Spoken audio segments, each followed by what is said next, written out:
Chapter 651, Thump. Noah seemed to have fallen asleep for a long time, the skill he cast having forcefully made his consciousness shut down as he was waking up slowly while he felt abundant strength coursing through him. Both his bodies had experienced something similar, as his body floating in the chaotic void right outside of the novice galaxy was the one that shone with the most glimmering colors. His body is Alexander in the Nexus galaxy, using all possible covert abilities before he inexplicably passed out to make sure that his rapid comprehension of multiple laws wasn't noticed by anyone else. He didn't know that because of his single cast of a skill that affected an entire galaxy, a bright green light had shone for an instant as it acted like a beacon.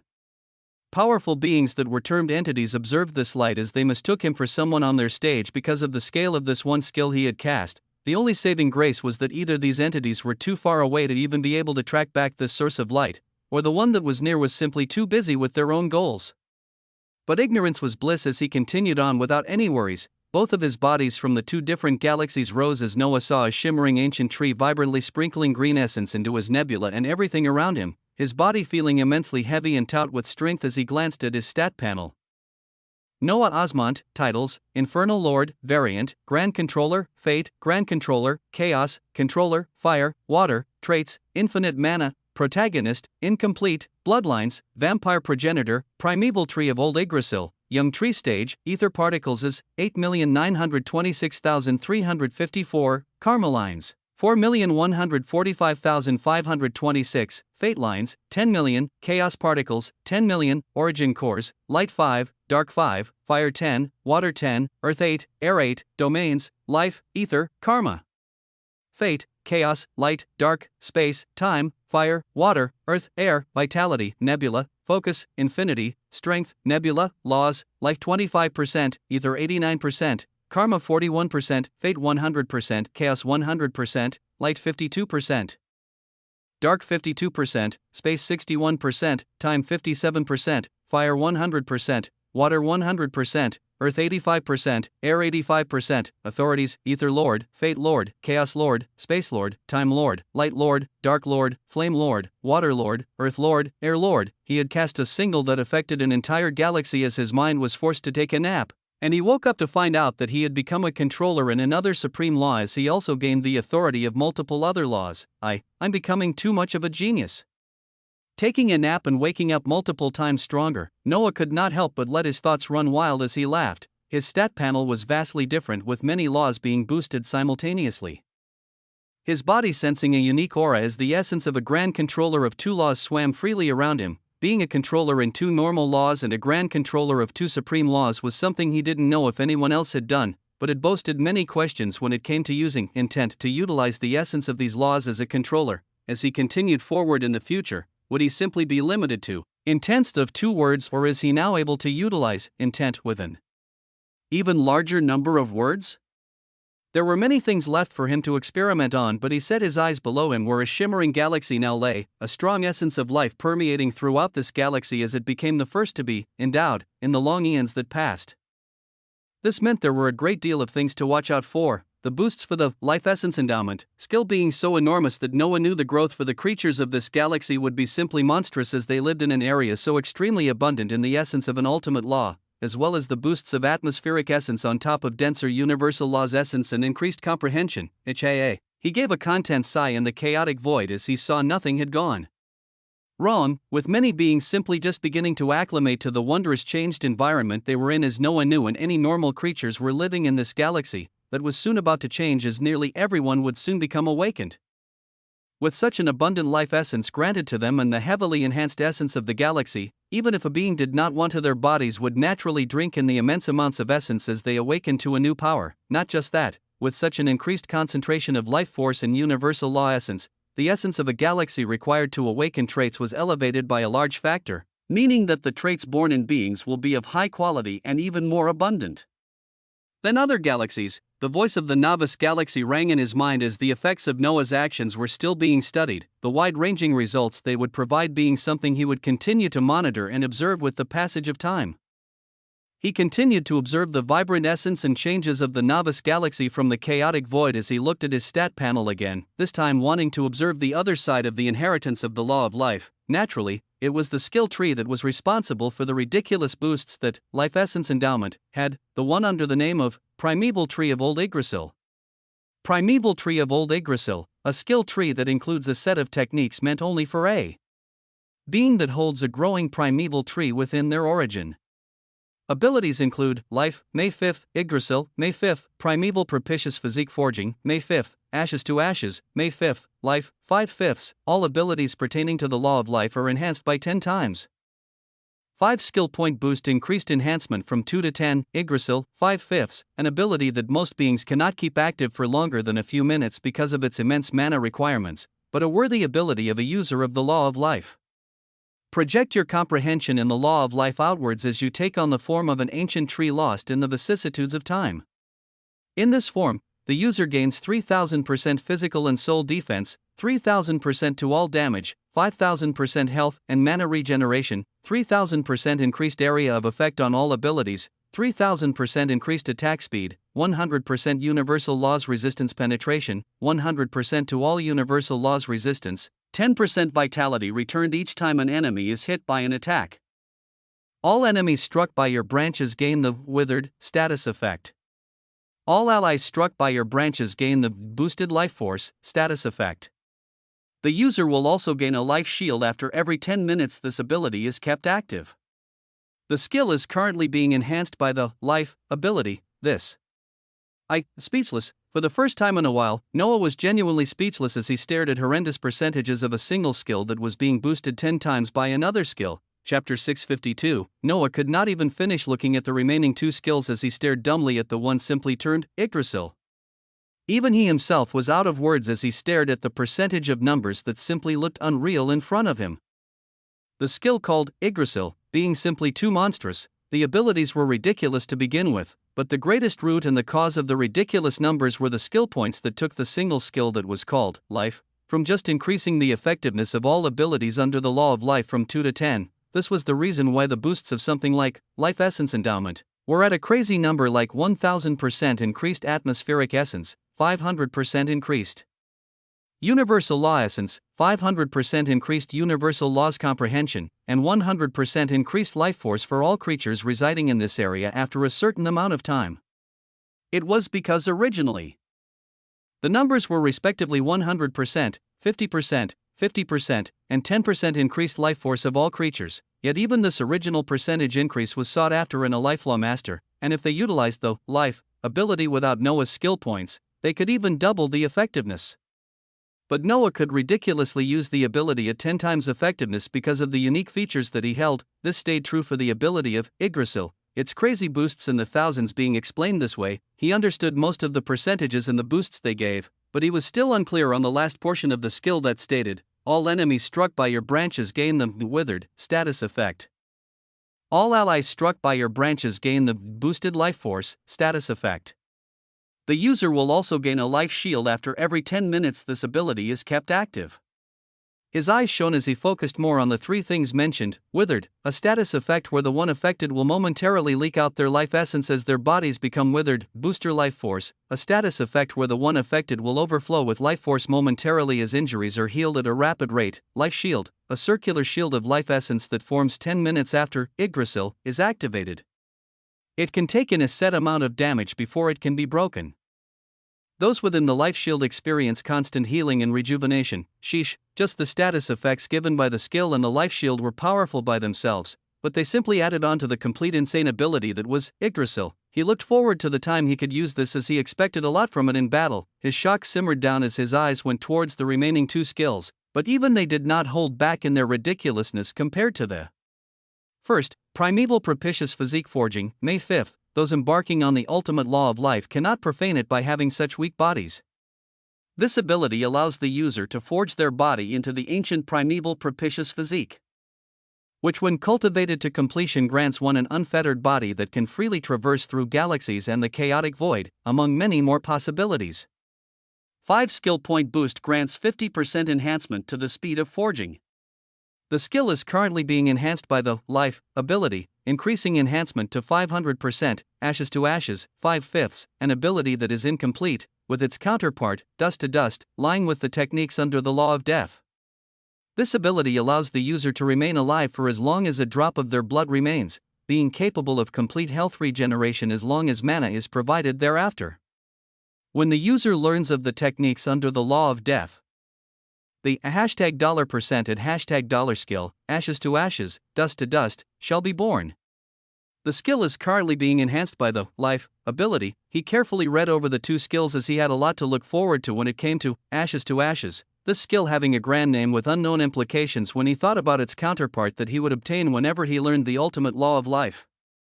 He would be able to utilize the star-shaking name of ashes to ashes, dust to dust, thereafter, but the other skill made him even more excited as it was actually something he could utilize right now, the primeval propitious physique forging, that allowed him to forge his body into the primeval propitious physique. To get the full benefits, he passed back through the boundary of the novice galaxy as he reappeared inside and left behind the chaotic void, sensing the abundant essence and life force that he was the cause of as he floated in the starry space. In this starry space near the boundary of the novice galaxy and in the hidden mountains outside the imperial citadel of the bright gold monarchy realm of the Nexus galaxy, two of Noah's bodies got in a seated lotus position as a single word was uttered. Primeval propitious physique forging, rumble, waves of essence erupted out as dense life force converged around him, this life force moving in mysterious ways as it came to form extremely colorful green runic circles that swirled around Noah's body. The green runic circles had ancient designs as they shone with luster, multiple of them forming around all of Noah's body as they rapidly spun and caused the abundant life essence to enter every part of Noah's body down to the cellular level, where some cells shone with a brilliant luster as they were strengthened while at the same time causing destruction to some cells as they quickly imploded, a cycle of destruction and reformation. That was what the primeval propitious physique forging technique provided, as all it would leave behind when cultivated sufficiently was a physique of shocking proportions, a physique that would allow a being to move unhindered in the chaotic void as if it was his home. As a being garnered a body filled with such strong vitality and strength that he could take on powerful experts purely on the strength of his body, and Noah could progress through at 500% speed while using this skill because of his skill points. He felt the pleasurable feeling of old skin and muscle falling off as even stronger muscle reformed and even smoother skin returned, the process of destruction and reformation actually not giving a net painful effect as he rather enjoyed. Cultivating the primeval propitious physique, in his stat panel, a whole other section had appeared as it displayed wondrous details. Noah Osmont, body cultivation, primeval propitious physique. 0005%. A long and arduous journey of cultivating and strengthening his body to insane degrees had begun, even though its length was bound to be 5 times less than everyone else as he traversed through it at shocking speeds. He could choose to have his clones cultivated in the time-space of the infinite realm as he used means very few beings could utilize, with their results being something that would shock the forces in the coming future, as he cultivated the primeval propitious physique. With both his bodies and watched the newly appearing percentage go up, ancient green runic circles swirled around his body as Noah officially considered his perception and review of everything he gained under the inheritance of the law of life completed for now. There was still much to experiment with and observe when it came to the effects of life essence endowment over the days to come, as well as monitoring the strength of his body as he forged this new physique, but he felt like he was heading in the right direction of strength as he had a wide smile every time he saw the 3000% and 5000% percentage boosts in a particular skill. He really itched for an enemy to come. He really itched to try Yggdrasil, chapter 653, at the center of the Imperial Citadel, a terrifying force of power that oversaw the entire bright gold monarchy realm and the Nexus galaxy itself lay, to enter further in towards the center where the enormous archaic castle stood strong. One would have to be granted permission or have a sufficient rank which allowed them to do so, or if you wandered in without permission you might have your life lost in the span of a few seconds. Among the many archaic and grand castles in the central region, in the largest one that shimmered with the colors of green and gold, one woman was walking across one of the many halls with vigor and strength not seen in many beings. This largest castle was one of the many that a particularly powerful household of the Imperial Citadel resided in, the Danicus household, where the Imperial Adjudicator stemmed from. This was the castle known as the Danicus Fortress. Above this archaic castle, one could observe a shimmering illusory flag being portrayed above it, the flag holding the symbol of a golden axe and a green sword crossing in a stellar fashion. The woman walking within the halls of the Danicus Fortress was naturally the Imperial Princess herself, Anna Lexalius Danicus. Her two maids were sent away to prepare a few things as her veiled figure went towards the inner parts of the castle, passing through multiple doors as she took out an emblem unique to her and shone it on a panel of a particularly large green gold door, slowly walking through the opening pathway as she entered into a small room. This room did not have much to boast, but it did have an exquisite table surrounded by 6 chairs. And the center of the table held a hexagonal dark crystal that shone with an enticing luster. The moment that Anna entered this room, the dark crystal shone brightly as she pulled out one of the seats and watched as the light transformed into the shape of a strong figure of a man, a being that began to emanate a presence even though he was only being portrayed as an illusory image from this dark crystal. My little Anna. A strong voice that would have caused the legs of the strongest generals to tremble rang out with extreme love and affection, looking towards the imperial princess with the eyes of a father that were filled with immense love and guilt. "Hey Daddy! Where are you now?" A small voice that seemed like it was coming from a being who could not harm even a fly came out of Anna. Her veiled head looking towards the figure of her father, the imperial adjudicator. "I'm in the Sanguine Galaxy right now, just about to finish establishing order across their realms as we get everything operational. Say, which gift do you want when I come back? They have resources that can promote a faster growth rate for both laws and traits here. Oh, and their food is." The imperial adjudicator was looking doting towards his daughter as he spoke, but he was interrupted when she shook her head lightly. "Daddy, my trait is already powerful enough as it is, and you know I get bored when I comprehend laws. But I did want to work on my realm." Anna spoke as she seemed to have slight hesitation. "Oh, you want to enter the realm of Black Hole?" An expectant reply came from the illusory image of the adjudicator as he said these words as if it was the simplest thing in the world. "Yeah, I wanted to quickly finish forging the required stars and then break through. And I know we took over the stellar sky galaxy that has treasures which easily allow one to forge stars, and I wanted to take a trip there." Rumble. Vibrant waves of power released from just the illusory figure at this moment as complete silence overcame the room. "You want to step outside the galaxy? Anna, just wait a few weeks for me. I'll be back and I can personally take you wherever you want to go. No Daddy, I just want to make a quick trip to grab the resources and I'll be back. You can even send a few experts to accompany me if you're worried . A stern silence was from the other end as the adjudicator seemed to be thinking heavily, this simple question making him more thoughtful than when he discussed with imperial rulers on their management of galaxies. "Please Daddy, I've been cooped up in this castle since I was born and only just went out to see our imperial citadel. Nothing bad happened here, and now I just want to explore another galaxy while upgrading my realm to another stage." Anna spoke lightly with an imploring gaze as she thought about the incident her father might not have heard yet. Her eyes glimmering behind the veil as a sigh could be heard from the illusory figure of the imperial adjudicator. Anna looked expectantly towards it as she waited for an answer, and spoke one last time to erase any more reservations there could be. "You also know about my trait. Even black hole experts have a hard time dealing with me. You know I'll be safe." Sound words that shockingly could not be denied rang out, the illusory image putting on a thoughtful expression as a strong voice reverberated from it. "All right, but only for a few days. You need to be in and out, and multiple blessed and law masters will be escorting you. Yay!" Anna rose triumphantly in her seat as she jumped across the table and made a cute motion to hug the illusory image. Hearing a sigh from it as she laughed happily, "You're the best. I'll let Maya and Raya know and start preparing now. Be safe in the Sanguine Galaxy." Her figure bounced out of the room as she seemed to be filled with excitement, leaving behind a sighing father who felt like he was played. His expression straightened up as he stared around the simple room, sending out essence as it alerted numerous powerful experts in the Danicus fortress, numerous commands starting to be sent out. In another location, the veiled imperial princess was walking across the halls of the castle with even more vigor, many thoughts coursing through her as she actually got permission to go out exploring outside of her galaxy for the first time. As she planned and prepared, the image of one particularly interesting and confident genius entered her mind as a devilishly cute smile crossed her lips, knowing who she would be taking towards the stellar sky galaxy that held powerful resources to promote the forging of stars in a nebula as it created many black hole experts. Chapter 654, Across the Vast Dark Universe. There existed an unknown number of galaxies, each with their own uniqueness and qualities. Over the eons of time, some galaxies developed in different directions as they obtained unique realms or resources, these differing resources and treasures being one of the major reasons why you had some powerful forces spreading their power to multiple galaxies in the dark universe.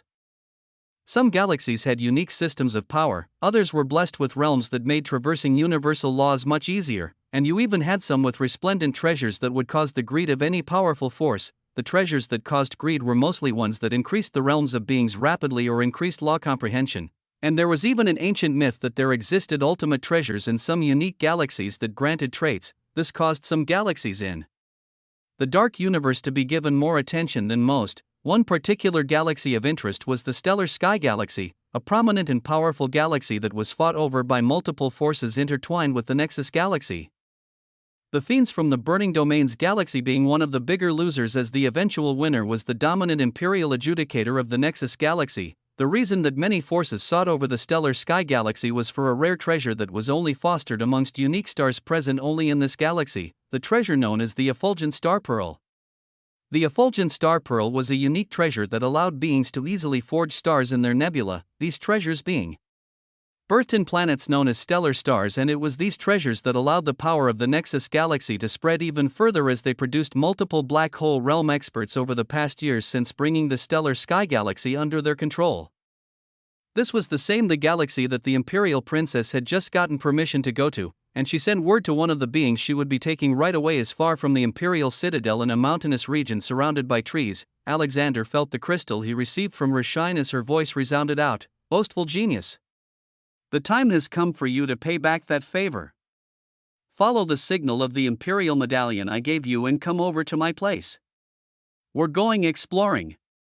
The commanding voice of the Imperial Princess, filled with excitement, rang out from the other end as Noah lifted up the medallion, while numerous thoughts crossed his mind. Exploring what? Princess?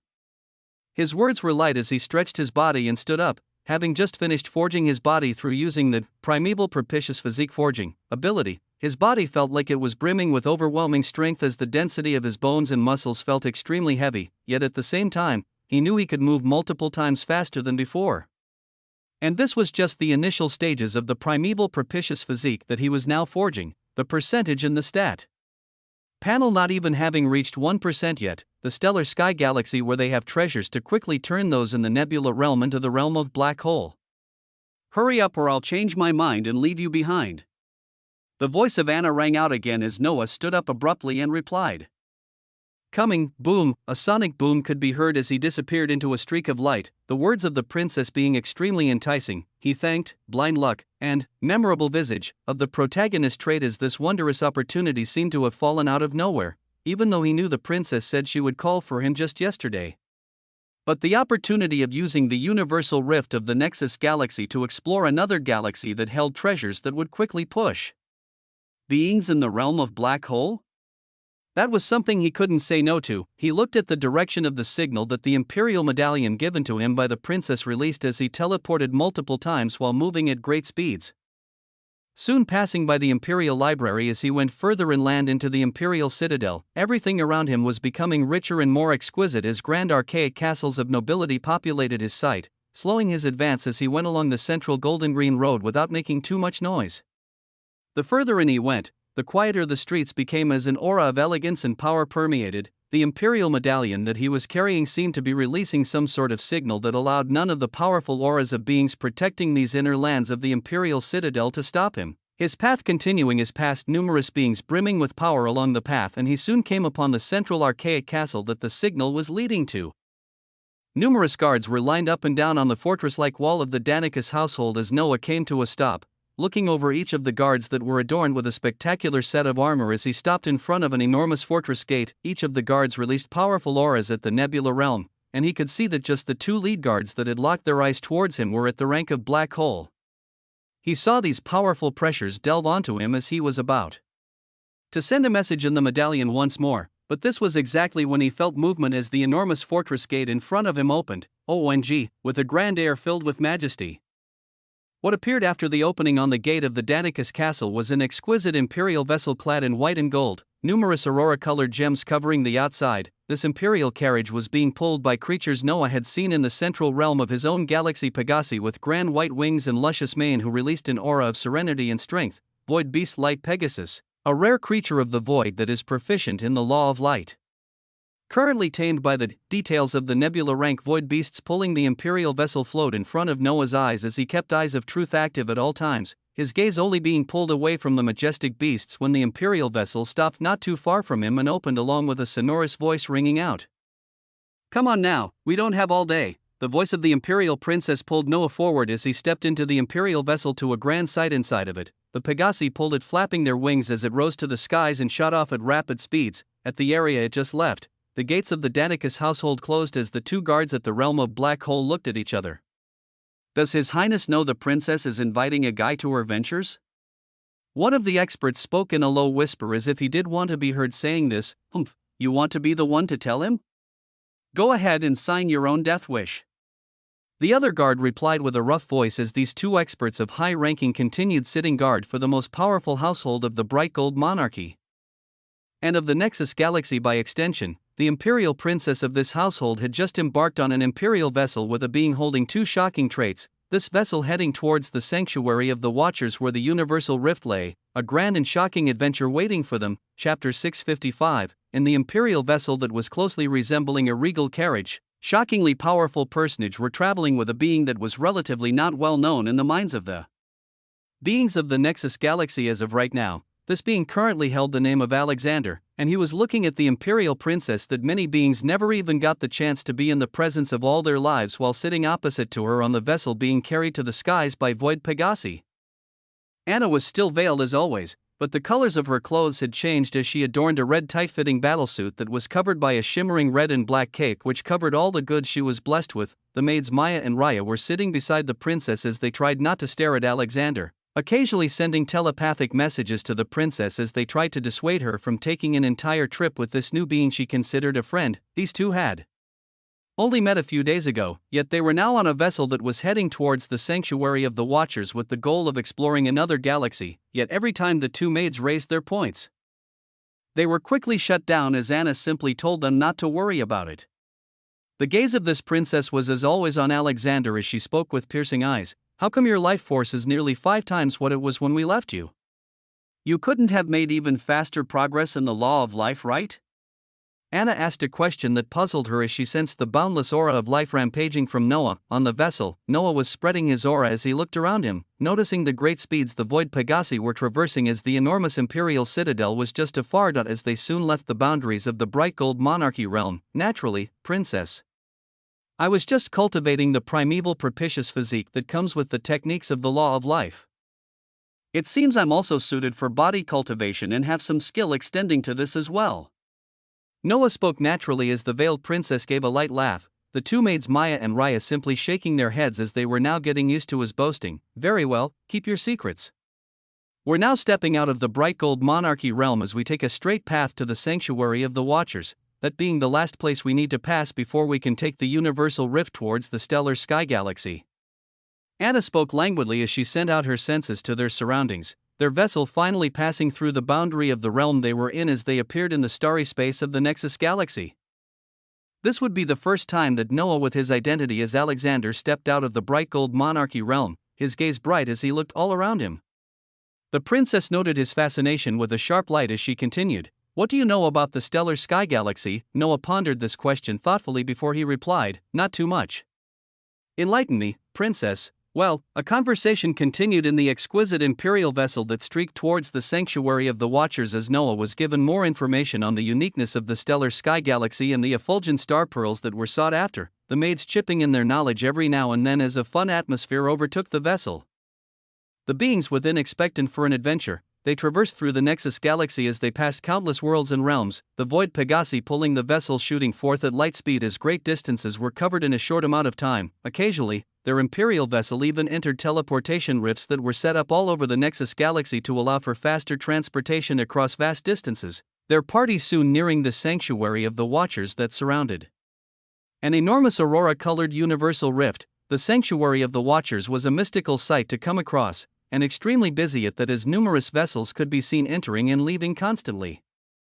It was unique as it wasn't a planet or realm, but an enormous structure the size of a world that surrounded the hundreds of miles-long universal rift at the very center. It was designed in a circular manner as 10 enormous large humanoid statues were built on top of an obsidian disc facing towards the rift, these statues having wide halls and rooms as they acted like the base which beings moved in. A large black obsidian disc the size of a small world enclosing a universal rift in the center. 10 enormous statues built upon this obsidian as they focused their gold-green eyes and faces towards it. This was the sanctuary of the Watchers, This was the location that numerous vessels visited daily as they were assigned to specific watchers before being granted permission to use the universal rift to explore the dark universe. Today, it was particularly busy as in the central area of the exquisite structure that was the sanctuary of the Watchers. 10 Watchers were assigned to a single departing party, with a group of guards being prepared to escort this party on their exploration outside of the Nexus galaxy. Those considered guards for this mission were shocking to say the least, where among those included 10 were in the black hole realm, with double the amount being at the nebula realm, a collection of blessed and law masters were prepared for the journey that a single being wanted to take, and such a powerful defensive escort force was created because of the identity of the being stepping out of the Nexus galaxy for the first time. As the unique Imperial vessel containing this party arrived at the sanctuary of the Watchers, many beings finally understood the reason for the seriousness and the commotion around this grand place for the last few hours. Powerful blessed, law masters, and even other Watchers looked on at the unexpected sight of the Imperial vessel with the design of the golden axe and green sword that represented the House of Danicus land on the sanctuary, simply waiting to be received and granted the permission before setting off into the Universal Rift. Chapter 656, General Zayden had been notified the moment the Watchers received word that the Imperial Princess would be setting off for another galaxy, his presence being the reason why so many powerful beings were assigned to protect the Imperial vessel that would soon be setting off. He had a somber expression as he stared at the doors of the Imperial vessel opening and watching the veiled Anna descend down, and this expression became one of annoyance when General Zayden also observed the genius proficient in the law of life that he had met just prior. Little Anna, I don't think I or your father knew would be taking company with you. His gaze was locked onto Alexander as the Imperial Princess bowed her head towards him. Don't worry about him, Uncle. He's also here for my protection. Even though I see you may have already gone overboard with that. The Imperial Princess spoke with a sweet tone as she saw the 10 black hole experts with 20 more in the Nebula Realm station near them ready to board 2 other vessels. These Imperials have sworn their lives on keeping you safe, and it is more of a precaution from the Imperial Adjudicator. Even though we have conquered the stellar sky galaxy, it doesn't hurt to be safe. General Zayden pointed to the protectors standing by their side as they bowed in acknowledgement. As General Zayden introduced the party to protect them, the princess nodded as she expressed her gratitude. The Watchers assigned to them giving them coordinates that could be used on a unique map that outlined the numerous zones around the Nexus galaxy that had been explored. While all of this was occurring, Noah glanced around the sanctuary of the Watchers as eyes of truth granted him boundless information, but his gaze was overtaken when he turned towards the mystery that was the Universal Rift itself. Chaotic Void Rift, a lesser universal rift that is currently being used to grant a void aura over those passing through it, giving them safe passage in the chaotic void for 30 days. Forming randomly throughout the dark universe, these void rifts can be utilized for a variety of means when powered by the essence of the tools of ruination. When properly used with the aid of the tools of ruination, one can email protected $#% Alarm rose in his eyes as he read over the information numerous times, not having expected the rift that the powerhouses of the Nexus galaxy termed a universal rift was actually a chaotic void rift that was a lesser type of a universal rift. And the shocking thing was the terrifying name of tools of ruination popping up again, whenever this term popped up while Noah used the eyes of truth under the protagonist trait. It was the only thing that would always be followed by incomprehensible words that could not be read. He would have to elevate his protagonist trait to the next level if he wanted the chance to pierce through the veils of secrecy that came with the terrifying tools of ruination that made both of his 2 traits possible. As Noah became lost in the glimmer of the lesser universal rift, much of the process behind him finished as they were soon ready to head out. We have been mining the effulgent star pearls for a while now as we still face limited supply, so I'll be sure to send a message ahead to have the recently mined ones saved for your arrival. Many things were outlined for them for the sake of safety, going through numerous words of advice and regulations before they could reboard their Imperial vessel and get ready to enter the rainbow-colored Universal Rift. I'll be back soon, Uncle Zayden. Anna voiced out joyfully as they boarded the Imperial vessel once more, the exquisite carriage being pulled by 2 void Pegasi rising to the skies as 2 more Imperial vessels floated behind it. General Zayden watched this scene with cold eyes as he wished them a safe and boring journey, as someone like him much preferred when things were boring and nothing drastic occurred. Rumble. The 3 vessels shot forth towards the lesser universal rift as they set off towards the stellar sky galaxy, nobody among those watching realizing that this event marked the beginning of a drastically changing future, light years away from the Nexus galaxy, in the burning domains galaxy that had the Fiends which Noah met during his blessed Imperial selection. This unique galaxy was among the many that the Imperials of the Nexus galaxy had made enemies of, with many casualties occurring on both sides as even now. Multiple fiends were locked in places like the devouring Hell's realms in the Nexus galaxy, and Imperials taken prisoners were also locked in hellish realms within the Burning Domains galaxy. Most of the conflict occurred when it came to these two galaxies trying to impose their influence onto nearby regions, the numerous clashes over the years being a result of territorial battles. Deep within this galaxy that had a calm exterior, shocking movements were happening within as the fiends born. With immense talent to traverse ranks with the handicap of not being proficient in laws were being grown in large numbers. In a realm near the center of this galaxy, a fiend emperor that normally ruled over multiple realms of the Burning Domains galaxy was kneeling down while bowing to a mountainous figure that seemed to be focusing on a page floating in front of its eyes. Master, we have gotten word of new developments on the side of the Imperials. It seems that a royal of the Danicus household is setting off a mission of conquest with more than 3 vessels seen leaving the Nexus galaxy, granting us a perfect chance to carry out our plans. The Fiend Emperor had a unique body that thrummed with tremendous physical strength, where those knowledgeable would know that it surpassed the realm of nebula and black hole purely on strength alone, with his rank even being above that. Yet this Fiend Emperor was bowing towards another creature. The entity who had been focusing on the dark floating page with immense concentration as the words recently released grabbed its attention. Mum. It might still be too early. The voice coming out of the entity sounded like searing metal clanging against each other, its voice extremely unnatural and grating, but one could make out it was slightly feminine. The Fiend Emperor bowed even lower while continuing to speak. Master, the vessels are heading towards a galaxy you wanted us to conquer before, the stellar sky galaxy. Rumble. A fearsome pressure appeared with the mention of this, the entity glancing at the Fiend Emperor as it replied after thoughtful consideration. The only royal in the Danicus household aside from the Imperial Adjudicator is his daughter, yes? This could be sufficient enough to keep his attention while we finally act. He is the only one among the few galactic rulers who shows any capability, and one that has hindered my plans the most. With these words, the Fiend Emperor nodded with vigor, the voice of the entity continuing to ring out. These fools prancing around as rulers of galaxies do not know a thing about the truth, believing supreme and ultimate laws are the peaks of strength and that blessings from galaxies are sufficient to traverse the wide dark universe. They do not even have knowledge of the $, nor could they even imagine the shocking truth of this universe. Yet the things they covet are also those I want, and there should be another page from the Book of Ruination in the stellar sky galaxy.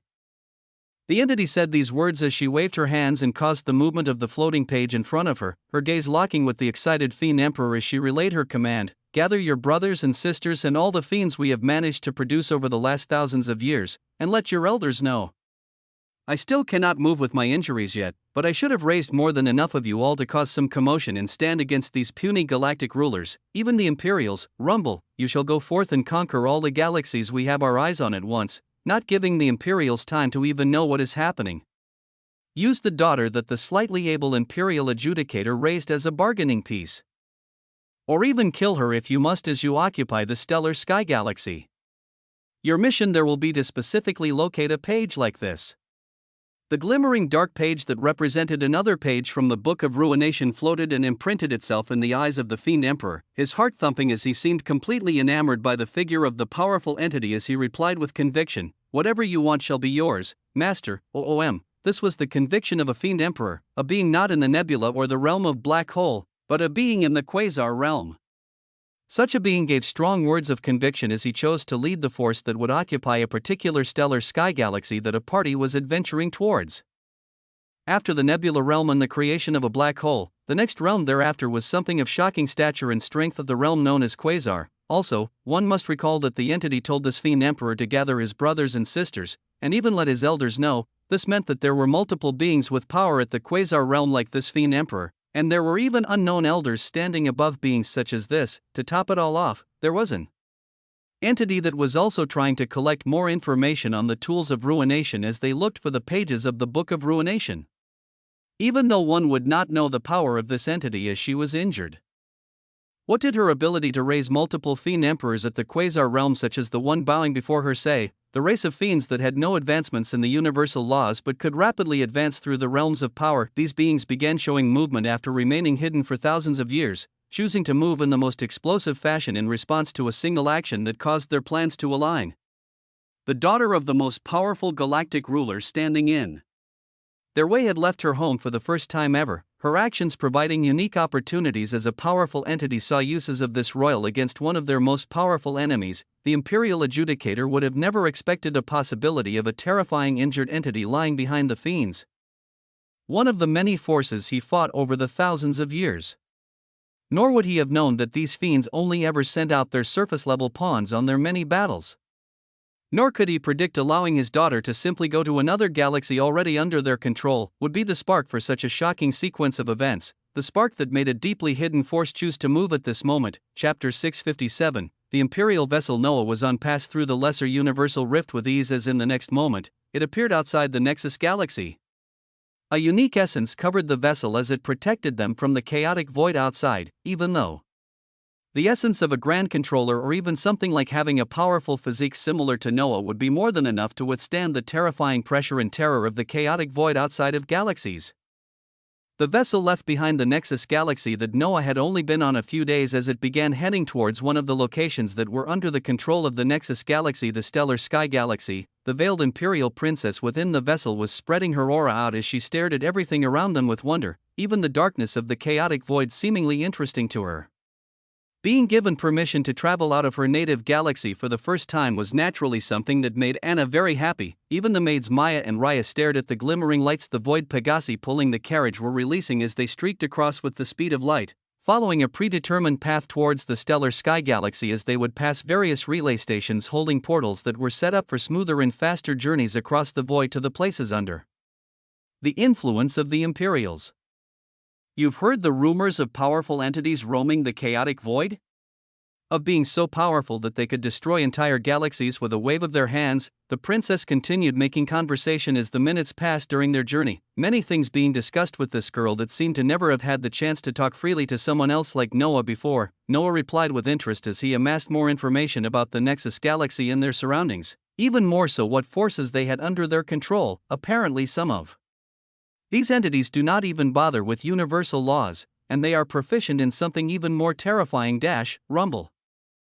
Anna was talking with enthusiasm while Maya and Raya looked towards her with adoring expressions, when her words suddenly came to a stop as powerful waves of life essence erupted from Noah out of nowhere, his body suddenly being covered by numerous ancient runic circles. They looked on with gawking expression as Noah replied with an apologetic expression, since the reason was because his counterpart that held half of his origin in the Navas galaxy had been cultivating the primeval propitious physique, and had actually reached the 1% mark at this time as the primeval tree within the body of Alexander released a burst out with life essence and caused the appearance of the ancient runic sigils that naturally strengthened this body to the 1% mark as well. Sorry for interrupting, I didn't think my body cultivation and the law of life would upgrade just from time passing. You were mentioning the entities. His apologetic words seemed extremely condescending to the three girls as they looked at him while shaking their heads at his continued ridiculousness, knowing that no normal being would make advancements while just sitting down talking. An even more curious light passed through the hidden eyes of the Imperial princess as she found her intuition of this Alexander to be more and more correct. Traversing the chaotic void with two gorgeous maids and a veiled Imperial princess, Alexander made advancements as he merely sat down in a vessel heading to another galaxy. Meanwhile in the Navas galaxy, Noah's body felt the burst of strength from the primeval propitious physique as the ancient runic circles died down around his body, putting on a silk golden robe to cover his steel-forged muscles that seemed taut and trembling with power. He then conversed with the Navas galaxy as he checked up on the continued changes throughout the galaxy from having its atmospheric essence, law essence and comprehension, and even the life force of its being strengthened to such a large extent. The progression of beings ascending through the realms was the greatest change that the overabundance of essence caused, especially in a place like his infinite realm, causing for his subordinates and infinite realm beasts to elevate themselves greatly in a short amount of time. This effect was increased even more for those training in the numerous timespaces spread throughout the infinite realm, where only a day would have passed in the outside world as they spent more than 2 months in the timespace. Such a unique convergence of factors allowed for most of the Harbingers to step into the ranks of Starforgers, and their eyes were already set on achieving the Nebula realm as they continued to train incessantly. The even larger change was the formation and Advancement of more and more infinite realm beasts who had the medicinal herbs and fruits directly from the realm being extremely conducive to elevating their ranks, creating for a fearsome situation where hundreds of thousands of ridiculously powerful beasts were rising through the ranks every day. One would be shocked to know that when it came to sheer numbers of beings in higher realms, the infinite realm beasts alone had a huge lead when they were compared to any of the other races living in the infinite realm. But this wasn't the only change worthy of note. The biggest one was the continued granting of traits that occurred with even more frequency, where another harbinger of sin had gotten a powerful trait. It wasn't just any common trait, but the first epsilon-ranked trait to appear in the Novice Galaxy, claiming the unique title of being the only person currently holding an epsilon-ranked trait was Kazuhiko. The gaze of this being, who could be the main character of his own book, was sharp as his dark hair waved from the winds of a high mountain he stood on in the infinite realm. Atop this mountain, Kazuhiko was staring at the vast army of Barbados filled with undead that were brimming with the essence of life, the star-forging Barbados herself, accompanied by the Emperor Penguin, Steel Mikhail, Imperial Phoenix, and many more of Noah's powerful subordinates, as they all came together to test out the power of the first epsilon-ranked trait of the Novice Galaxy.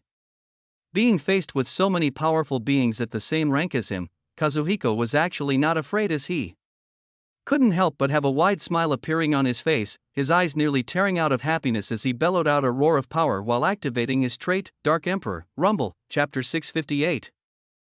Faced against all of his allies, Kazuhiko fearlessly roared out without any shame, Dark Emperor, Epsilon, a trait that allows the user to turn their body and origin into a unique essence of darkness, becoming a conflagration of dark smoke as they gain a 100% reduction in physical damage, 50% reduction in soul damage, and the ability to utilize their new forms in many unimaginable ways as they only become more proficient in time, worthy of Epsilon rank.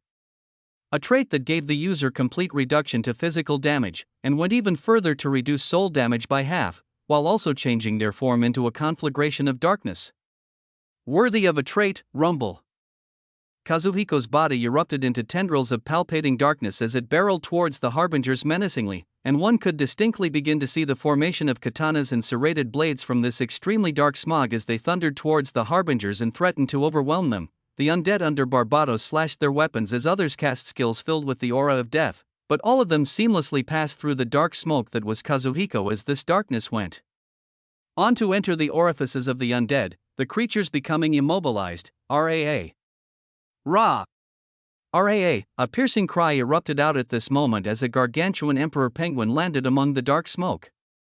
His flippers filled with the dense essence of space and time as it clashed with the smoke. The essence of laws was the only thing capable of dealing damage to the body of a being utilizing Dark Emperor, but the range of Kazuhiko's body was currently too enormous as he not only focused on the Emperor Penguin, but he was surrounding many of the other harbingers while facing his utmost attention on a single being, a dark-skinned woman with glistening hair, the Inquisitor that held a terrifying Delta trait called Extinction Flames, which was wiping away his form of darkness rapidly every time Athena waved her hands.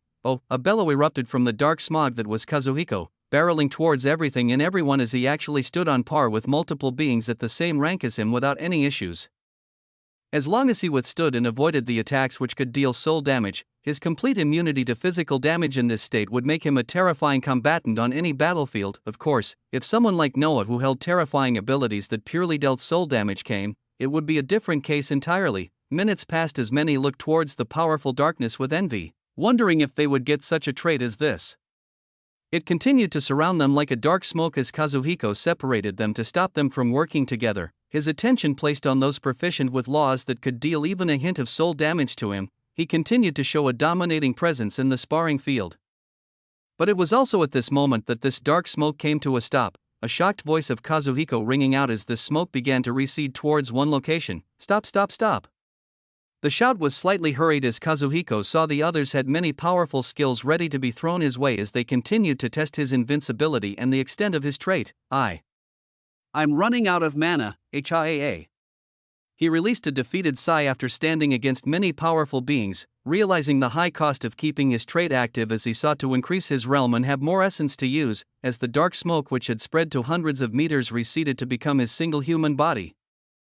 One could see a determined expression on Kazuhiko as a dashing smile could be seen on his face, his heart set on getting stronger as he saw rapid progress with the addition of this trait. If one looked around at the scene of harbingers in this sparring field, they would observe determined expressions on all of them as they pushed themselves to work even harder. In the chaotic void, the three Imperial vessels had passed through numerous teleportation stations as they neared the position of the stellar sky galaxy. Spending a bit over 7 hours on this journey, Noah's eyes shimmered as they reached the last relay station set up by the Imperials in the chaotic void, his senses observing the beginning of a boundary of a glimmering galaxy. An average galaxy through and through, but its position was heavily elevated because of the effulgent star pearls that could be found in it. Maya had become more talkative over the trip as she spoke out with shining eyes, the four of them in the Imperial vessel of the Danicus household observing the bounds of the stellar sky galaxy with expectant eyes. "Let's go." An excited command was released from the Imperial princess as the Void Pegasi streaked forward, the station set up by Imperials outside the boundary of the galaxy not doing a thing to stop them as they very well knew their identity, only sending acknowledgement their way. Rumble. The void beasts seamlessly passed through the shimmering barrier without any issues. 3 vessels successfully passing through from the void and into a galaxy. These 3 vessels came to a stop near the boundary as the beings within stepped out, looking into the new galaxy as a welcome party was there to greet them. The figures acting as the welcoming party were numerous as a shockingly handsome man was at the forefront with a bright smile, the light of fate coursing through his eyes as they honed in on the veiled Imperial princess while giving glances to the 2 maids and Noah. "Imperial princess, I welcome you to our everything. I welcome you to our stellar sky galaxy." Woo-woo, triumphant horns of celebration bellowed out as it seemed an entire show was brought to this welcome reception. Noah already using eyes of truth on anything he saw as he began gathering tons of information. Among the welcome party, multiple beings carrying the emblems of Imperials could be seen as they also bowed their heads towards the Imperial princess with a warm welcome. But the man in focus at the moment has shining blue hair somehow waving in the starry space, Anna glancing towards this being with a nod. "You must be." Anna spoke with a calm tone as their party moved forward, the 10 black hole experts and 20 nebula rank guards standing not too far behind them releasing an oppressive pressure all around. "I am the only son of the ruler of the stellar sky galaxy that bends to the Imperial adjudicator. Andreas von Husen." A grand announcement was made as the son of the ruler of this galaxy that was under the rule of Imperials came to welcome the Imperial princess. Light greetings were exchanged between them as they began moving across the starry space of this new galaxy, leaving the Imperial vessels behind as they took in the time to enjoy the new sights. "The word we received mentioned your purpose was the effulgent star pearls?" Andreas spoke with an inquisitive face as a smile remained on him at all times. "Yes, Our Lady wishes to use these treasures to quickly move through the nebula realm and approach the creation of a black hole." Maya replied to him passively as glimmering stars began to appear within their sights. A sigh could be heard from Andreas at these words as he spoke out with melancholy. "That may be a bit problematic at this time, Your Highness. We have been trying to locate and mine the effulgent star pearls on any of the millions of stars and thousands of realms over the years, with the known locations running dry and the pearls themselves being distributed for use the moment they are mined. I'm afraid there won't be too many at this time, unless you are okay with spending a few weeks in our small galaxy until a few hundred are collected." The smile remained on Andreas as his dashing face seemed to exude the sadness he felt at not being able to provide for what the Imperial princess wanted. And Noah only smiled as he looked at this character's description with the eyes of truth as he understood his true nature, a son of the ruler of the stellar sky galaxy. Someone who should have inherited and ruled something so vast and wide that very few could claim the title of it in the dark universe, yet all of this was taken away by the Imperials as he had to now even attend to a mere princess with a smiling expression. The true emotions that Andreas felt as well as his true nature, all of it was visible under Noah's eyes as they arrived in the stellar sky galaxy and met some of its inhabitants. A new adventure underway as an interesting treasure was their goal, the effulgent star pearl. Chapter 659. The stellar sky galaxy was a particularly gorgeous galaxy as it held many unique stars. Part of its name stemmed from the planets that were termed stellar stars, stellar bodies that could be found across the billions of stars in the wide galaxy, with some of them even being more unique as they became stellar realms. The one thing that caused other galaxies to fight for the stellar sky galaxy was the unique treasure known as the effulgent star pearls, which could be found on the rare stellar stars, but these pearls had unique attributes that caused them very hard to locate. 1. Could not sense them even if they spread out their aura or consciousness over an entire star. These pearls being only visible to the naked eye as the only method of detection. It required beings to dig across an expansive star of thousands of miles. To make it even worse, one had to be very careful while mining them, as the slightest disturbances could affect the treasure's essence held within the effulgent star pearls. making them quickly leak out this potent essence as it became lost in the atmosphere if one did not begin absorbing it right away. If enough shock was felt from a being rampantly using their strength to break through the layers of earth and search for them, the pearls would shatter right away as they watched the potent essence they contained quickly become assimilated in the atmosphere of the star once again. So the treasures were rare, delicate, and hard to locate among the many stellar stars and realms. The entire task of Imperials stationed in the stellar sky galaxy was to work with the natives to locate and mine the effulgent star pearls, coming to an agreement to provide a set amount to the Imperials and a set amount to the natives themselves. Being as rare and as useful as they were, the pearls were normally used up in a matter of days by the Imperials and natives alike, as a few were transported back to the Nexus galaxy. At this moment, the stock of the pearls was nearly depleted, as Andreas mentioned the locations they knew and had been mining so far were running dry, so all we have to do is find stellar stars and realms ourselves as we can mine the effulgent star pearls and use them as we wish. Yes, Anna spoke to the dashing Andreas as they streaked across the starry space, their figures coming to a stop in front of a glimmering star that shone with a silver and white-colored aurora. Theoretically, yes. But even we as natives who have even been born on stellar stars spend a long time just to locate the pearls, and we have to be even more careful while mining them, as even vibrations can cause them damage as they leak out their wondrous essence. Even this stellar star in front of us that had recently begun to be mined is nearly depleted, where we are spending most of our time just trying to locate the pearls. The son of the ruler of the stellar sky galaxy, Andreas, replied with a smile as all he got was a nod from Anna. The veiled princess and her maids looked with sparkling eyes towards the star that shone with a silver and white brilliance, but it was Alexander's eyes that were shining with even more intense lights than them as they gazed upon the stellar star with eyes of truth. What do you think, boastful genius? Can you show us something surprising on this matter as well? Anna turned towards Alexander as she spoke with a tone that surprised Andreas, as whenever her words were directed towards him they were completely cold and flat. But towards this being, they actually seemed lively. Well, a stellar star that holds these pearls is right in front of our eyes, so I don't see a reason why we shouldn't mine some ourselves. Alexander's tone that seemed extremely calm and confident rang out, drawing the eyes of the many experts guarding their party and raising the brows of Andreas and the natives of the stellar sky galaxy that came with him even more. I don't mean to dampen your spirits, but we have lived and mined these star pearls for centuries, with our methods being honed and becoming impeccable over the years. Even with my experience, I can at most mine out a star pearl of high grade if I'm lucky. Newcomers to mining will either destroy the pearl completely, or come out with a low-grade one if they're lucky. Words filled with disdain flowed from Andreas as his eyes focused on the man coming with the party of the Imperial Princess. He had watched the demeanor of the Imperials that had been on this region of the galaxy and even the 10 black hole and 20 nebula ran experts the princess came with, and neither of them looked at this being in any special way, but the princess was constantly conversing with him. A feeling of competition seemed to rise from Andreas as he looked at Alexander, wanting to know what qualifications he even had to stand amongst the princess and them. He was the son of a galactic ruler, a being that held control over a galaxy. Even if his father was under the banner of the Imperial Adjudicator, Andreas still had a powerful status. So why should this man be receiving more attention and such a tone from the Imperial Princess and not him? His words were meant to provoke, but only a light smile covered Alexander's face as he spoke out while looking at the stellar star in front of them. Why don't we head down and see the process of locating and mining? I'm curious to try a little something myself. His eyes were shining with intense luster because a text box with golden red words floated in front of him, eyes of truth showing him an ecstatic set of information as always. Stellar star, a unique planet that can be found in the stellar sky galaxy.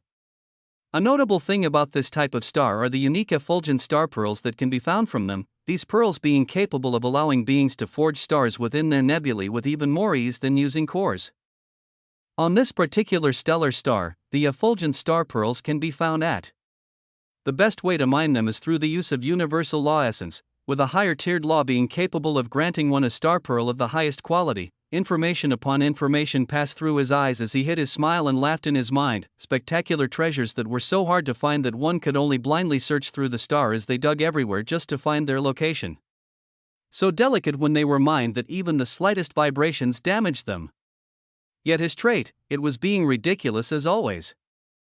Chapter 660, the collection of beings with shaking auras of power all descended onto one of the many stellar stars of the stellar sky galaxy, the eyes of a particular group being much more carefree and expectant than others as the unique features of these stars displayed themselves in front of their eyes. The silver aurora that covered the stellar star remained as its key feature as one landed on it, its very atmosphere being surrounded by this unique atmospheric essence as it seemed like a type of silver mist was covering the entire planet, or one could not visibly see with their naked eye if they looked to a place a mile away. The mist was a sign of dense essence coagulation.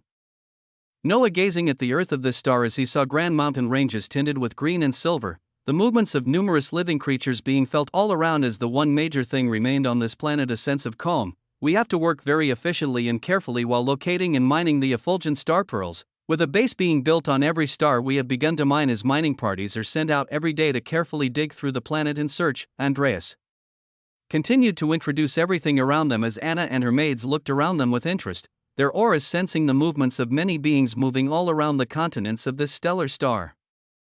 Noah on the other hand seemed to be looking at specific locations as he shone with a mysterious smile on his face, their party landing at an enormous silver mountain that had the entrance of a huge cavern. To allow everyone to see the hardship we go through every day to mine, I asked my forces to stop their mining of an effulgent pearl that appeared on any stars these past hours, and a lucky miner was able to find and preserve a pearl on this star we are on. Come, I will show you the process we have to go through every time. Andreas looked ready to show off and impress others as he led them into the cavern, the inside of it being briefly dark before it was lit up by silver crystals visible all over the walls of this wide cave. The glimmering colors grabbed the girls' eyesight as they went further into the stellar mine, passing multiple bowing individuals in unique outfits that seemed to distinguish them for the jobs they were doing. They proceeded forward for a few minutes until they came to a point where the silver light was shining the brightest, the party of many powerful beings coming to rest their eyes on a cavern wall where a clear round crystal could be seen emitting all the silver light. A unique aura of majesty spread from it as it seemed precious, the miners looking over it nodding towards them as Andreas stepped forward while speaking, his arms being covered by the essence of water as he carefully went to pluck out this silver circular crystal that was the effulgent star pearl. Once we can locate one where our digging did not completely disrupt or destroy it, we carefully wrap it with law essence before digging it out, and we can then obtain the effulgent star pearl. His blue essence of the law of water moved seamlessly as he pulled off the delicate pearl from the cavern wall while keeping it intact, controlling it as it floated towards the veiled imperial princess. With a dashing smile, Andreas offered her the pearl as he spoke. For you, princess. Be very careful with it as even a little pressure can cause it to burst, but it will be very easy to absorb its essence as you can forge 3 stars from a medium-grade star pearl like this. Noah looked at this sight while laughing inside, knowing full well that this terrifying princess did not even put this Andreas character in her mind, yet he was trying so hard, as if to prove a point. Anna grabbed the effulgent star pearl in front of her as she looked at it curiously, and then turned in his direction as she threw the delicate treasure towards him. Gasps could be heard throughout the cavern as Noah lightly caught it in the air by wrapping his essence in it, the sonorous voice of the imperial princess ringing out, "All right, analyzer, what can you tell me about it?" A hidden smile could barely be perceived behind the veiled princess as she called Alexander with the name of this body's old trait.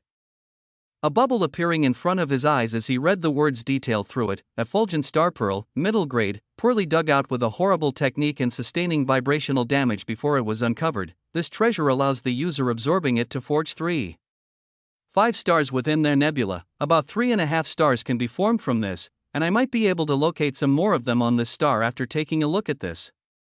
He said these words calmly as they drew the ire of the surrounding natives, but he shockingly did have knowledge of where these rare and delicate treasures that most of the time broke because of how deeply they were hidden underground and the process required to unveil them. Eyes of Truth had shown him multiple coordinates on the stellar star that mentioned where he could locate the star pearls, and he would be able to mine with ease while maintaining the highest quality if he so wished. Please do not insult our prowess and techniques we have developed over thousands of years. To even locate a pearl required luck, and even more luck that you do not destroy it while digging through the earth.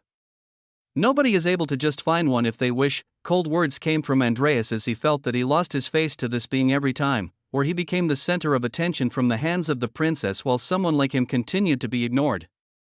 Now he was bragging about being able to find star pearls after just touching one and arrogant. The maids gave ridiculing looks while looking at the demeanor of Andreas, even the princess ignoring this being as her eyes focused on Noah while she spoke. Surprise us, Noah nodded with a smile at these words as his body erupted with the essence of ether, the destructive essence wrapping him from head to toe as he walked towards the cavernous wall in front of him. What are you doing? Surprised gasps came from the respectfully bowing natives as they had a foreboding feeling, and their thoughts came true the next instant as they saw the debris flying out from the cavernous wall.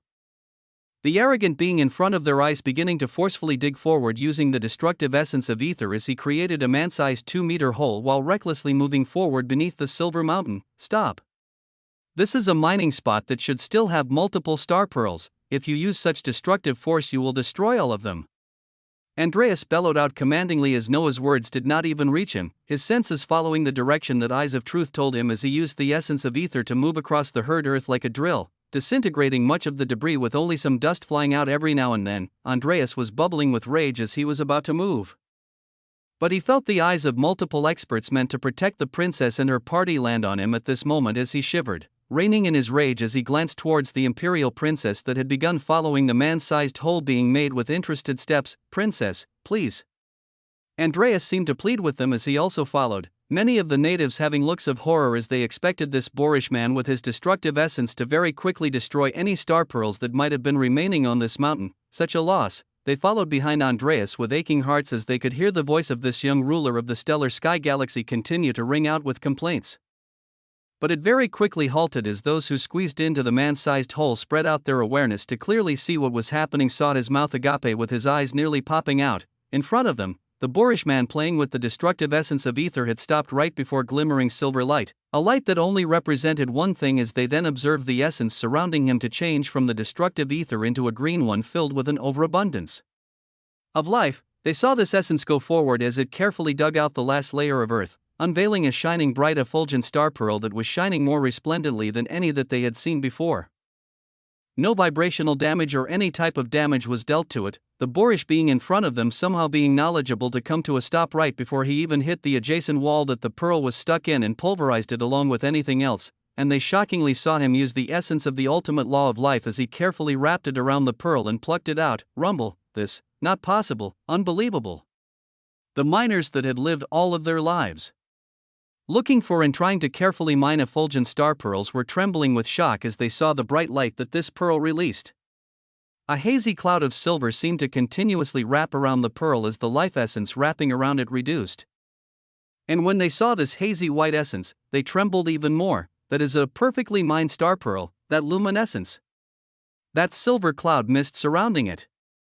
That is, a supreme-grade effulgent star pearl. Alarm rose in the eyes of many as they turned toward the man curiously holding the star pearl while staring at it, their minds reeling with many questions. How was he able to know where it was at? How did he so perfectly come to a stop right before he pulverized it? How could he excavate it with such effort that it turned out to be a supreme-grade star pearl? Most of all, just who was this being? Chapter 661. How could you? Many beings were still in a stupor as they stared at Noah, their eyes seemingly portraying that they were staring at some type of monster as a light laugh could be heard from the imperial princess up ahead. Seems I wasn't wrong to bring you here.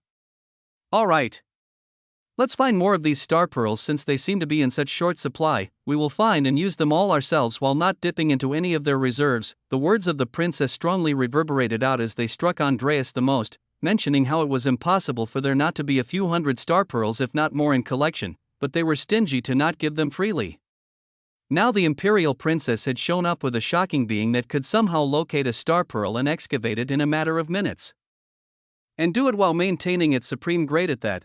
They didn't even put the thought in their minds that it was luck, as they saw the skill required to do what this being did. How were you able to find it so fast and take it out safely, boaster? Maya had sparkling eyes as she renewed Alexander's image again, the cute maid pursing her lips as she couldn't believe the actions of this being once more. Oh, I just have a sense about these things.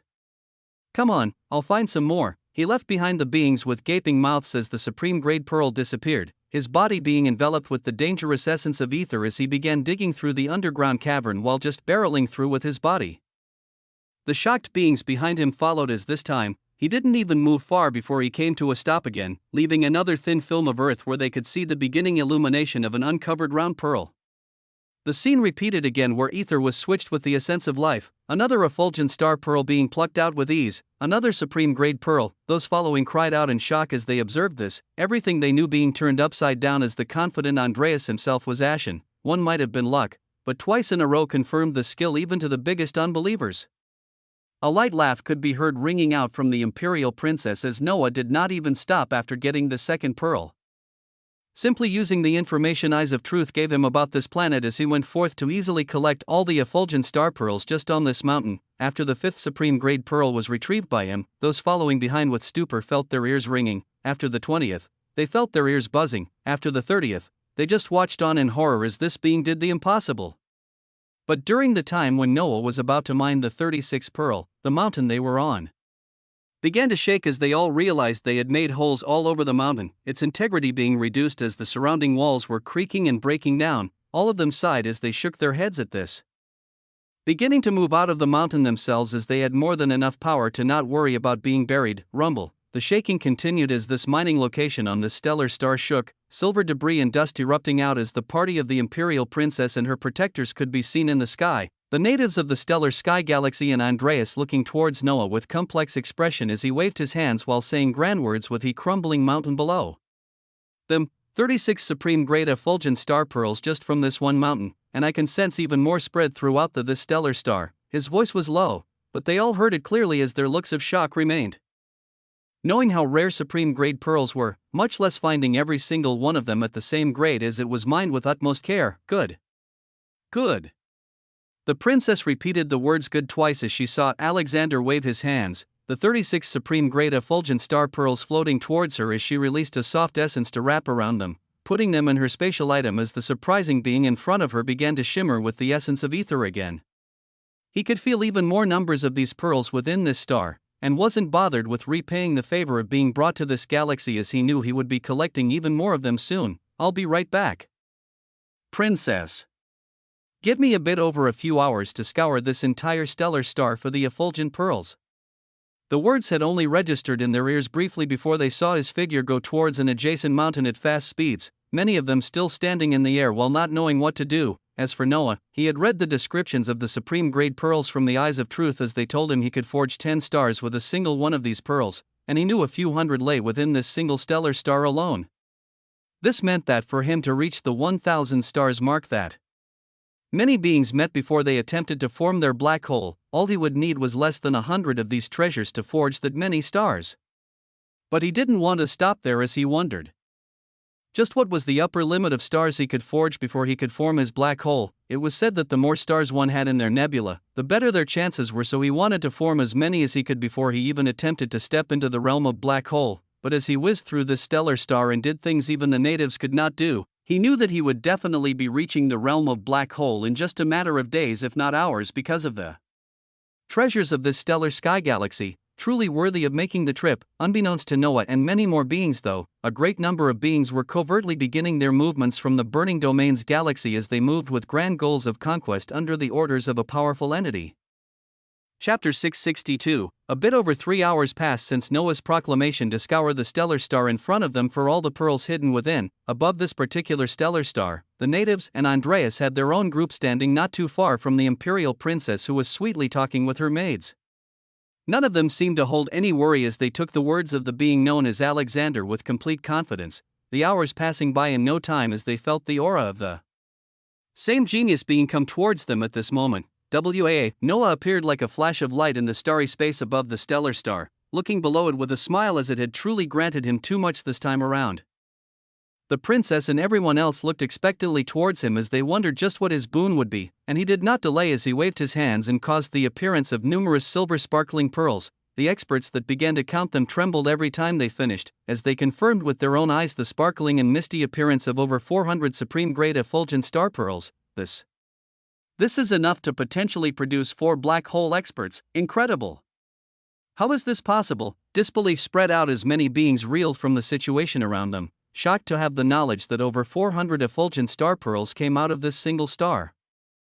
Normally, only a few tens of pearls would ever be mined from one star, with many of them destroyed during the mining process, or if a count like 100 pearls was ever reached from any star, they would mostly be middle grade pearls or low grade, never supreme grade. Even if there were 400 low grade effulgent star pearls, they would not have a big reaction to it, as they knew a low grade one could only allow a being to forge 1 or 2 stars.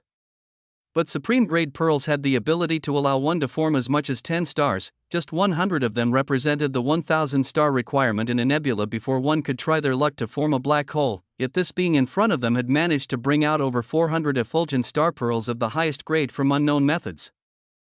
And he floated them in the star space as many looked over with envy and greed in their eyes. Well, I had thought it would take us quite some time to gather and then absorb the treasures of this galaxy to increase our realm, but it seems you've done everything for us. The words of Alexandra Danica stopped the thoughts of all the beings in their tracks as she floated next to the shimmering 400 star pearls. She turned her head towards the natives and Andreas as she released cold words. We can take it from here and won't be needing an escort. We'll go through a few more stellar stars or realms if need be, or just to see the sights of this galaxy itself. The words were extremely emotionless as Andreas nodded, waving his hands as some of the miners behind him returned to the stellar star below them, with others simply flying away to other locations as they still turned towards Alexander every now and then with shock. You all watch over us as we cultivate. I'm curious of these treasures. Anna's voice rang out again as it commanded the 10 black hole experts and the 20 nebula realm beings acting as their guards, those in the nebula realm trying their best not to even look at the enticing pearls that would allow them to forge over 1,000 stars if they could handle it. You guys can partake. The cheerful voice of Anna rang out towards her two maids, not even needing to tell Alexander as he had already grabbed onto one of the shimmering effulgent star pearls that he collected. Effulgent star pearl, supreme grade, an expertly dug out star pearl that retained all of its essence entirely, capable of allowing the user to forge 10 stars with it. In his hands, the pearl began to melt as its essence passed through his hands and went towards the illusory origin near his heart. The nebula that represented his origin, as well as the nebulae of the laws of fire and water, continued to spin beautifully, there being a bit over 300 stars currently in Noah's nebula. The cores of fiends had been extremely helpful as they brought him to 300 forged stars, but this many treasured effulgent star pearls in front of him could easily push him above 1,000 stars as he wondered exactly what his limit would be. Rumble, as soon as the essence reached his origin, it shone with a silver luster that went to form the outlines of 10 stars, his nebula spinning faster as it absorbed the law essence from the surroundings law origins as well as the atmosphere to finish condensing these 10 stars. Ding, all 10 stars were swiftly forged as his nebula continued to spin, Noah giving a light smile as he moved on to the next one and continued forging stars as easy as one could. The three girls that thought Alexander had given them enough surprises for today had to look up with surprised eyes again when they noticed that even though they were still absorbing their first pearl and carefully forging their stars, he had moved on to his third. He had such a rapid rate of absorption that they wondered if he was already a black hole that sucked in everything. This rapid rate of absorption continued as Noah soon passed 400 forged stars, then 600, then 800. He had absorbed over 50 effulgent star pearls in the span of an hour, forming nearly triple the number of stars he had in his nebula during this time. Even the imperial princess and her maids had only been able to fully absorb 10 pearls at around this same time. But Noah paid no heed as he continued, absorbing another 20 pearls as he reached 1,000 stars. He felt strong vibrations ringing out from his origin the moment he completed the 1,000th star. Unique black light that actually sparkled draping over his nebula as it signified he could choose to make the move of trying to form a black hole by making his nebula collapse in on itself, using the force of the numerous stars to easily establish a black hole. But it was common knowledge that the more stars you forged, the higher chances to had of forming a black hole as well as increasing its strength. With the maximum number of stars forged in a being known to be 2,000, Noah wanted to even bypass this number as he made a grand goal of creating the most powerful black hole from his nebula. This meant that after he reached 1,000 stars, he ignored the newly appearing essence of sparkling darkness as he continued to absorb more star pearls. 1,100, 1,200.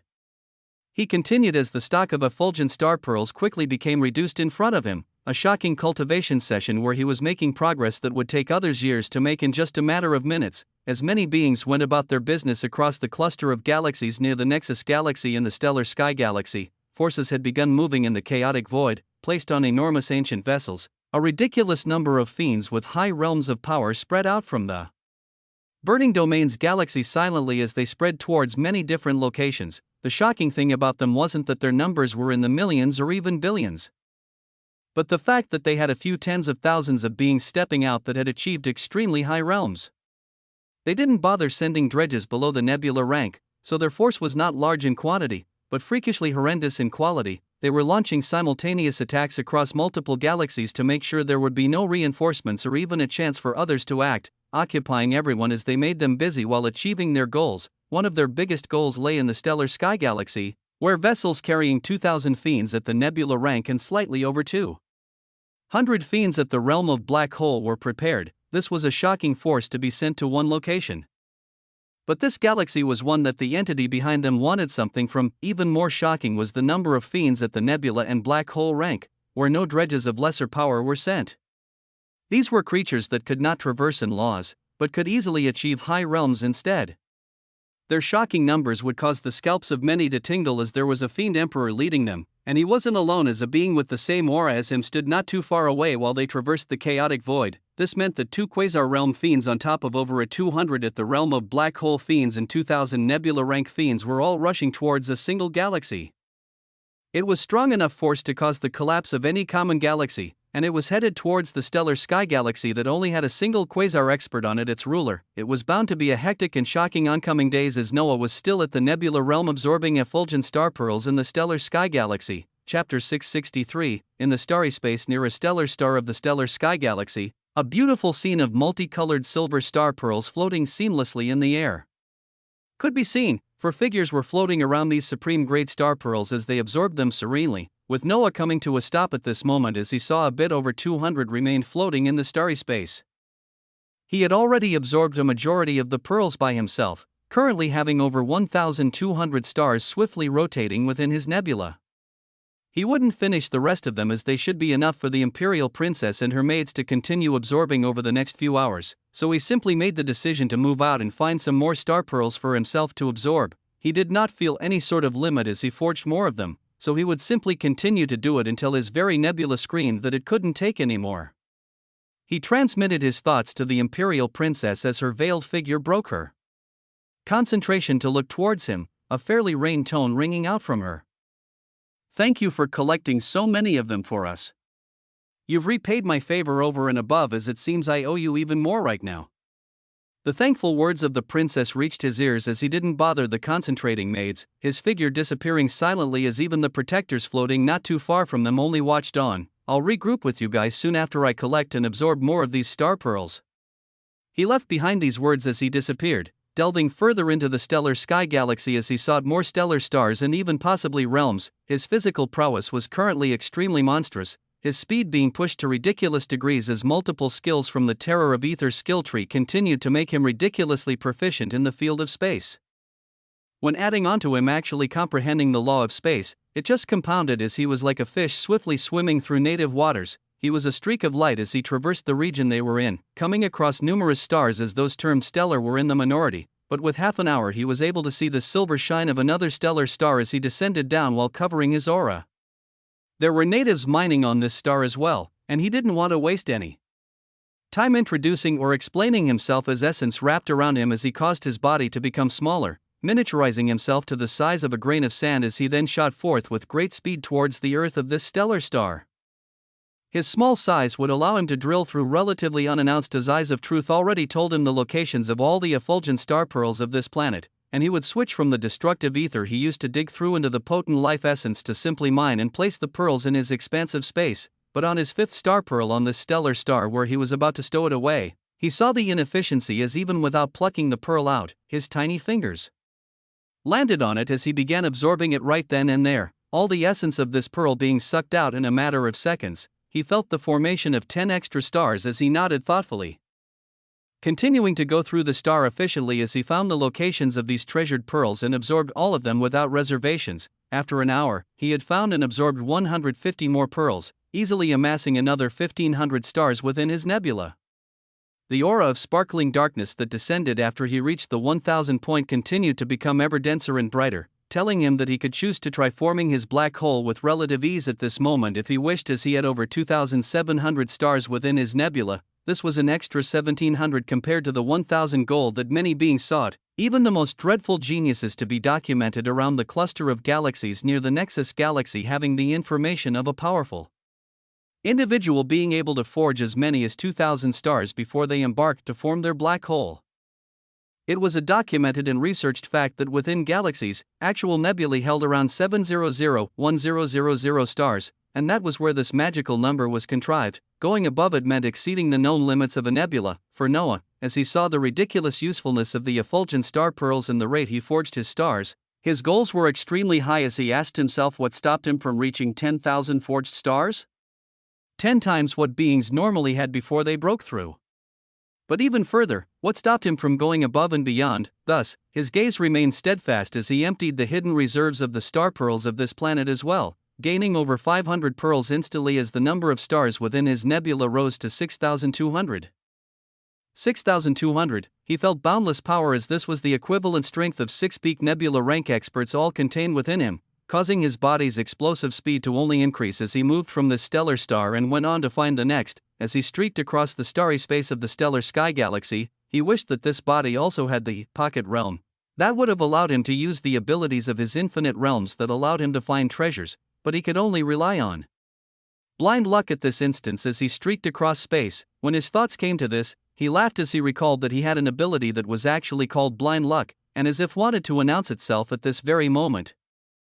His eyes picked up a silver luster at a far corner of space to his right, halting his direction as he went towards this light right away. The light only became brighter and brighter as he neared, a bright smile blooming on his face as he found an enormous silver door seamlessly floating in space. Gateway Stellar Realm, a gateway that leads to a stellar realm filled with abundant life forms. His protagonist trait put in some work as the third thing he came upon wasn't another stellar star, but a grand stellar realm that should have been multiple times larger than any star. This meant an even more exorbitant amount of effulgent star pearls that he could mine with the highest grade.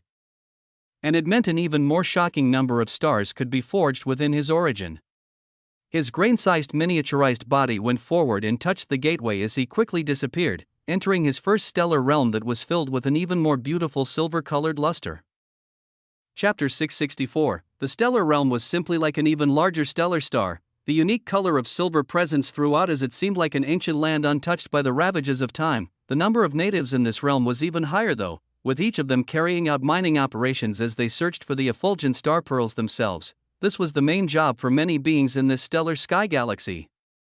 Noah ignored all of them as his militarized body sunk into the earth, continuing his own search as he repeated the same process of absorbing as soon as he located them. The number of forged stars within his origin continued to explode upwards of 6,000 as his body in the Novice galaxy was experiencing great changes as well.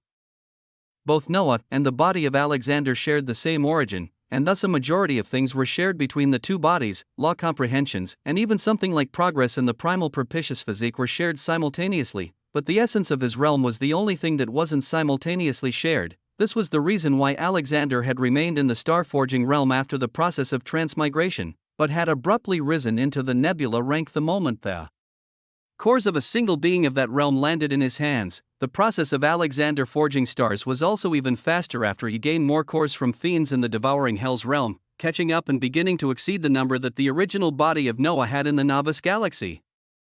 Now that the situation was switched with the body of Alexander leading the way with over 6,000 forged stars within his nebula, the body of Noah in the Novice galaxy was having a stellar time as all it was required was for him to use the abundant enhanced essence of the galaxy and infinite realm he was in, this essence being enough to reproduce the forged stars that a part of his origin had already created. In the past few hours, as the absorption of the effulgent star pearls continued, the body of Noah had already amassed over 2,000 forged stars as a similar unique dark veil landed on his nebulae, letting him know he could try breaking through and forming his black hole any time. So he continued on fearlessly as the body of Alexander began to locate and absorb even more pearls in the stellar realm, excited to see if a universal restriction or anything like that existed that would prevent him from completely shattering everything that was known about the forged stars of the nebula realm. As Noah continued actions that literally nobody else could take in the stellar sky galaxy, a terrifying force approached not just this galaxy, but 3 more that were in the cluster of galaxies near the Nexus galaxy. The forces were distributed fairly evenly, with over 200 fiends in the realm of Black Hole, over 2,000 in the Nebula realm, along with 2 fiend emperors at the shocking realm of Quasar. A force such as this was heading towards the 3 galaxies that were either allies or under the influence of the Nexus galaxy, while the force heading towards the Nexus galaxy itself was even more terrifying as it held double the experts at the Quasar realm, and another being that the fiend emperors called an elder. This elder was a terrifying existence that could not even be talked about at this moment. Among the 3 galaxies targeted, the one that the Imperial Adjudicator was currently trying to stabilize, the Sanguine galaxy actually had no force going towards it, and this was purposeful. This, along with the huge force heading towards the Nexus galaxy undetected, were all just merely preparations.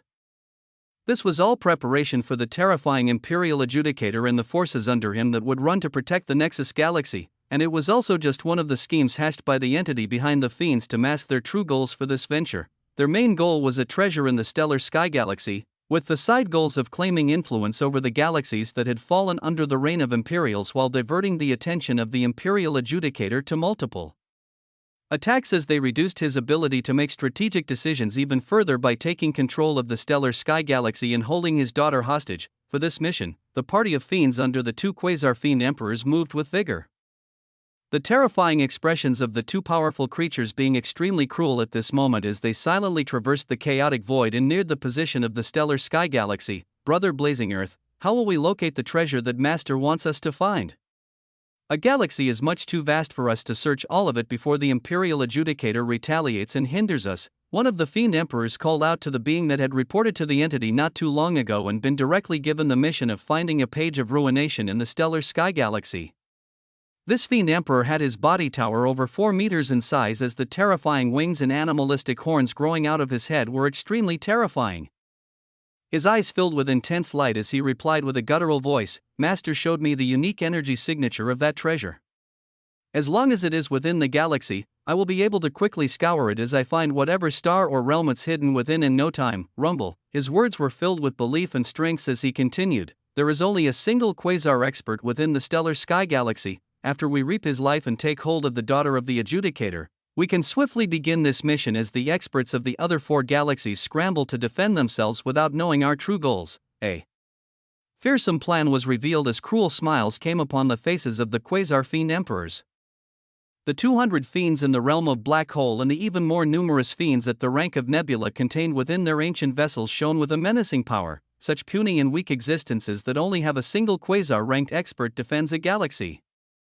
They are about to know that we have multiple of such experts among our brothers and sisters, and even more terrifying elders at the rank of the same thing they protect galaxy. Rumble. The rank after Quasar was revealed from the monologue of a terrifying Fiend Emperor at this time, the luminous and heart-shaking realm that very few people understood and even fewer people knew about the galaxy realm.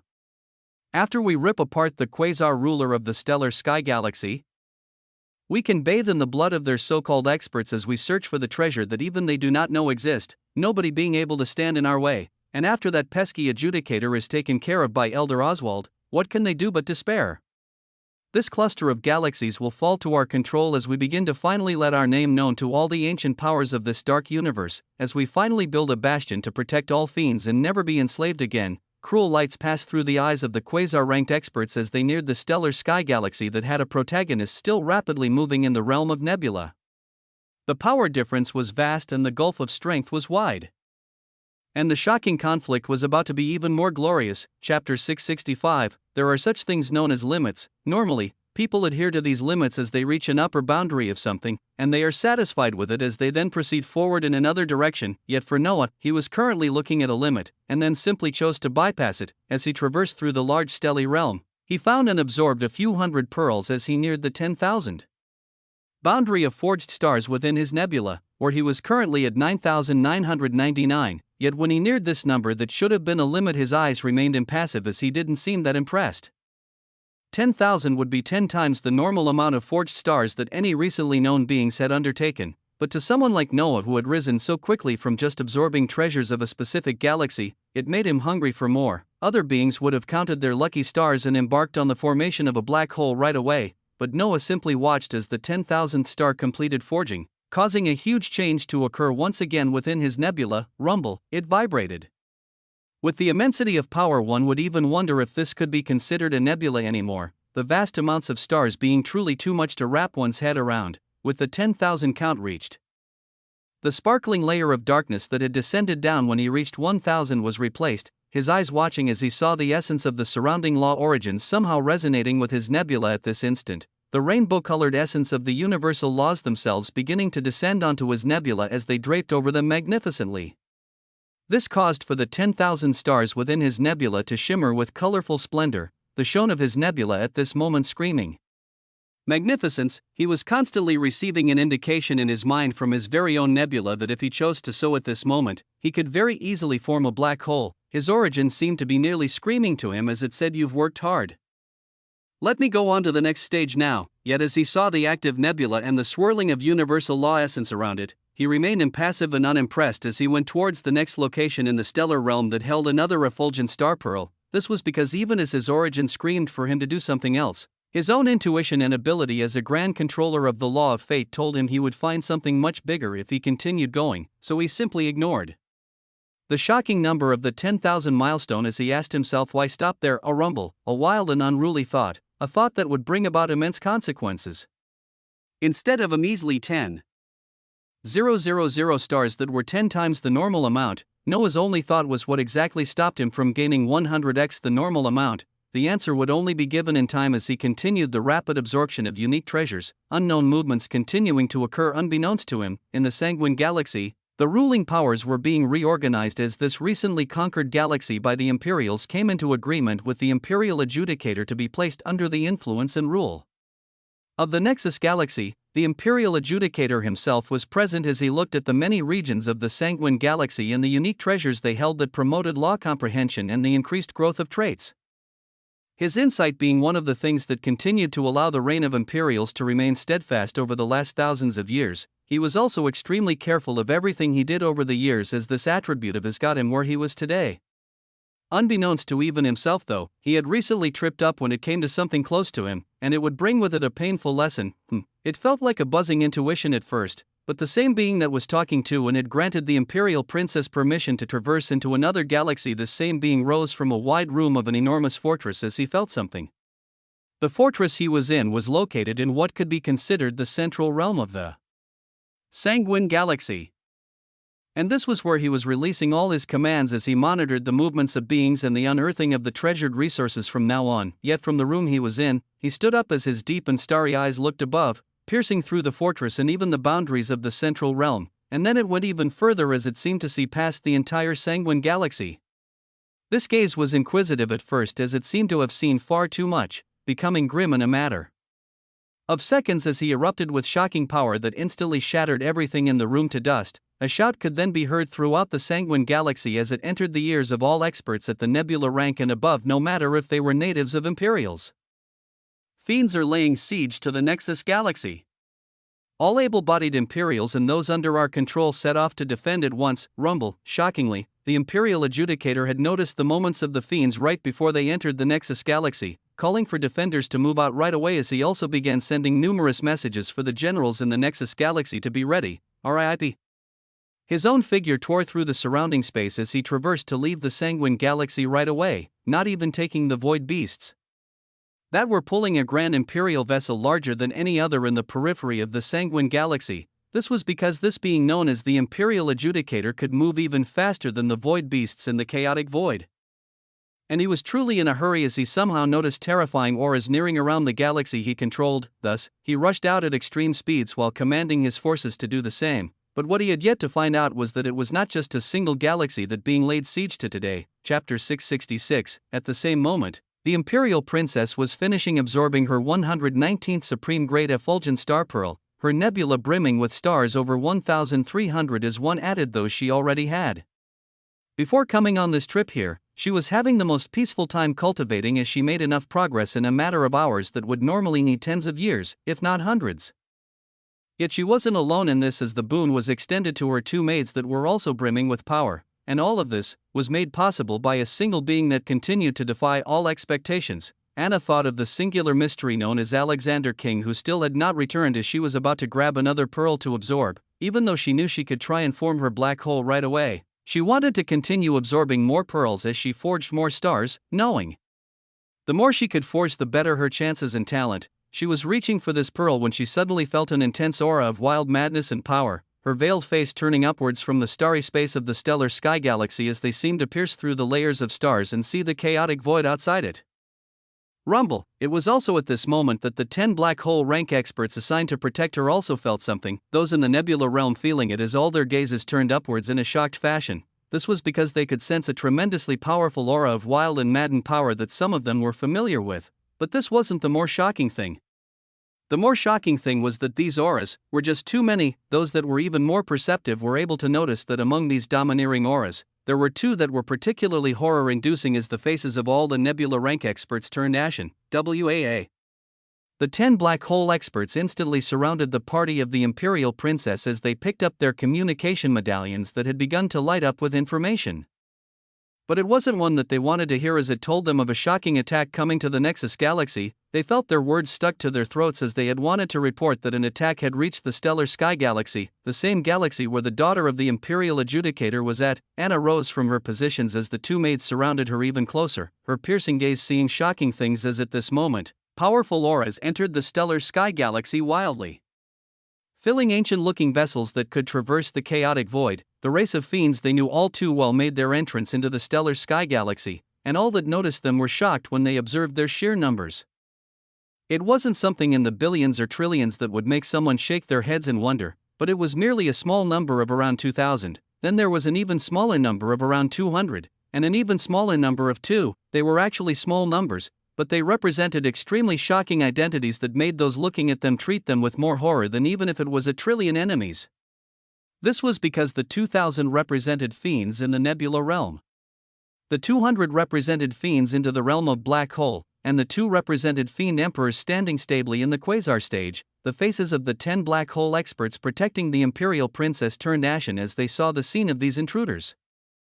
But yet another aura appeared thereafter that somewhat caused them to breathe easier. Rumble, from the center of the stellar sky galaxy, a being shimmering with silver and white light as bright as a star made his way over, their eyes that saw from far away observing this being to actually appear not too far away from their position as he looked at the invading forces of fiends that silently went towards a certain location in a straight line towards the very spot that the Imperial Princess and her guards were at. But the being that had appeared between them was someone extremely special, the being known as the ruler of the stellar sky galaxy. The party of the Imperial Princess and others could see all this very closely because they had just entered the stellar sky galaxy a few hours ago, and had stayed in the periphery of the first stellar star they found as they were very close to the boundary of the galaxy, so when the fiends neared and entered, their auras picked them up. But this also meant the powerful fiends also picked up their signatures and knew who they were, actually making a beeline right towards them. But it was at this moment that this ruler of the stellar sky galaxy appeared, his gaze bubbling with fury as he glanced at the terrifying force of fiends atop the ancient vessels. What do you want with my galaxy that you fiends would send your entire force here? What have we done to wrong you? Rumble, the voice of the ruler rang out clearly for all to pick up as the ancient vessels carrying the fiends forward did not stop. Another voice merely coming out coldly as they moved unhindered towards their goals. Our entire force? You think too highly of yourselves, humans. This is merely but one force from the many that finally embarked from our glorious burning domains.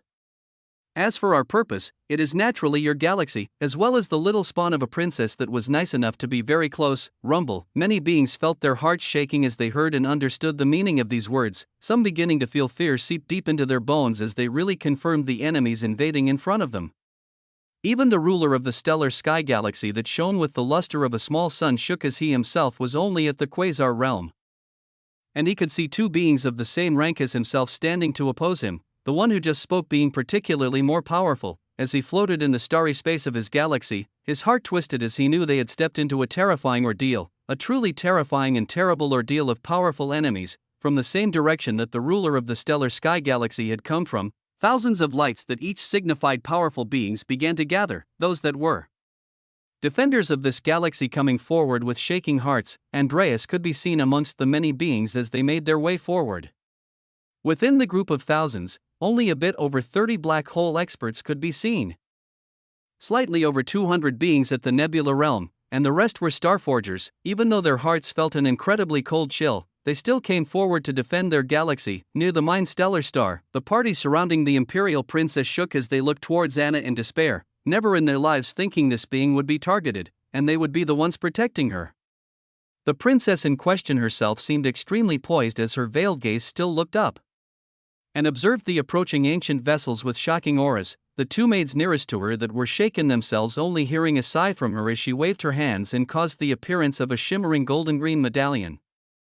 A few million miles away from them, from the doorway of the stellar realm that a particular someone had entered not too long ago, he came out once again as his eyes also stared towards the periphery of the stellar sky galaxy as he saw the shocking invading force assembled and making their way, in the middle of forging thousands of stars within his nebula. Noah came out to find a nauseating number of enemies multiple ranks above him make their entrance into the third galaxy he had stepped into. Chapter 667. In the chaotic void, a being that looked like an exploding sun shone brilliantly in the utter darkness as he tore through the void while making haste towards the Nexus galaxy.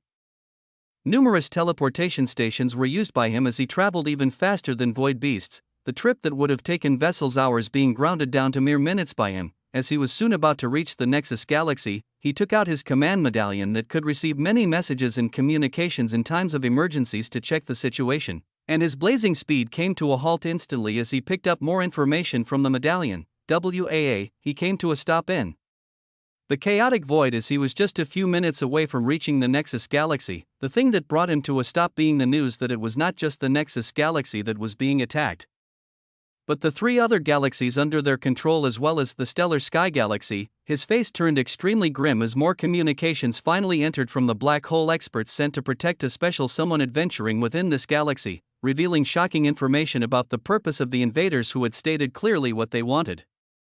His body shook as he heard many messages coming in that revealed horrendous information of powerful forces of fiends led by Quasar-ranked experts on each of these galaxies, with the Nexus galaxy facing an even more terrifying force, but none of this was the reason that made the face of this Imperial adjudicator turn grim.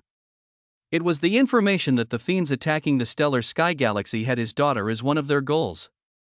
This was the reason he came to a stop in the middle of the chaotic void, not continuing to go towards the Nexus galaxy that was just a few minutes away now.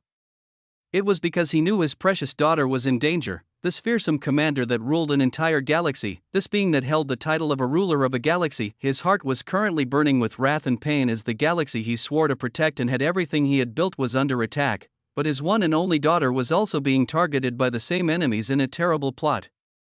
He came to a stop as he could not make a decision on whether he should go save his daughter or save his galaxy. Buzz. At this moment, the command medallion rang again as the Imperial adjudicator received another communication, and this time it was from someone special as it drowned out all the other voices coming out of the medallion, the body of the adjudicator shaking as he heard a sweet voice that made his heart feel like it was being squeezed. Daddy, in the stellar sky galaxy, as the force of powerful fiends was descending down, Anna took out a medallion as she sent her voice into it quickly while hoping for a reply. It was a medallion only to be used for emergencies, and a pretty shocking emergency showed itself in front of her at this time as she called out, "Daddy." The voice of a daughter calling for her father was calm and composed, her heart only stirring when she heard the reply of the powerful voice she was always used to. "Anna, are you safe? The fiends, there's a decent amount of them arriving at the stellar sky galaxy." Hearing their words, it seems they probably sent another force just like it if not more powerful to our home. The voice of Anna was calm as she analyzed the words of the Fiend Emperor and quickly came to a conclusion, the voice on the other end going quiet as it heard these words, "Don't worry about me, Daddy. You need to go protect our home." Rumble. A shocking truth was revealed as the Imperial Princess put many pieces of the puzzle together purely from the words of the Fiend Emperor that they were just one of the many forces of fiends sent out. Realizing that the Nexus galaxy as well as other galaxies could also be under simultaneous attacks, but she went even further as she knew her father was in the Sanguine galaxy, and he should have now known of these attacks as he would either be setting off to protect the Nexus galaxy, or someone special that had just stepped outside of it. She was very thoughtful as she knew at this point, her father would be placed in a huge dilemma as the lives of trillions hung in the balance alone with the galaxy he ruled over. While he contemplated all of this for his daughter who was in another targeted galaxy light years away, Anna, a voice filled with intense pain and wrath, was the only thing that came out from the medallion.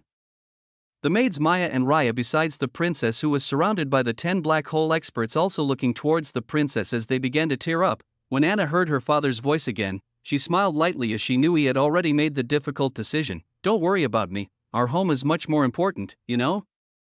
Mom is there, my annoying aunties, even the pompous nephews along with trillions of others." Her voice was always calm and collected, but it had begun trembling near the end as she knew there were many uncertainties to come in the next few minutes. She was about to continue as she wanted to tell her father she loved him, these words serving a shocking meaning that might have even made the adjudicator change his mind. But it was at this moment that she spatial fluctuations near them, her gaze noticing the reappearance of the being she knew as Alexander. Towards this particular genius that she had invited and embroiled into this situation, she wanted to sigh as her eyes caught her face, and she had to do a double take. her perceptive eyes saw the expression of Alexander was the same as always, the same expression that had appeared multiple times before he threw ridiculous surprises their way, as he now stared up towards the few hundreds of thousands of miles where ancient vessels filled with fiends were coming towards them. She saw that his expression was as calm as ever, and it didn't have any ounce of fear. Her heart settled as she saw this expression, pulling back the words of telling her father she loved him that would serve as a goodbye. She instead spoke sweetly again, just like when she was asking him for permission to leave the Nexus galaxy. "Take care of them without a worry, Daddy. I'll see you in a bit, WAA." She finished these words as she put the medallion away, glancing towards Maya and Raya, and then towards the powerful genius calmly watching the scene playing out in front of him. She looked at the calmness of this being's eyes as she wondered, in the face of all of this, when even her black hole protectors seemed to be quaking, what was giving this being the strength to be so calm? Chapter 668. In the chaotic void where the Imperial Adjudicator had come to a stop, his body exploded with even more power the moment the words of his daughter finished, his heart filled with such intense wrath that even the chaotic void around him warped and shook. A part of his brain noticed that his daughter had not said goodbye to him, only that she would see him in a bit. It meant that even his daughter held some form of hope that even with the terrifying plots and enemies against them, she saw a possibility of coming out of it alive. Just this small possibility made the Adjudicator blaze with even more power, continuing his path towards the Nexus galaxy as the fate of his daughter was left up in the air. But now, his power blazed even brighter as he saw a possibility for him to save both his galaxy and his daughter, but he would have to act as quickly as possible and crush all enemies before he could go on to save the thing dearest to him. Rumble, his shocking aura that seared the very chaotic void itself, thundered towards the Nexus galaxy, where it wasn't just those at the black hole and quasar realm that was targeting this particular galaxy. In the stellar sky galaxy, Anna's eyes closed as she sensed the trembling protectors around her, the teary maids nearest to her, as well as the calm Alexander further from her. She felt all of this as she looked within her nebula, seeing the over 1,300 stars that were forged in the dark light that signified she could try forging her black hole at this moment if she wished. She had wanted to wait some more as she stabilized her realm before proceeding forward, but her languid eyes that were glancing at everything around her became even calmer at this moment as while she looked towards her nebulae, she gave a single command: breakthrough. Rumble. The space around her shook as even the maids were slightly pushed back at the pressure, looking towards Anna as they sensed a terrifying gravitational force enveloping her. This caused their eyes to open wide as they knew what this gravitational force signified. It was what would be observed any time a being tried to break through into the realm of black hole. The nebula at their very center would be used as a sacrifice to produce a terrifying black hole with a tremendous gravitational force that threatened to devour the being trying to break through if they were not strong enough. The more stars one had in their nebula when they broke through, the more stable their black hole would be, as they had best hoped their bodies were also strong enough to withstand the initial force of the black hole and successfully finish its formation. One must know, a black hole normally forms because of the death of a massive star. When such a planetary body has depleted its thermonuclear fuel at its very core, it becomes unstable and then proceeds to gravitationally collapse inward upon itself. What a being had to do when going into the black hole realm, they had to utilize their nebulae filled with over 1,000 stars as they gave the command for it to collapse within itself for the formation of a grand and powerful black hole. The result was something ecstatic. The protectors of the princess looked towards her location with strained eyes as they saw what she chose to do, their bodies beginning to glow with power as they prepared to lay down their lives if they had to on this day. The force of the stellar sky galaxy that had also neared saw this breakthrough, their eyes then moving towards the incoming ancient vessels carrying fiends, as many of them simply shook their heads in despair. What could a single new entrant into the realm of black hole do? They had over 200 of such fiends in the black hole realm, as they even held 2 quasar experts. So what if you broke through right now? Their eyes were filled with despair but also a tinge of hate. As they heard the aims of the fiends was their galaxy and this imperial princess, attributing the fault of them being targeted to her, Anna paid no attention to this as her heart remained calm, the gravitational force threatening to absorb her body and extinguishing her life being wiped away instantly as she used her Epsilon rank trait, Vector Controller. To a being with a trait such as that, what gravitational force could they not repulse or nullify? Oh, her languid eyes opened wide beneath the veil as she instantly wiped away the terrifying obstacle that came with forming a black hole. The terrifying gravitational force disappeared as the nebula within her that had imploded within itself came down to stabilize. Coalescing together as vibrantly, a glimmering black hole was being born. An extremely hard breakthrough that should have taken some time and effort to occur was easily cleared by the terrifying imperial princess, her veil widely flapping for a second as it threatened to fly off. HAA. A distinct sound of someone breathing out calmly could be heard as Anna reined in, the wild essence pulsing off of her, completely placing her black hole under control as a powerful aura began to rise from her. Her maids and protectors looked towards her in a stupor as they seemed to want to ask, "Was that it?" You had already broken through, but the stupor was ignored by her as she channeled her abundant energy of this new realm that was sucking in all the essence around her.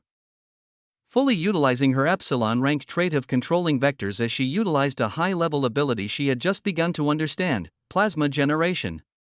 Sweet words escaped her lips as immensity thundered out, WAA, a gorgeous color of blue and purple erupted as the vector controller increased the vibration rate of the atoms around her so much until she began to coalesce at plasma. If one was knowledgeable, they would know that plasma is a superheated electrically charged ionized gas that is so extremely hot, causing even electrons to be ripped away from the atoms to form this ionized gas. This extremely dreadful plasma had begun to coalesce around Anna, warping the nearby space from its searing heat as it even caused the maids Maya and Raya to pull back from their sheer scorching temperature. Yet this blue-purple plasma erupted out from the back of Anna Lexalis Danicus as it formed into a majestic shape of stellar wings. Wings made of pure plasma would scorch anyone but the vector controller. As these wings were in the process of forming, Anna's hands magnificently opened to her sides as the baleful plasma formed there as well. In the form of a long cylindrical rope that seemed to turn into a whip as she grasped this destructive plasma with her bare hands. Rumble, there. Formation wasn't alone as scorching balls of plasma began to erupt all around her, a shocking image of a terrifying creature being created in the stellar sky galaxy as the Imperial Princess became surrounded by plasma. Her eyes cold as they stared fearlessly towards the far distance where powerful fiends stood, not too far from her. Noah saw all of this happening as numerous thoughts crossed his mind while calculating the situation around them, his eyes hiding a lustrous shine as it seemed he was plotting something. Chapter 669. The defenders of the stellar sky galaxy gathered under the quasar-ranked ruler of this galaxy as they watched the unhindered ancient vessels of the fiends rush towards them. Many of them were fearful as they did not even have the will to attack first, seeing how outnumbered they were by the many fiends. They had over 200 beings in the realm of Black Hole while they had slightly over 50 when the defenders of the Imperial Princess were combined, and while the number of nebula rank individuals they had were in the hundreds, the fiends were above 2,000. To top it all off, they only had a single quasar-ranked expert while the other side had two. Faced with such a line-up, who would not despair? The answer was very few special beings. One was the transformed Imperial Princess that had a shocking look of a being clad in scorching plasma, even the nearby nebula rank individuals feeling this searing heat as they pulled back in fear.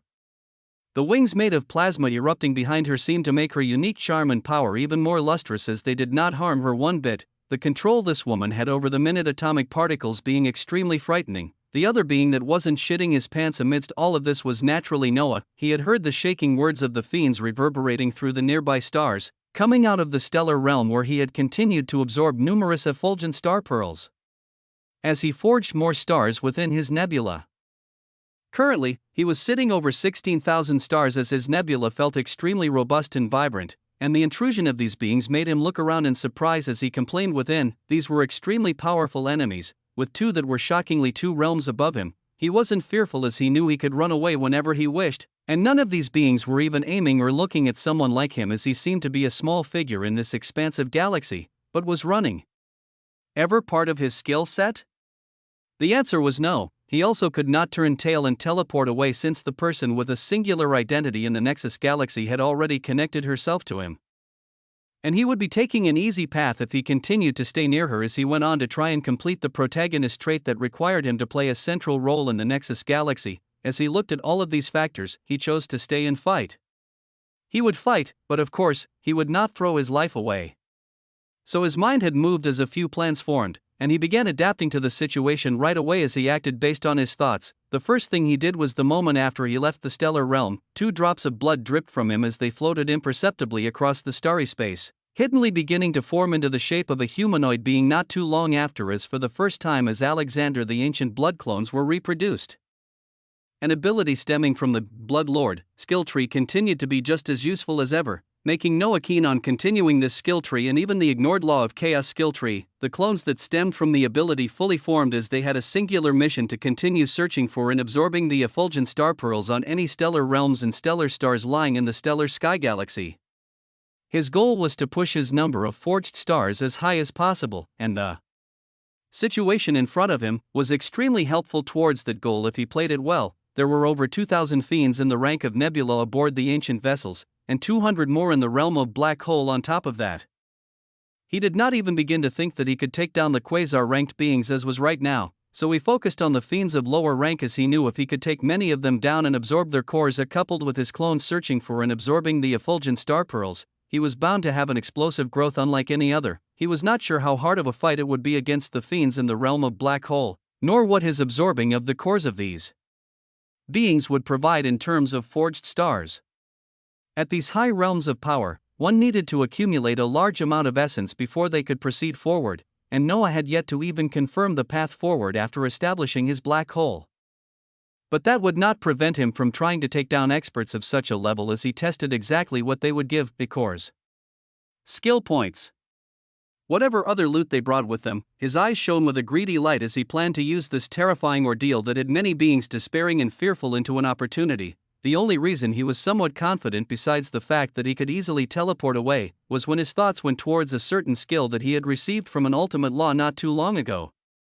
His eyes turned into slits as he stared into the stat panel to observe its shocking percentages once more. Yggdrasil, 5/5, an ability that most beings cannot keep active for longer than a few minutes because of its immense mana requirements.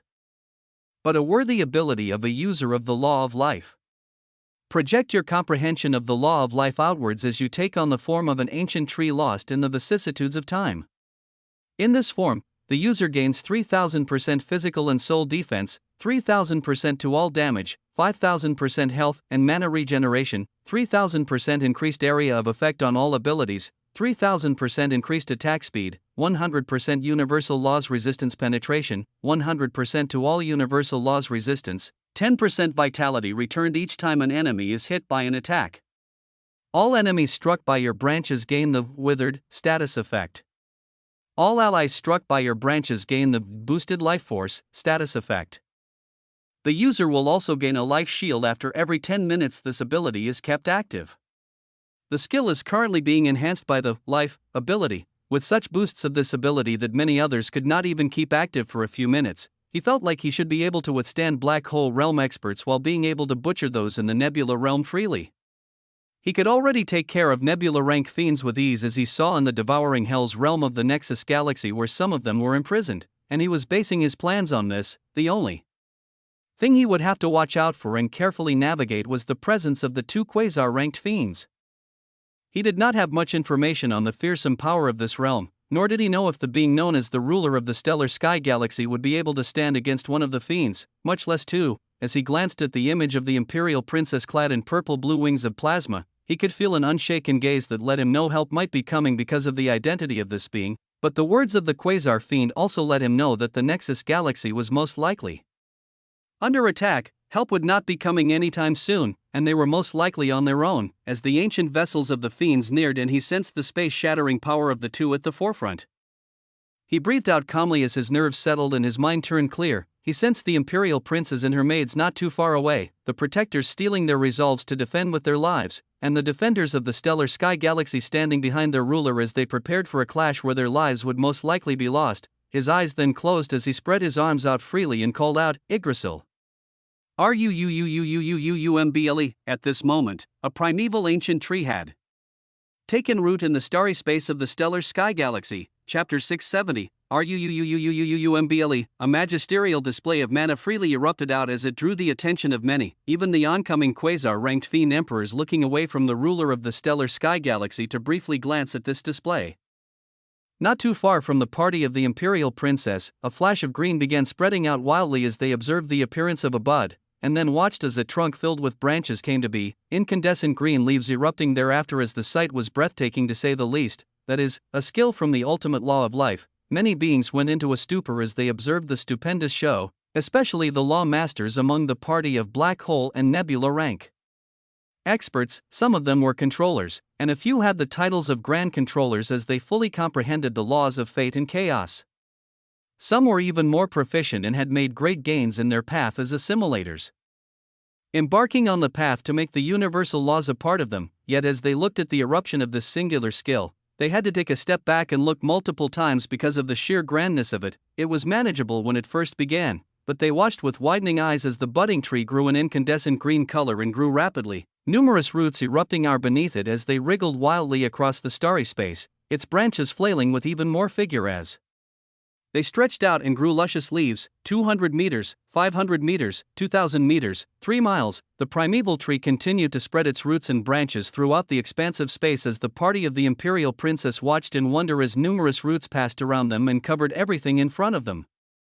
The greenery blazing off of this primeval tree was extremely blinding as a hue of green spread out, even the imperial princess in a grand form surrounded by scorching plasma looking up with wonder. Sitting over 5 miles, Yggdrasil stopped growing as its branches shook with vigor, green starlight shooting off from them as the abundant aura of life spread out with ease. The party of the imperial princess under the influence of the primeval tree felt their essence responding with vigor and crying out with wanting, drinking the essence of life that enhanced all other laws it came in contact with. Many beings still looked forward in a stupor as their despair was taken down somewhat. With a few of them having come across life law masters who could use such a skill before, that is, the Yggdrasil ability, right? One could not help but ask out loud as they tried to match what they knew about the skills under the law of life and the phenomenon they were seeing today. It's too big. The biggest I've seen was 100 meters, and the exalted life law master could only keep it up for a minute. This exalted law master having his over 5 miles, how can he? Shock and disbelief spread throughout the minds of many as the eyes of the ruler of the stellar sky galaxy shone. Feeling the pressure and despair he felt towards his galaxy slightly lessen as he observed the power of this new ally. But only lessen. The despair he felt was still huge as he saw no way of combating 2 quasar-ranked individuals alone. But at this point, some gasps began to occur as the many experts observed the branches of the primeval tree to begin moving with vigor, their targets being the allies around it as many became apprehensive. The tree seemed to feel this as it directed 3 branches towards the imperial princess and her 2 maids first.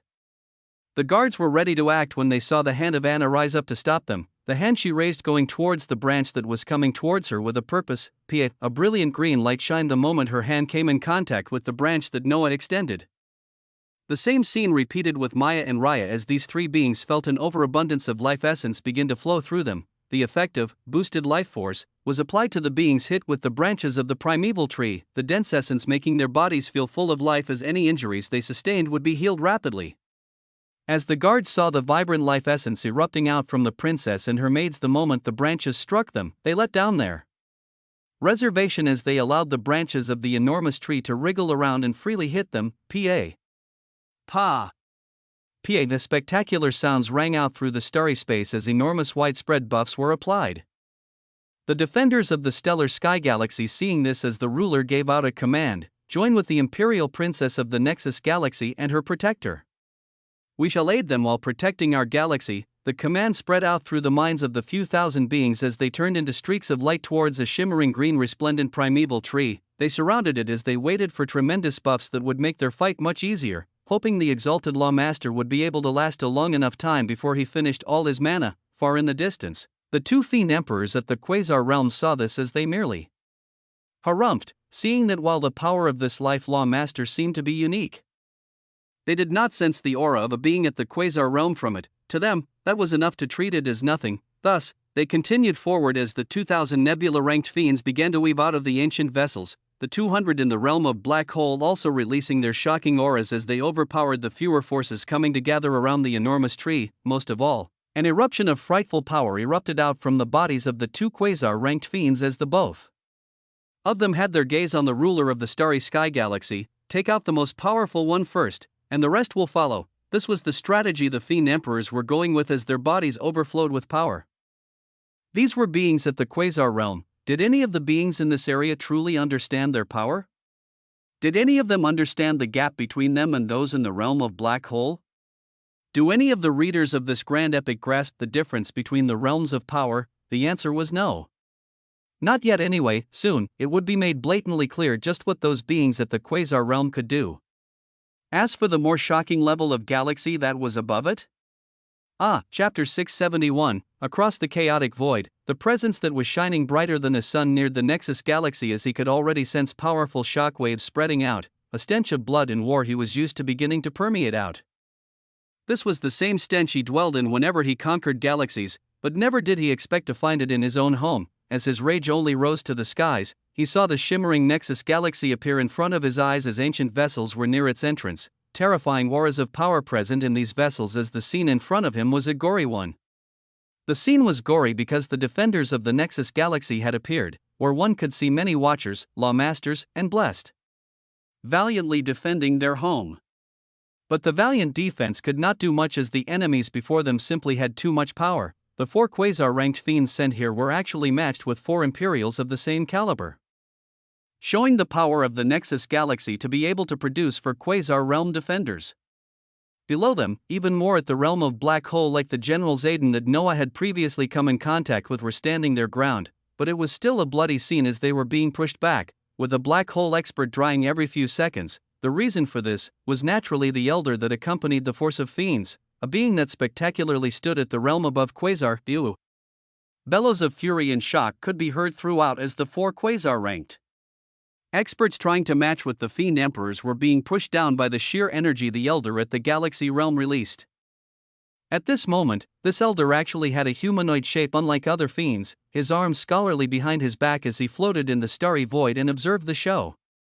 One could see his body was thrumming with power as he looked like he was about to make a move and wipe out all the enemy forces nearby, but this was the exact moment when the shocking aura of the Imperial Adjudicator appeared. With a grand entrance and a face full of wrath, many beings turned their eyes towards the new entrant as a variety of emotions covered their faces.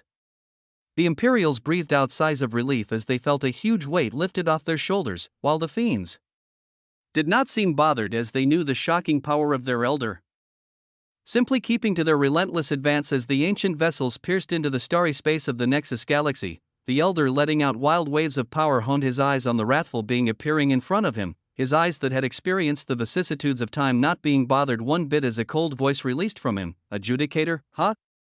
You've been bullying my youngins all this time thinking you were something big. I am here to clear that misunderstanding. An aura of majesty released from the Elder as space weaved and cried, even the nearby barrier of the Nexus galaxy thrumming as if it felt a threat. The chaotic void in the surroundings shook as it seemed to become more orderly, with this shocking phenomenon continuing until the void seemed to take characteristics of the starry space within a galaxy, as if another galaxy had actually come to reside in this location. The shocking truth was that a galaxy had come to reside in this area, and it was the manifestation of the realm that the Elder of the Fiends achieved, Galaxy Realm. A realm where, in the simplest terms, the beings could influence the surrounding area as if it was their own personal galaxy. Do you even fully understand what this phenomenon meant? The implications were shocking as the Imperial Adjudicator looked at this scene with the same wrathful eyes. The father of the fearsome Imperial Princess seemed like a man in his 40s. His face sculpted with devilish handsome features and a sharp jawline as his eyebrows alone released unkempt regality. Dark hair flowy wildly above his head, his eyes that shone with a blue luster glanced at the fearsome galaxy-ranked combatant without any fear. As he saw the war currently making its way into the Nexus galaxy, he thought of his daughter that was facing a deadly threat far away, as well as his wife in the Nexus galaxy. As the images of these beings crossed his mind, his rage overflowed as essence erupted from him. Like a vacuum coming to fruition, the aura he released pushed back the horrifying influence of the Galaxy Realm Fiend Elder, glimmers of stars beginning to appear around him as one could see his aura was not at the Quasar realm, but it also had not stepped into the Galaxy Realm. Just a half a step into the Galaxy Realm, and you thought you could raise yourself into a power in this unknown corner of the universe?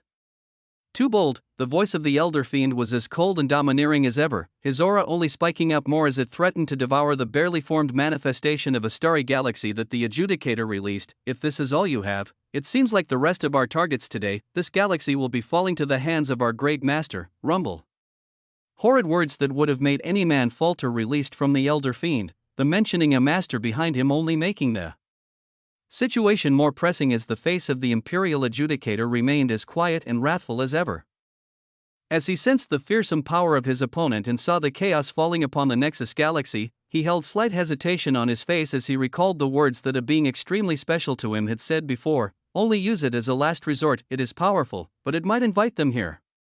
If they find me, I will forever disappear from you and Anna." The voice of the being he loved the most repeated in his mind over and over again as he glanced at the fearsome force threatening the same galaxy she was hiding in, steeling his resolve as he chose to face what may come whenever it came. As he resolved himself, the eyes of the domineering Elder Fiend abruptly opened wider as he began to sense a fearsome aura emanate from the weak Imperial Adjudicator. This aura even made his manifested galaxy tremble. Chapter 672. Across the vicissitudes of time, the types of powers and strength were numerous. The masses would only ever come to touch the cusp of such powers, while a select few enjoyed shocking means of strength that could only be imagined in the wildest dreams. Such a thing was happening right now as the Imperial Adjudicator that was half a step into the galaxy realm saw that to save the Nexus Galaxy, he had to use something that he had been warned not to utilize unless it was in the direst situations. Crack, an eerie silence had pervaded briefly as it seemed the void itself was fearfully waiting, and in the next instant the horrid sound of space breaking occurred as one would be shocked to find the source of the horrid sound was from the Adjudicator's chest. Rumble, essence roiled and tumbled wildly as from the chest of this galaxy ruler. The appalling appearance of what could only be described as a rift appeared. This rift seemed to split his chest apart as he winced in pain, but his blue eyes remained steadfast as he continued to supply his mana towards the stupendous ability he had cast. And the Elder Fiend felt the aura of something unbelievable as from the rift on the chest of the Adjudicator, something was emerging outwards with a luminescence of stars. Whatever was coming out seemed to have been miniaturized when it was inside the rift apparent on the Adjudicator's chest, and it continued to enlarge as it got bigger in front of him, overshadowing everything around it as the Imperial Adjudicator announced its name with great reservations.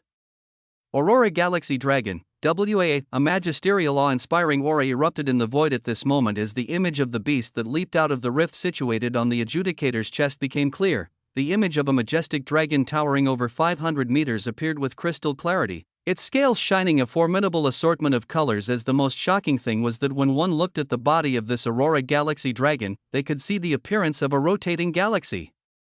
An illusory image of a rotating galaxy was very clearly reflected on the body of this majestic creature, causing the luminescence of millions of nebulae and stars to light up the faces of the somber Imperial Adjudicator and the surprised Elder Fiend. At the same time with the appearance of this Aurora Galaxy Dragon, an imperceptible wave of essence erupted from it as it spread outwards, none of the two beings in the surroundings being able to pick it up. Roar, with glistening deadly jaws that were filled with dignity, a space-rending dragon's roar erupted out as the manifested galaxy that the Elder Fiend had laid out was entirely wiped away, a domain of unknown wonders being laid down as the fearsome Aurora Galaxy Dragon then turned its gaze towards the Elder Fiend. Its eyes were colored gold, its face arrogant as it seemed to disdain merely being in the presence of the creatures around it, even the being that summoned it getting the same treatment.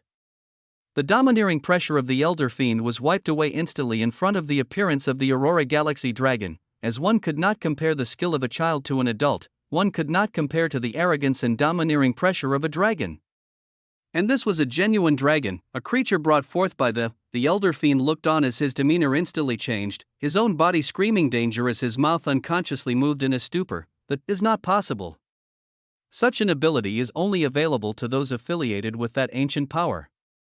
Those with knowledge of the power above ultimate laws. You cannot have it. Rumble. His arrogance had faded as his eyes turned extremely grim and hysterical, staring at the phenomenon before him in disbelief as he told himself it simply could not be so. The Elder Fiend had lived long and was somewhat knowledgeable, having listened to the stories of the entity it called Master, as he knew quite a bit about the Dark Universe. As the Elder Fiend heard the words uttered to bring forth the Aurora Galaxy Dragon that had a shocking aura at the Galaxy Realm, he recalled some of the stories heard before as the identity of this ability became clear to him, an ability that only beings of a fearsome power nowhere near this nondescript location of the universe should be.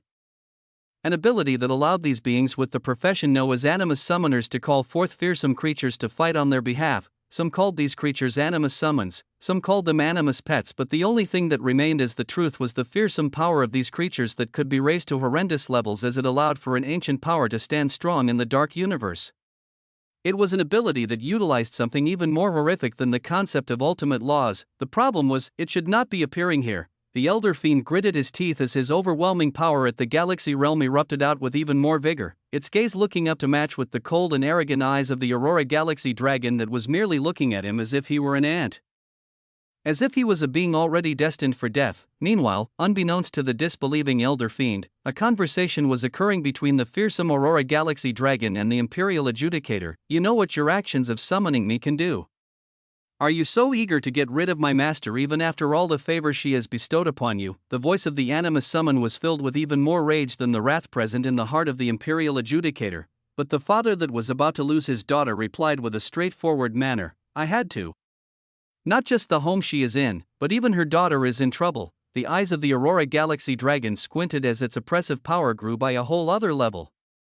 Silence reigning in their telepathic communication as the dragon only left behind a sigh. Oh, a bellow erupted out from the elder fiend at this time as his essence climbed up madly, a luminous red sword appearing on his hands as he screamed out while streaking forward. It cannot be. It cannot be. Rumble. His words said it could not be, his actions wanted to ascertain it. The domineering dragon glanced at this elder fiend as the illusory galaxy reflecting on its body shone with a dangerous luster. Space-shattering power of the galaxy realm roiled out as even the chaotic void was displaced, a shocking battle beginning just outside the boundary of the Nexus Galaxy. Chapter 673. Rumble. In the stellar sky galaxy, the two sides had began clashing as the fiends poured out of their ancient vessels. The two quasar fiend rulers made a straight line towards the ruler of the stellar sky galaxy, a being that was known as the stellar ruler, whose body shone with the light of stars as his expression seemed to age a great deal in a matter of seconds as he saw the incoming fiend rulers, his closest subordinates at the peak of the black hole realm staying behind him to reinforce against the kicking enemies. Even though they were in the realm of black hole, they knew that those in the quasar realm could trash them with ease. The levels could be explained as such. Those in the realm of black hole compared to the nebula realm was akin to comparing a professional fighter to a fatty that enjoyed a hedonistic lifestyle all his life. Meanwhile, comparing the quasar realm to black hole was akin to comparing a grown man to a kid. All the grown man had to do was exert some pressure and he could easily trash that kid. Of course, like everything in life, there were exceptions. Sometimes you had a powerfully trained kid that would be able to take down a grown man. But this was also why it was called an exception. It was rare. At this moment, two grown men, two quasar-ranked fiend rulers, were ganging up against the stellar ruler as he was aided by his forces. Pa. At this time, the branches of Yggdrasil reached them as they received a light smack on their back, the eyes of the aging stellar ruler regaining a semblance of light as life essence permeated through him and he felt increased vigor. His heart thumped with power as it made him fully pull out his emotions of unwillingness, the emotions of not wanting to lose his galaxy.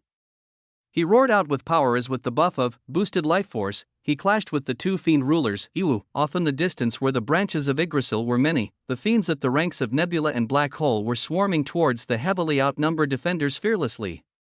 The grim looks on the faces of their enemies only served to increase their bloodthirsty as the first of the 2,000 Nebula rank fiends came in the range of Noah's numerous branches, as if a snake was lying in wait. The branches filled with shimmering green leaves suddenly stretched and extended out, shooting towards the heads of the unsuspecting fiends as their speed neared that of light. Shah. A flash of light, a smack of a branch, and to those caught off guard to death, hold, the fiends pulled back for a moment. They saw with surprise how 25 fiends were unlucky enough to have the branches pierce their heads, and that these branches were somehow enough to reap their lives as they watched their lifeless bodies pulled towards the enormous primeval tree and be absorbed into its thick trunk. Seriousness rose in the eyes of the fiends as the 200 in the realm of black hole moved forward at this moment, their gaze towards the branches of Yggdrasil serious as they marked this tree dangerous. The same scene reappeared when the black hole rank fiends entered the range of the branches, but they merely slapped them away as they could not be pierced through by them, the gravitational force they gave out being too terrifying. Yet, they were still struck by the branches regardless as without their knowledge, the withered status effect began to be applied to them. One must note that this was also another difference in realms. Because of the power of their black hole, beings in this stage could still defend themselves against the branches of Yggdrasil that had enhancements in the thousands of percentages. The high percentage boosts were only enough to keep up with them in speed and slightly lesser in power. And this was shocking enough as it is, since Noah was able to target any nearby black hole experts and the fiends at the nebula rank alone, but it wasn't enough.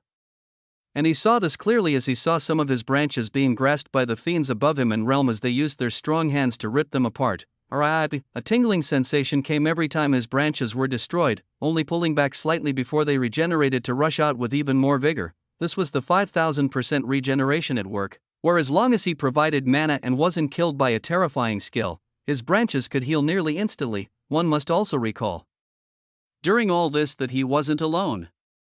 As the enormous primeval tree began to be besieged by fiends and ripped apart, those who had received its blessing rushed out with vigor as their bodies shone with a hint of green from the boosted life force ability. Another particularly luminous figure was the Imperial Princess herself, the scorching wings of plasma behind her letting out a resonant cry as she thundered forward, not to meet the fiends at the nebula rank, but the ones in the realm of black hole. The scorching Temperatures of the plasma caused a line of blue-purple lasers to be the only trail that the enhanced ANA left behind, smashing into an advancing black hole fiend as a rupture in space occurred. When one looked at the scene again, they would find half of the body of the black hole fiend to be missing, disintegrated entirely from the scorching beams of plasma. Alarm rose in the eyes of the fiends as they moved with more care, seeing that this tree and this imperial princess would be a great hindrance to them as they had to be taken care of fast.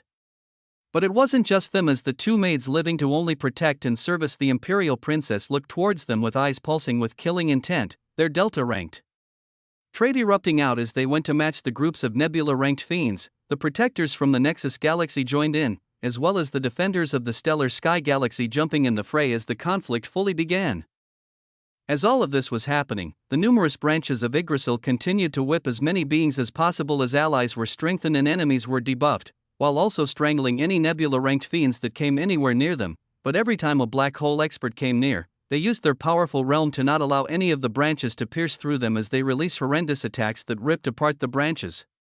As Noah observed this situation, the enormous tree he was taking the form of seemed to nod as he then moved on to the next stage of his planning. One must recall that with infinite mana, Noah truly had a great deal of options at his disposal. One of those options was layering a large amount of immense mana requiring skills that each have ridiculous boosts in order to be able to skip the advantage of the realms of his enemies. As he looked at the nebula and black hole ranked fiends that did not dwell in any laws and only had immensely powerful physical bodies, he recalled how he had easily taken care of them before in the devouring hell's realm with an attack that dealt soul damage. These thoughts only arrived for a second before he acted. Aura of Redemption, Incandescent Emperor, Sword of Judgment.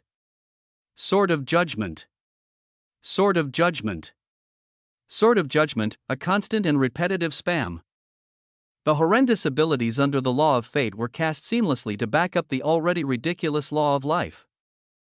Chapter 674, a starry display of luminous essence of gold erupted out the moment Noah cast the skills under the law of fate, the golden glow beginning to permeate over the green as golden lines began to spread out from the trunk of the tree and go towards all of its branches. To understand exactly what was happening, one must recall what the abilities Incandescent Emperor, Aura of Redemption, and Sword of Judgment that Noah had just cast provided to be able to comprehend what was about to happen in the next few minutes. One had to recall the descriptions of these skills gained less than 2 weeks ago. Incandescent Emperor, 5 out of 5, the stature of the incandescent ruler is adorned as the user adopts a regal armament.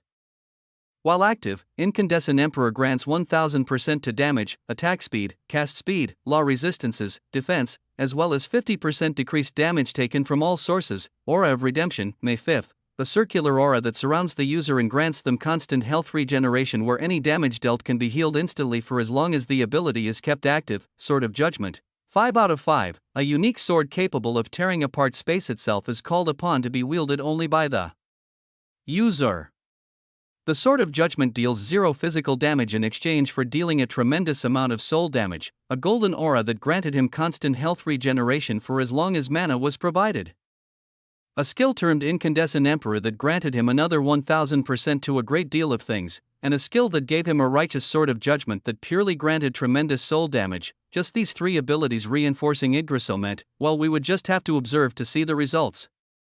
The Swords of Judgment continued to appear en masse around the branches of the primeval tree as Noah cast the skill over and over again, hundreds of these shocking golden swords being grasped by the top branches of Yggdrasil as the golden runic lines from Incandescent Emperor continued to spread throughout. The fiends and defenders of the Stellar Sky Galaxy alike turned towards this phenomenon with shock as they observed a golden illusory crown appear above the 5,000-mile primeval tree, its branches shimmering with gold as it released an extremely dangerous, and before anyone could absorb and react to this stupendous power-up, a great deal of branches instantly moved out under Noah's command as they targeted multiple nebula and black hole realm fiends.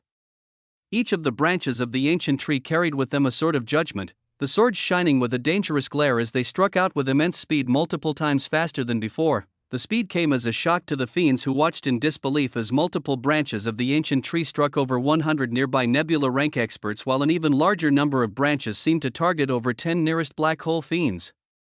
The instant the branches struck out, the unsuspecting fiends only felt an illusory sort of light pass through them, and all of those in the nebula rank instantly lost their lives. Instantly, this was because the soul damage from these swords was extremely high, and such high damage could not be withstood from the surprise attack.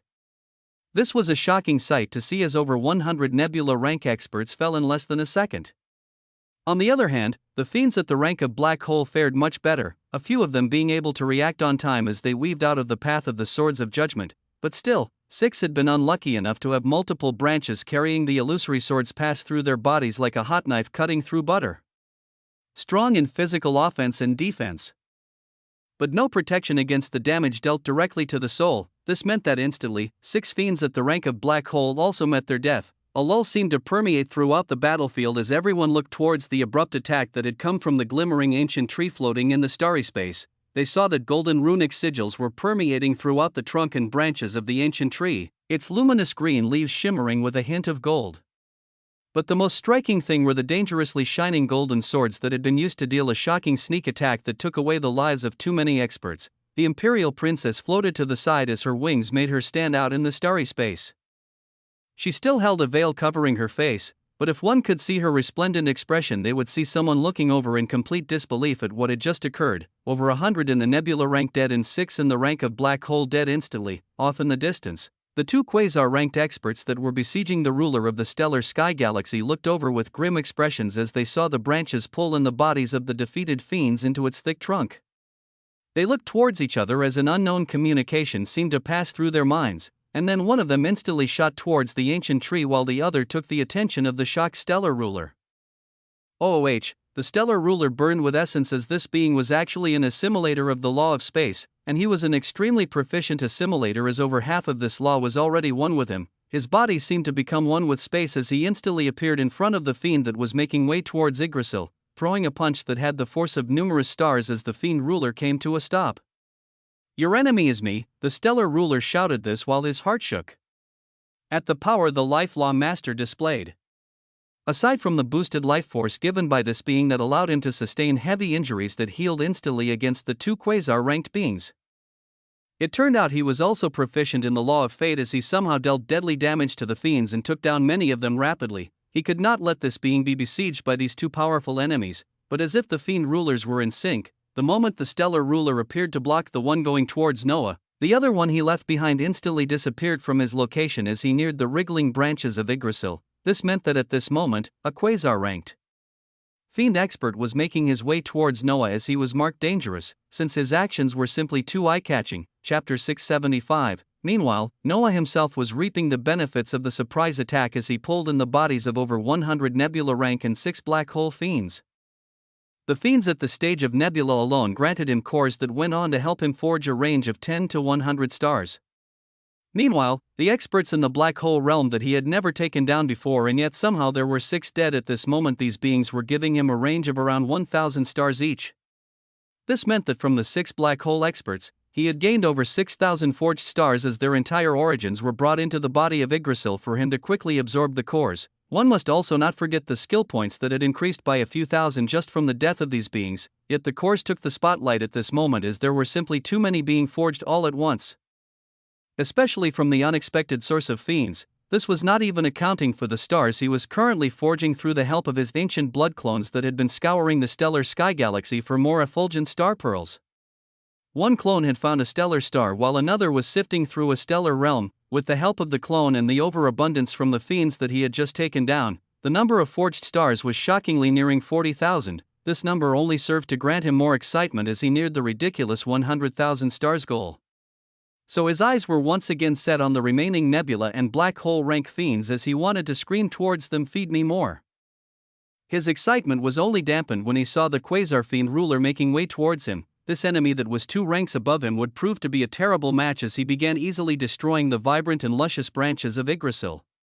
His strength was extremely hard to describe, but the one thing one could see was extreme proficiency in the gravitational force around this fiend ruler. Any branches nearby were inadvertently pulled towards the fiend ruler as they were then ripped apart right away, the force traveling towards the trunk these branches came from as the damage passed through.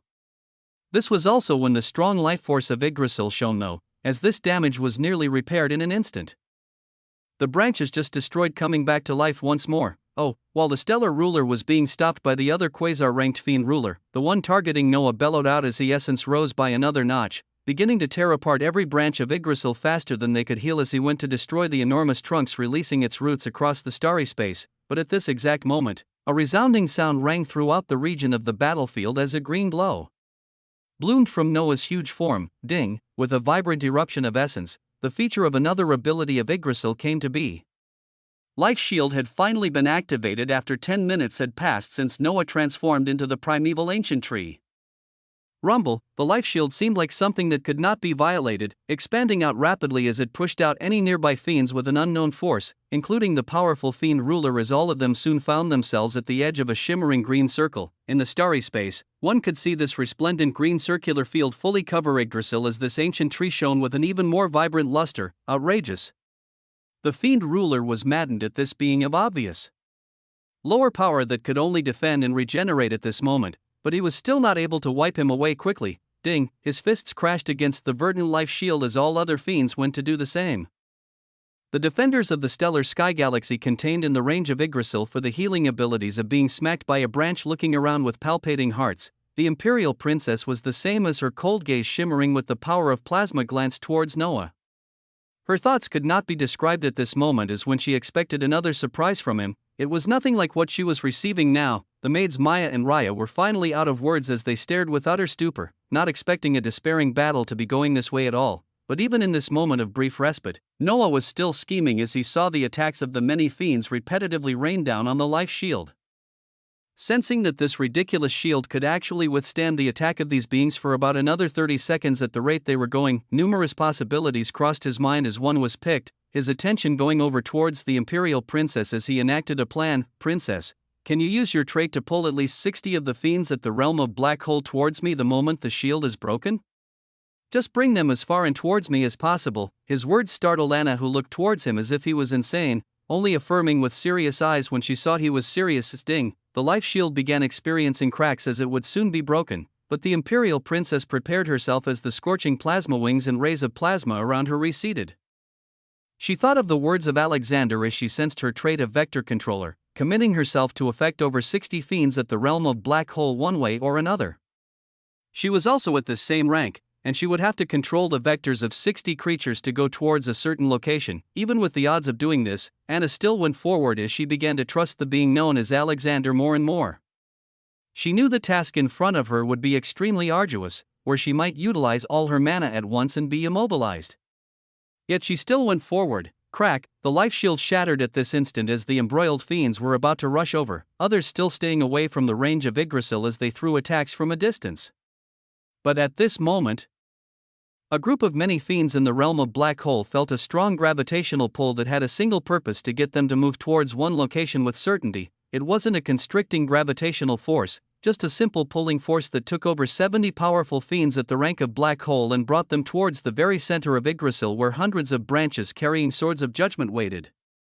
Chapter 676. Sometimes, only a single skill was required to change the landscape of a battlefield entirely. Such skills required extremely great timing and effort, and most of all had to have a huge aspect of luck to be carried out successfully. With Noah's actively flashing mind, he saw an extremely clear path that, if taken, could cause for an explosive method of growth in a short amount of time.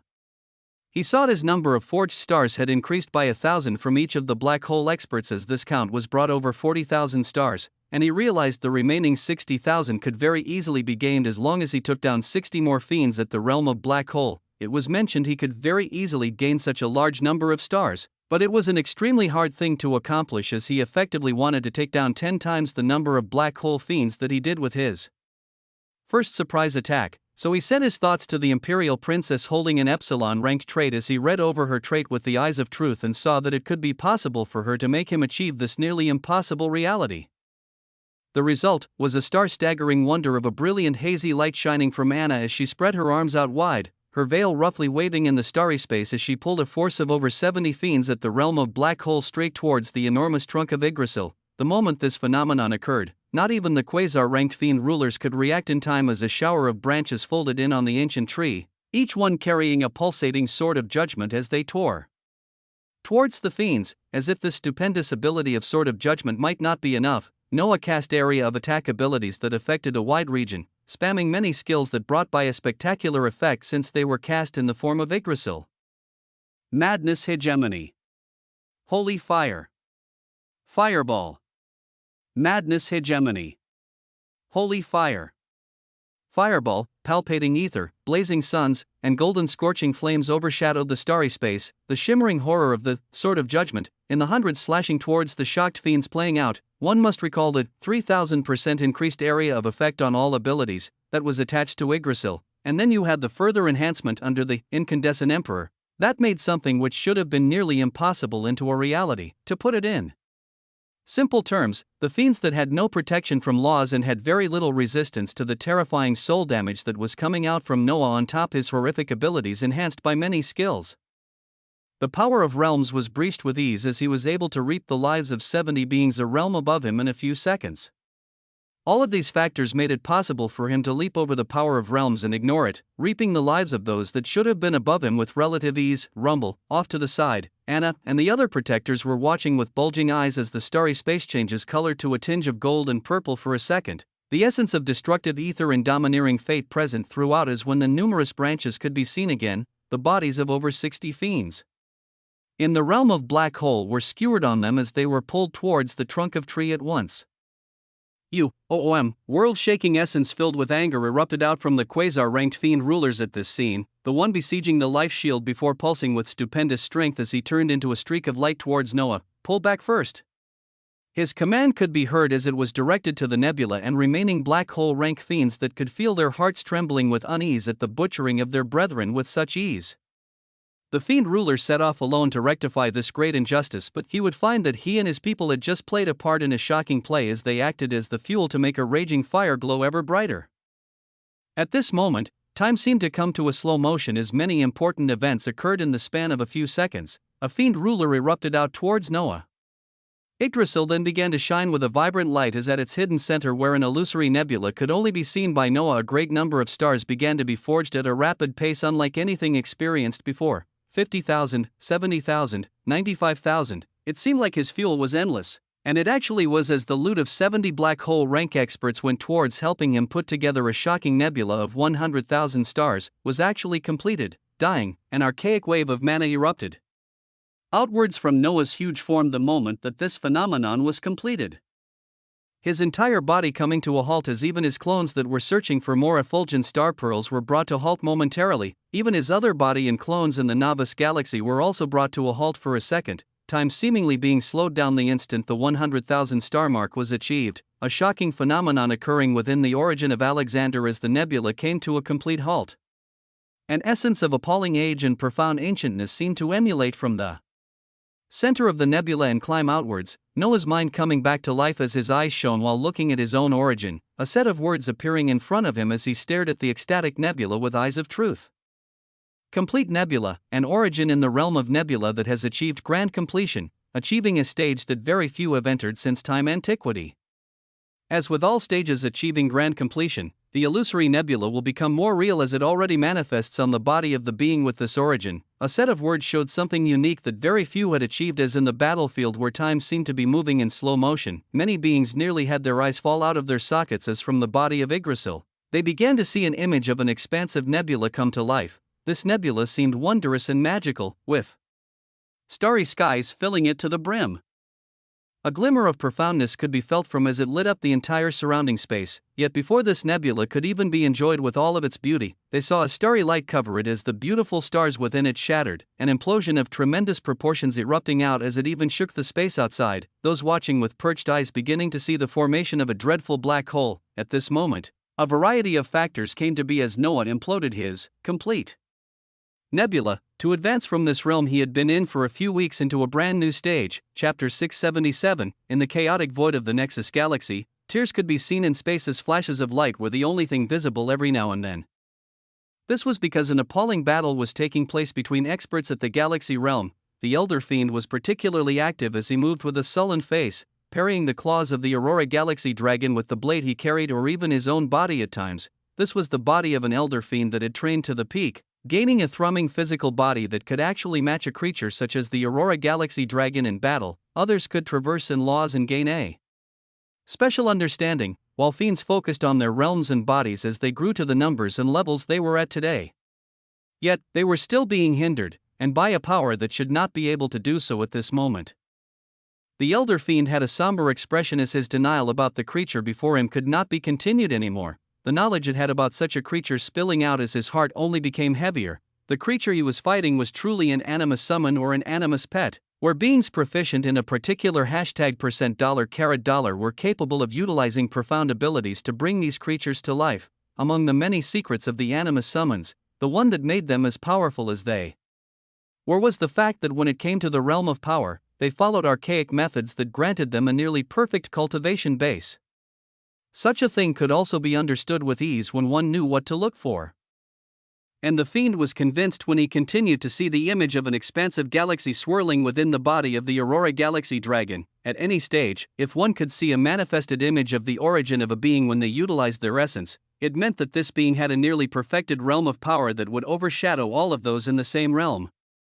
It was extremely hard to reach such a realm as the methods to do so had long been lost in the eons of time, but the #happyface #capable of utilizing made it so that these animus pets could actually be raised proficient enough to naturally attain the nearly perfected realm of a long past era. So even though the elder fiend was extremely strong in physique and defense, he could currently only defend against the terrible attacks of this creature that was in the same realm as him, and yet on a completely different plane. What was most vexing was the fact that as he stood against this Aurora Galaxy Dragon, the summoner himself had gone down into the Nexus Galaxy to reinforce the forces there. Being half a step into the Galaxy realm, the elder fiend felt pain at the thought of the fiends fighting down there facing the Imperial Adjudicator alone.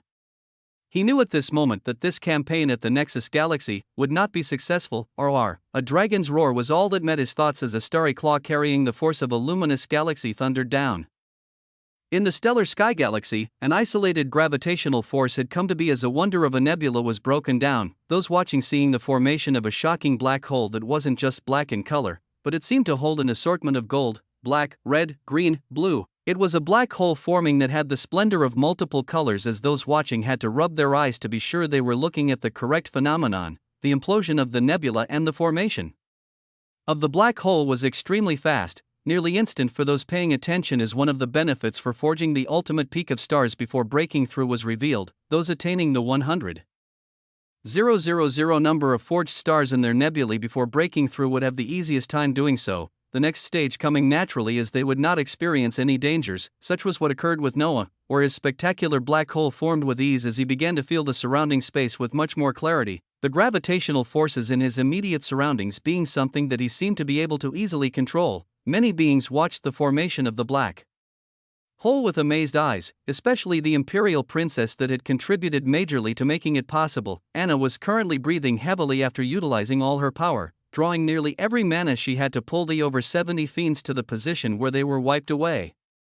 She was surrounded all around by her protectors as she recovered, all of their gazes remaining on Yggdrasil as on this huge tree. They could see the most beautiful multicolored black hole that thrummed with unknown power. If one recalled the clear image of a manifested rotating galaxy on the body of the Aurora Galaxy Dragon, they would know this phenomenon was the same one, where Noah had actually achieved a path of a realm very few even knew how to embark on, yet he had used brute force of purely absorbing effulgent star pearls and cores of being a stage above him, finally breaking through and forging something that gave him unrivaled strength on beings of the same realm. RUUMBLE.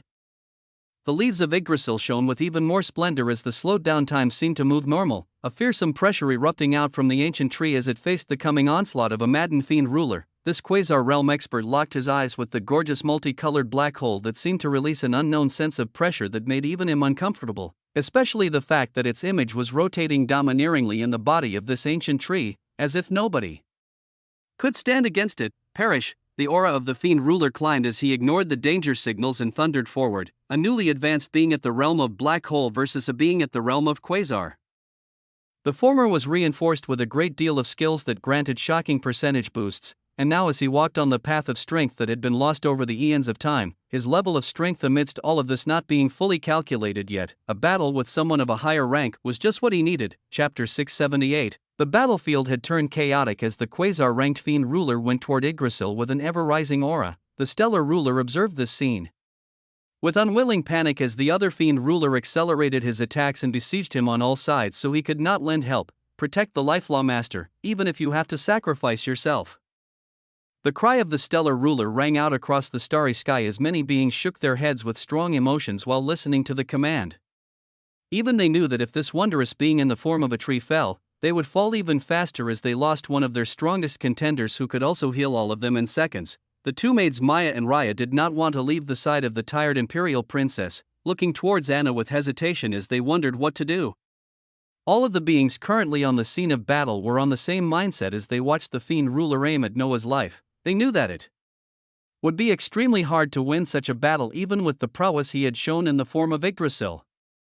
To understand this, one would have to know the distinction between those in the realm of black hole and those who had stepped into quasar. A quasar is an exceedingly luminous active galactic nucleus that has a supermassive black hole with mass ranging millions of times greater than any common star. In the wide universe, it was known that quasars were linked to how galaxies formed, as they had within them the active galactic nucleus that would later make way into something even grander. The supermassive black hole in the middle of a quasar continuously collects gaseous mixtures from the surrounding space as it creates a bright whirling disk of light propelled by strong magnetic fields.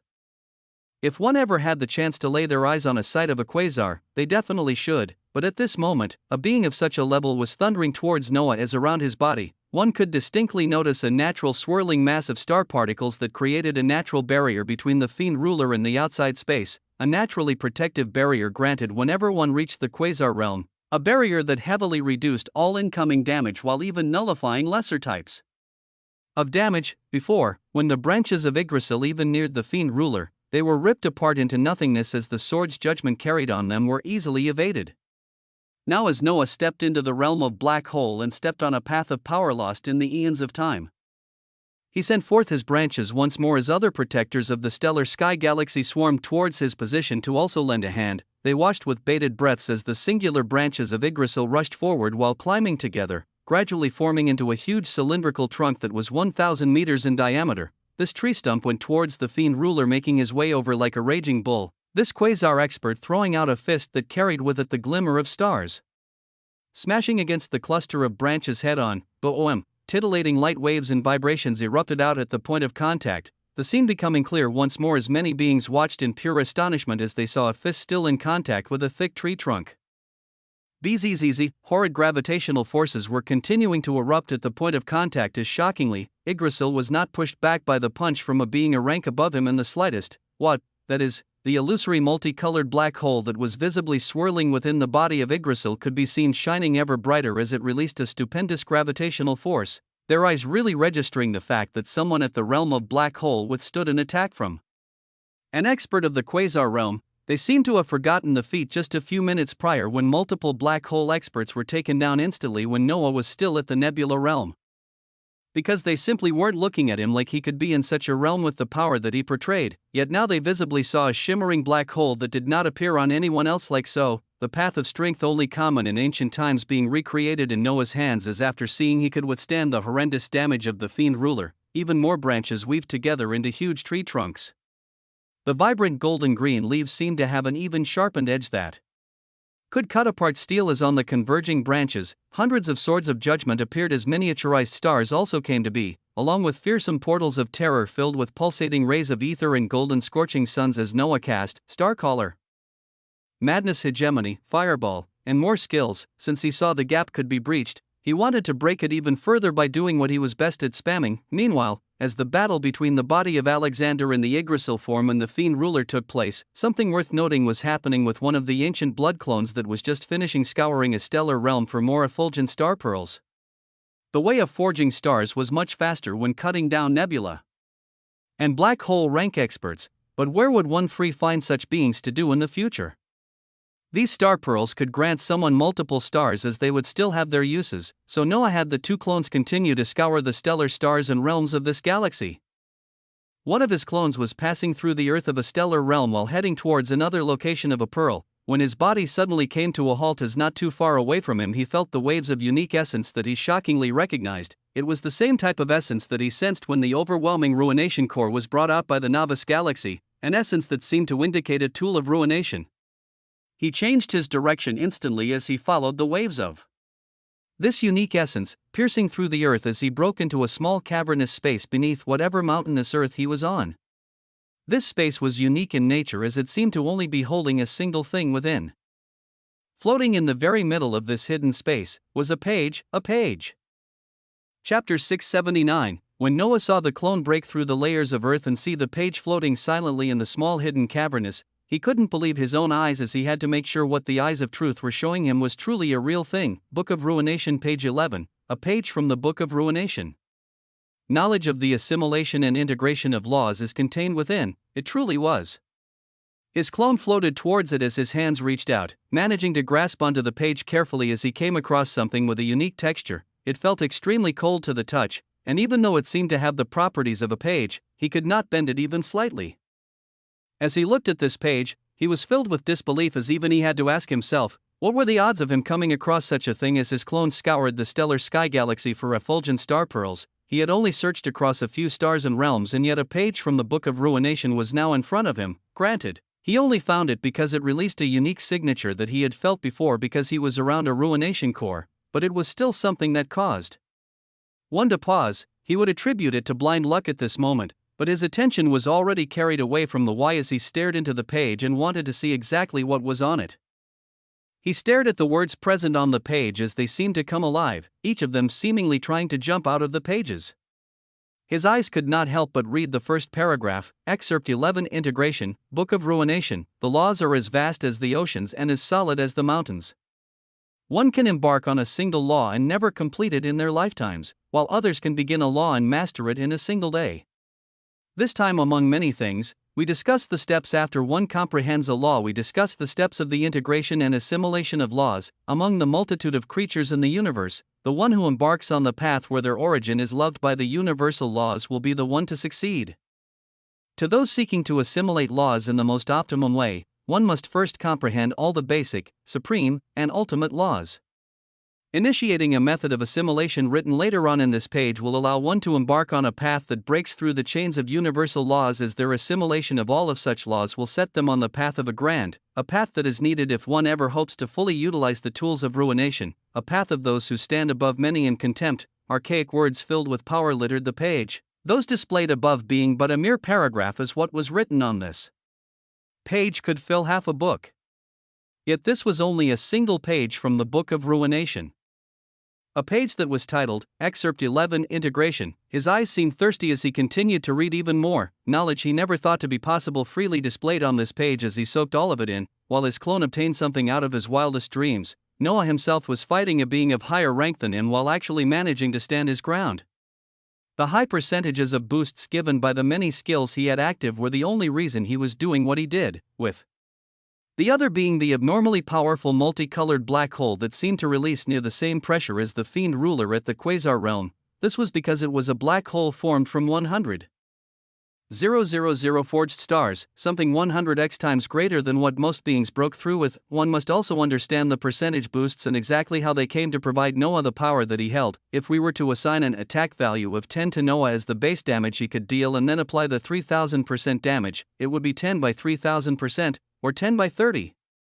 This would bring the base attack of 10 to 300, an increase of 30 times. This was why he could match the being at the quasar realm, because nearly all of his attributes and damage of skills were being boosted by 30 or 50 times. Such was the reason why he could stand against the fiend ruler. Boom! Another impact resounded out as Noah observed the starry field around the fiend ruler expand outwards.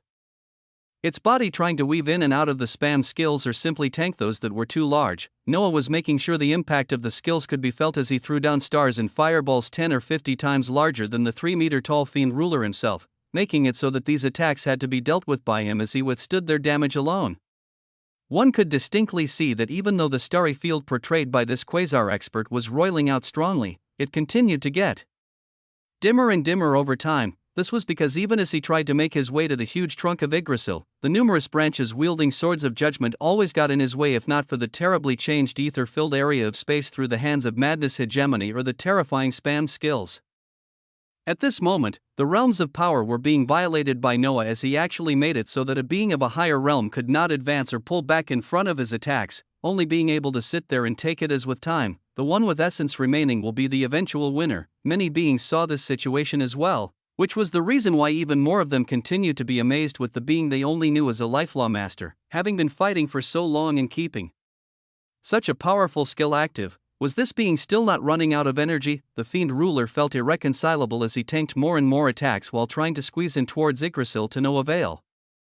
while the other fiend ruler versed the ruler of the stellar sky galaxy, who had begun laughing wildly at the situation. He and the many other protectors that were still facing the remaining fiends with the help of the branches of Yggdrasil that provided immense support actually felt the air of despair lift from their hearts, seeing a possibility of coming out of this terrible ordeal alive. Such a thing was only brought forward by a single person, a being of unfathomable strength who had an image of a multicolored black hole slowly spinning with vigor on his enormous body. Chapter 680. In the Nexus Galaxy, the conquest of the fiends was rapidly unfolding as the enemy they thought to have understood enough turned out to be even more mysterious. The Imperial Adjudicator reinstated his power and might as he came down to reinforce his forces in the ongoing battle in the Nexus Galaxy, slaying the 4 Quasar Fiend rulers and all the forces they brought with them. The Adjudicator had used an ancient power to summon the Animus Summon that was at the Galaxy realm, this summon alone keeping the Elder Fiend at the same rank busy as he went down to back up his forces and wipe out all the fiends in the Nexus Galaxy. But the Adjudicator knew the day was not done, and his heart was still not settled as he thought of his daughter that was in a galaxy far away. Also, aside from the stellar sky galaxy, there were still other galaxies under the simultaneous siege of the fiends. He glanced at the bloody scene of war as dismembered bodies of fiends littered the starry space, the Imperials breathing hard around him, looking towards his direction with shock and reverence. This was because aside from the power he had used to keep a galaxy realm combatant at bay, the Imperial Adjudicator still had his own Epsilon-ranked trait that he used to appalling proportions to wipe out the 4 Quasar Fiend rulers in an unmatched fashion. Head to the Snow Realms and Silver Mountains galaxies to reinforce them against the fiends. I will make haste towards the stellar sky galaxy. Rumble. He gave out a command to the Quasar-ranked Imperial Lords, the Imperials who were standing above Imperial rulers that were most commonly at the realm of Black Hole.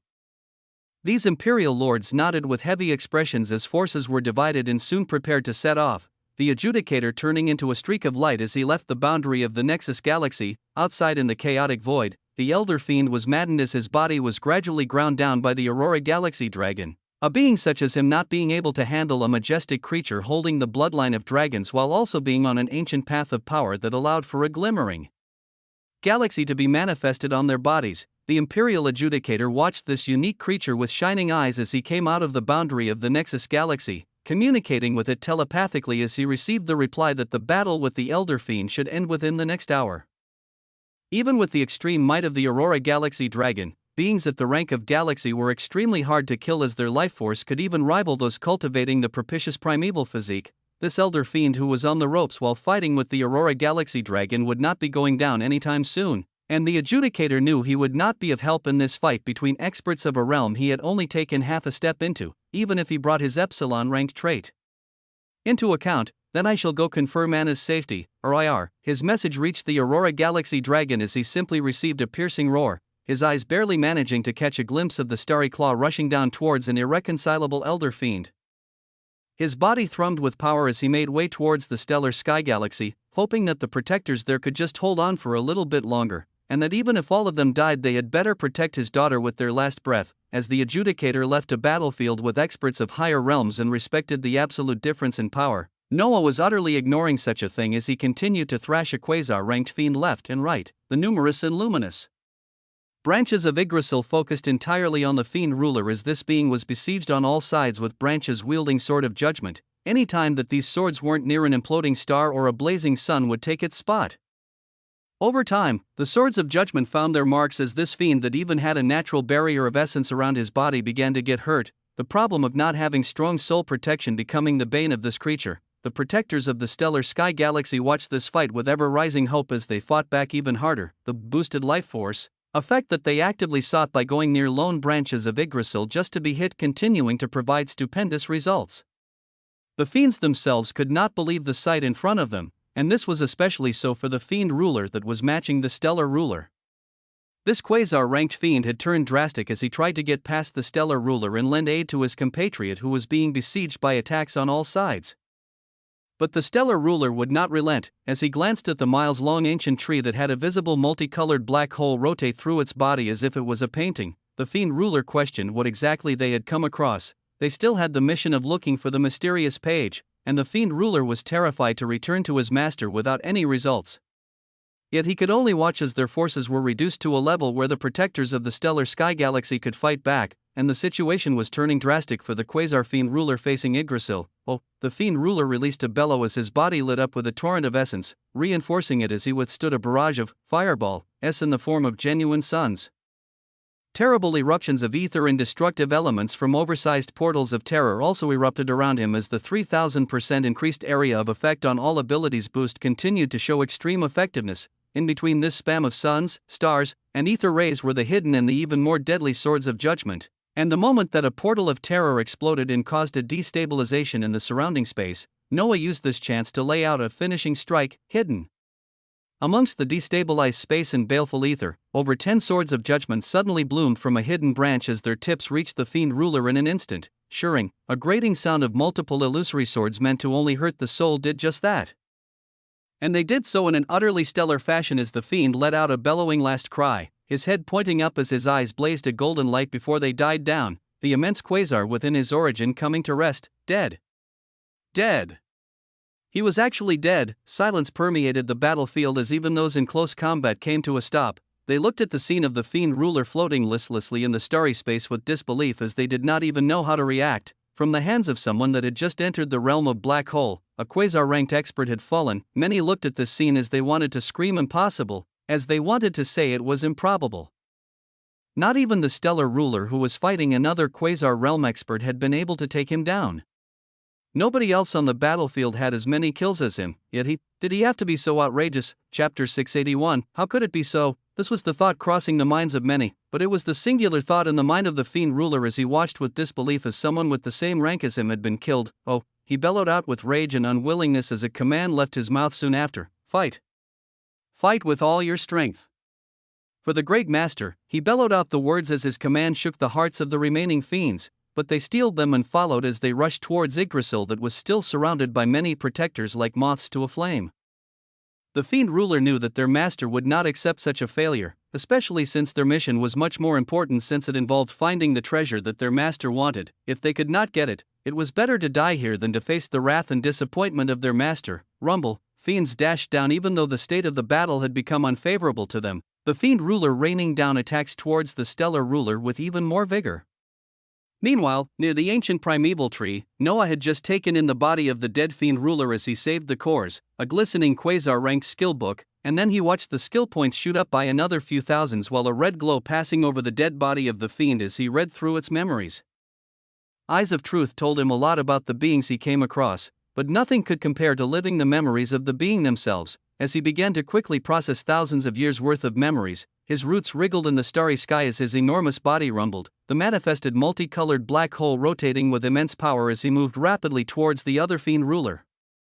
The movement of this mountainous form took many by surprise as the fiends on the way had a multitude of branches wrap around them, deadly swords piercing through them as the remaining quasar-rank fiend felt the presence nearing. The look of the face of this Fiend ruler was that of someone who had accepted death.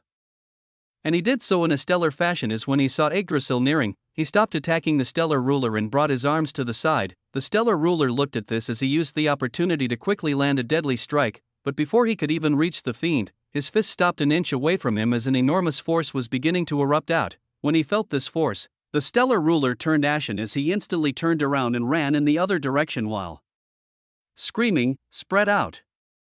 As far away from here as possible!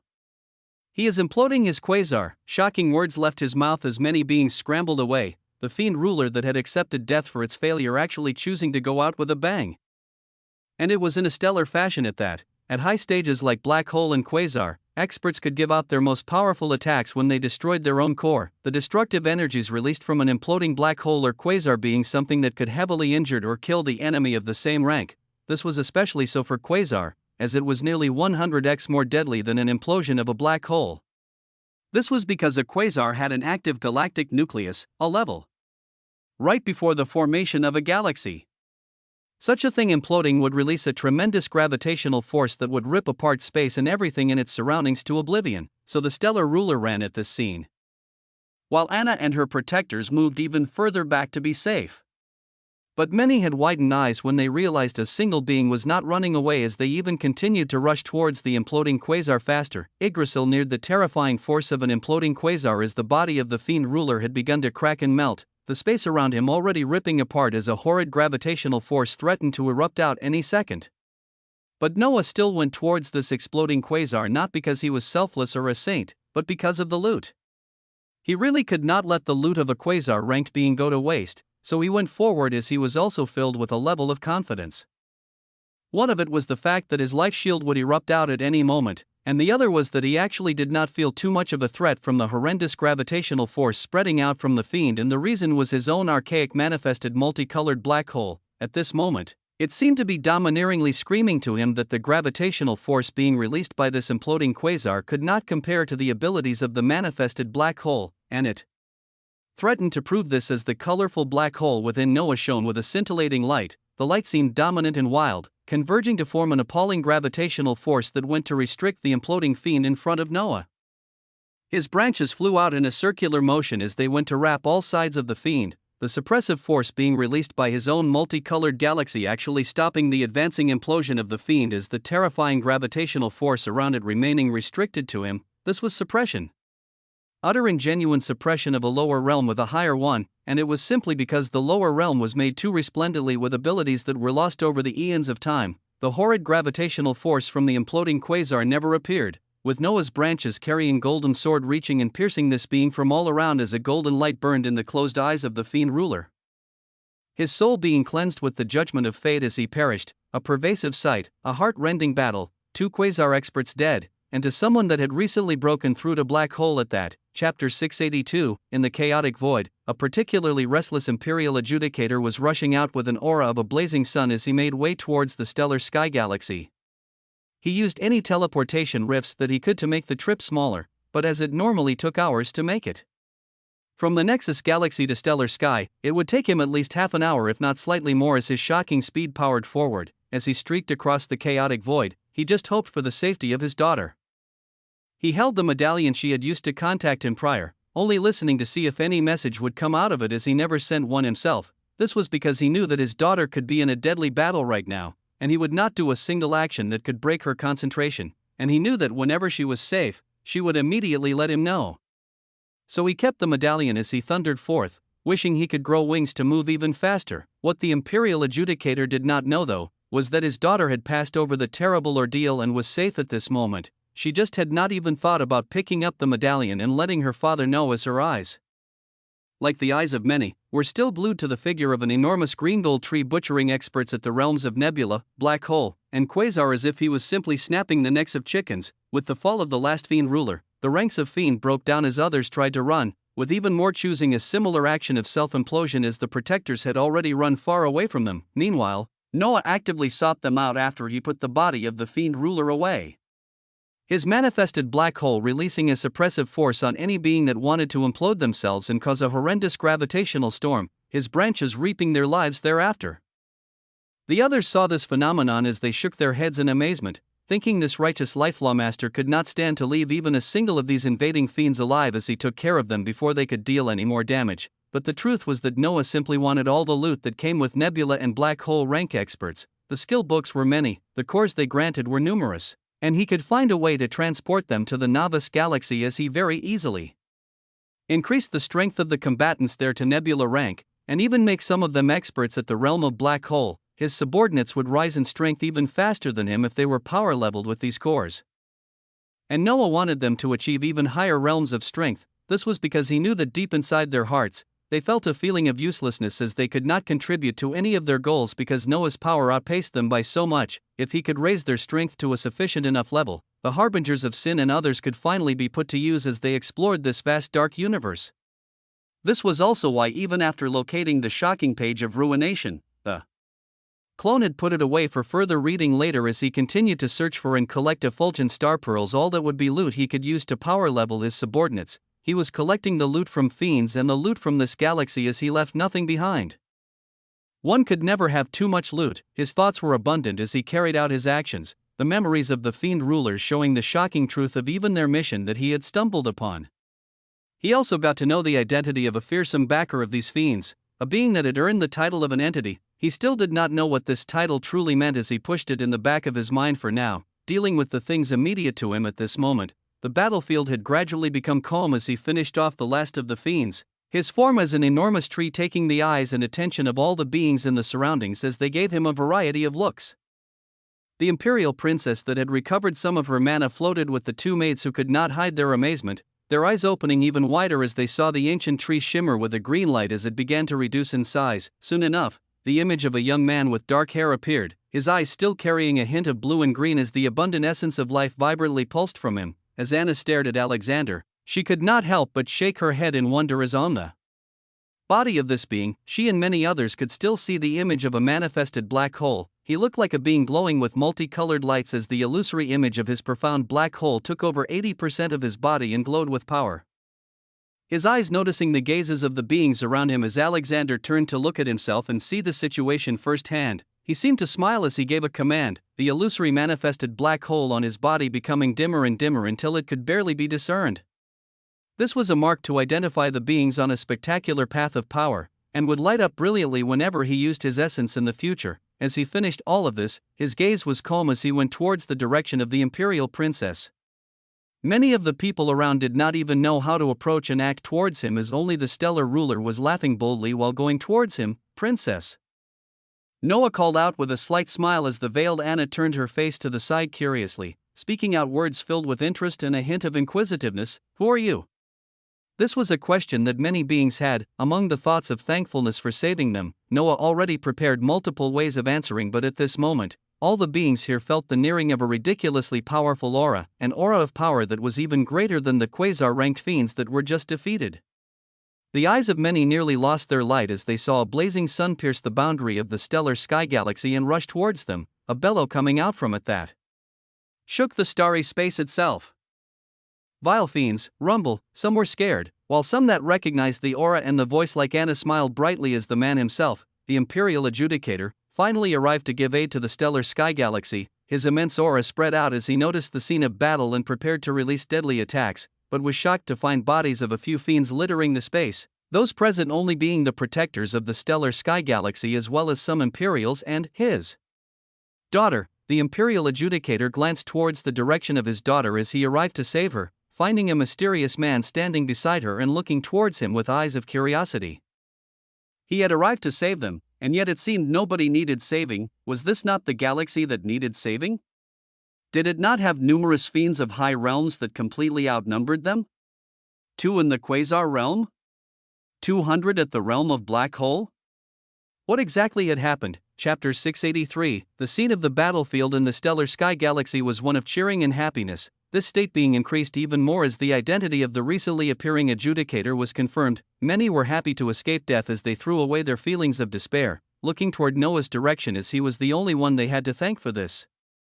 The Imperial Adjudicator went towards his daughter as his perceptive eyes caught this scene. Nearing her in an instant as he questioned for her well-being and exactly what had occurred, Anna changed to her sweet tone as she talked to her father, Noah standing by the side as he was too busy reading the information about this being from Eyes of Truth. If he could put it in one word, the information from this being was vast. There were many things worthy of note and some shocking secrets, but those on the surface was the fact that this being was half a step into the galaxy realm, and he also had an epsilon-ranked trait similar to his daughter while also being an assimilator of the law of chaos and space, and a lawmaster of the law of death, many titles with a lot of hard work required to bring them to life. But Noah shone as he saw that the identity of this being as a father was the most important. Eyes of Truth were showing him shocking information about the being that this adjudicator was connected to, the one who would be the Imperial Princess's mother. Noah's thoughts moved rapidly as he learned more about the Imperial Adjudicator more than anyone, this being turning towards him after he heard the story from his daughter. "You have my genuine thanks for going out of your way to save my daughter and the people of the stellar sky galaxy, OM." The voice of the Adjudicator was filled with power as he said this, his eyes looking towards Noah with thankfulness as they also held a hint of questioning and coldness. As Noah was too mysterious, when listening to her daughter's story, his instincts as a father were glaring whenever Anna mentioned Noah as a friend she made when she went out to the blessed Imperial selection not too long ago. When she told how he had killed the quasar-raked fiend rulers, the Imperial Adjudicator had nearly disputed her words with disbelief. As a citizen of the bright gold monarchy realm, "I was only doing my job to protect the princess," he replied while bowing, his actions receiving eye rolls from the two maids as the Imperial Princess felt the same, her voice ringing out thereafter, "I can't stomach this. Dad, don't we have to go?" There should be many things we need to get done.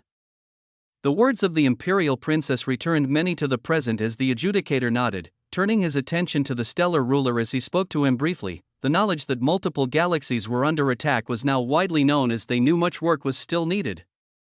They moved to fortify the defenses of the stellar sky galaxy, as the adjudicator even gave the commands to leave the Imperial protectors that came with Anna to remain, with him choosing to take his daughter and her party back towards the Nexus galaxy, where an elder fiend was being overpowered. After he knew his daughter was safe, he planned to reinforce the rest of his forces that had moved out to help the other besieged galaxies as they put this matter to rest for good. Rumble, a wave of essence erupted out as it wrapped around Anna and her two maids, the princess nodding her head towards her father as she looked towards Noah, this essence wrapping around him also as all four of them shot out from the stellar sky galaxy. They left behind a powerful force reinforcing this location, and Noah left behind two clones to continue mining the treasured effulgent star pearls, light years away in another location. In the Burning Domains galaxy, an entity was releasing baleful breaths of essence as she healed herself, grave injuries apparent on her body from an unknown source. Her eyes were calm and collected as she cultivated silently, but they soon opened with a sharp light that contained maddened ruthlessness. Failed. The word seemed to have a sense of disbelief, as even this entity was surprised at the result, her powers ending that the lives of many of the beings she had sent out were snuffed. The most important force she sent to silently scour the stellar sky galaxy for a page from the Book of Ruination utterly destroyed, and the being she had sent to spearhead the mission of conquest to the main galaxy, the powerful elder fiend that had a realm same as the entity, except of the low tier. Even this being had just now lost his life, as it was the signal that woke the entity up. Disbelief filled her, as well as a sense of profound carefulness. From her knowledge, there should not have been a force capable of destroying a low-tier galaxy realm expert in the cluster of galaxies he targeted. Thus she was filled with concern as her eyes shone with coldness. A moment seemed to pass as the entity wished her options, sensing her injured body as she thought of the unique treasure that was the Book of Ruination and multiple other factors. The wrath and coldness won in the end as she spoke out appalling words. Fine. I'll do it myself. Rumble. Waves of fate erupted out as the essence of this entity erupted. The injury she had being healed at a faster rate as she used even more expensive means to recuperate. Meanwhile, the Imperial Adjudicator and party of four streaked towards the Nexus galaxy, arriving there in less than an hour as the image of a domineering Aurora Galaxy dragon soon became clear in their eyes. The Aurora Galaxy dragon floated in the chaotic void outside of Nexus galaxy with blazing eyes, the manifested galaxy rotating calmly on its body as floating in front of it was a body. It was a body of the Elder Fiend in the realm of galaxy, and it was dead.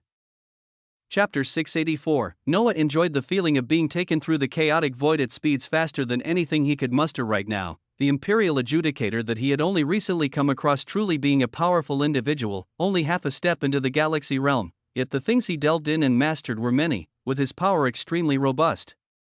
They crossed the distance that took them a few hours with the aid of the Void Pegasi in just 30 minutes as they appeared back at the boundary of the Nexus galaxy. Noticing an extremely suffocating aura permeating in the surroundings, Noah and the three girls spread out their senses as they glanced at this figure with awe, the image of an Aurora Galaxy dragon being something that they had never seen in their lifetimes. Even the daughter of the being that summoned this creature had never seen it before, her veiled figure hiding the shocked expression on her face as she looked up in wonder. They saw the shimmering galaxy manifested on the body of this Aurora Galaxy dragon as it reminded them of something extremely similar. Turning their faces towards Noah briefly as they recalled the manifested black hole that could barely be discerned at this moment. Their eyes then went towards the thing floating in front of the dragon, their hearts tightening as they saw the body of what should have been a fiend. Based on its aura, this fiend was at the genuine galaxy realm, and yet it lay dead before this Aurora Galaxy dragon. They could see the body of the elder fiend had been brutally split apart, its chest caved in as the blood floating in the chaotic void was a mixture of colors, the torn muscles and bones revealing a unique structure that shimmered with the light of stars, making it seem like a shattered galaxy was still present in this small body. Amazingly, the bodies of beings at the galaxy realm were forever changed as their muscles and bones shone with the light of starry stars, their power still being something that they did not understand. You were successful, OOM. The strong voice of the Aurora Galaxy dragon reverberated around them as the Imperial Adjudicator nodded with a heavy face. The dragon glanced towards Anna with a warm light as it nodded, surprising the Imperial Princess as next up, the face of this fearsome creature landed on Noah. An inquisitive light passed through its eyes that shone briefly, shooting out a light that instantly reflected on Noah before he could do anything else. Surprise came upon the Imperial Adjudicator and Anna as they did not expect this, turning towards Noah to see the vibrant multicolored black hole manifest itself fully again after what the Aurora Galaxy Dragon just did. Rare to find a being like you in these parts. Only the scions of ancient powers have been able to reproduce this path on their own bodies. And never at the level that would match animus summons like you. Rumble, shocking words hiding many different clues and meanings erupted from the Aurora Galaxy Dragon as it gazed over Noah up and down, while Noah did the same to the creature as eyes of truth showed this majestic being's information. Aurora Galaxy Dragon, an animus summon that is temporarily contracted with Alexei Lexalius Danicus. This animus summon has been trained to grand completion as it exhibits the manifested galaxy realm, even though it is only at the low-tier galaxy realm. Life history, strengths, weakness, abilities, traits, habits. From the life history of this being, a stupid amount of information he had no reason seeing at this moment was reflected in front of his eyes. Knowledge of the beings known as animus summons or animus pets.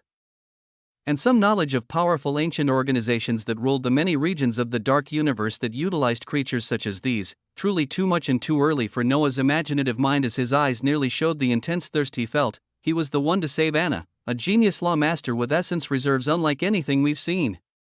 The Imperial Adjudicator replied to the Aurora Galaxy Dragon as he saw Noah was absent-mindedly looking towards the majestic dragon, a nod coming from the creature as it pulled its eyes away and spoke with a strong tone. You must go see her after this. Words that caused the Adjudicator to adopt a somber expression and for Anna to light up rang out, with the Adjudicator nodding his affirmation.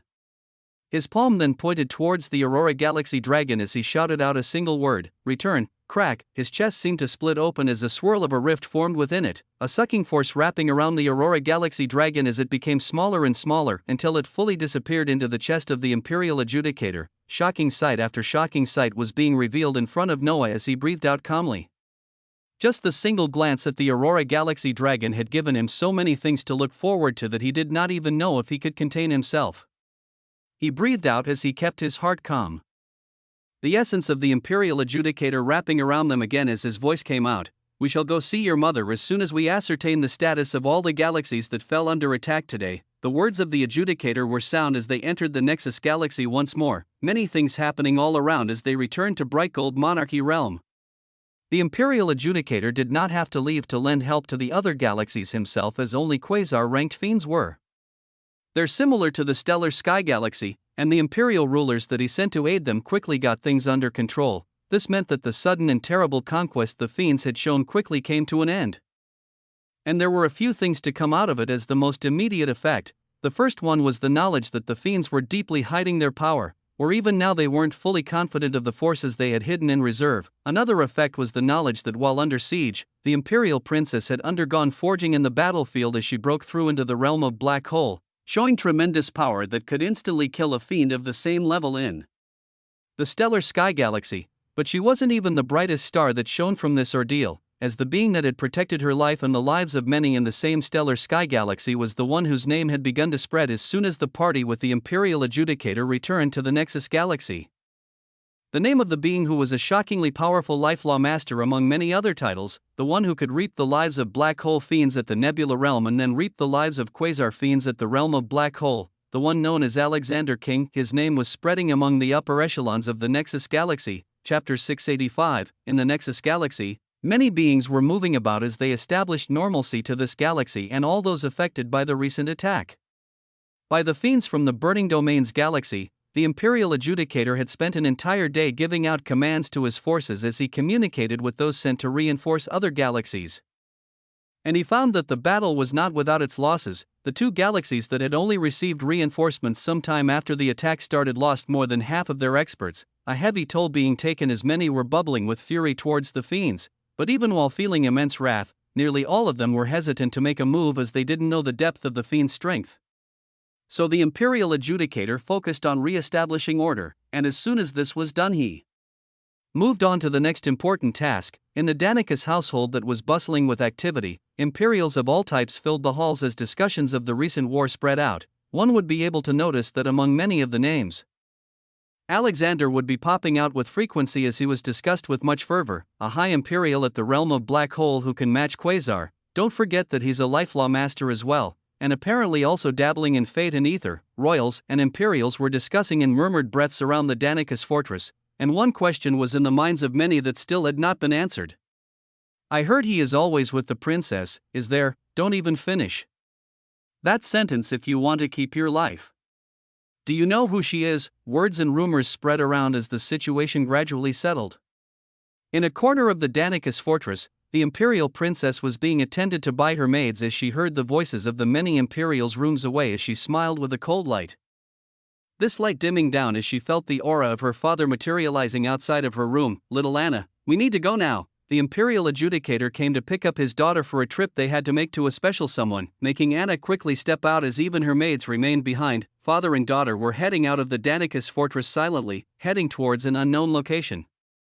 But before they could even get too far, the imperial adjudicator came to a halt as if lightning struck him, a surprise expression appearing on his face as he received a telepathic message from the same being they were going to meet. Bring the one that saved my daughter as well. The voice was calm and sonorous, with a tone that seemed so enticing that any man would turn cartoonishly heated. The imperial adjudicator blankly nodded with surprise as he turned towards Anna and asked where Alexander was. Oh, since he saved my life, I wanted to return the favor once more. The only thing he wanted was to learn the techniques of the ultimate law of death, so I granted him access to the library again. Anna's voice was low as she talked, seemingly not wanting to be disciplined by her actions as her father shook her head with a smile. Tell him to come here, quickly. Anna hid her surprise in her veiled face as she quickly sent a message to Noah, who had just finished obtaining the techniques for the law of death in the Imperial Library. When they returned to the Nexus Galaxy and received the hero's welcome with his name spreading among the upper forces of the galaxy, Anna had asked him if he wanted anything to repay his actions of saving her and an entire galaxy. His answer was of course the techniques of the ultimate law of death in the Imperial Library. This was because he was extremely excited to get the counterpart of the law of life, and he wanted even more to see the opposing ability of ashes to ashes, the one termed as dust to dust. He wanted to check the abundant amount of loot he received from the fiends also.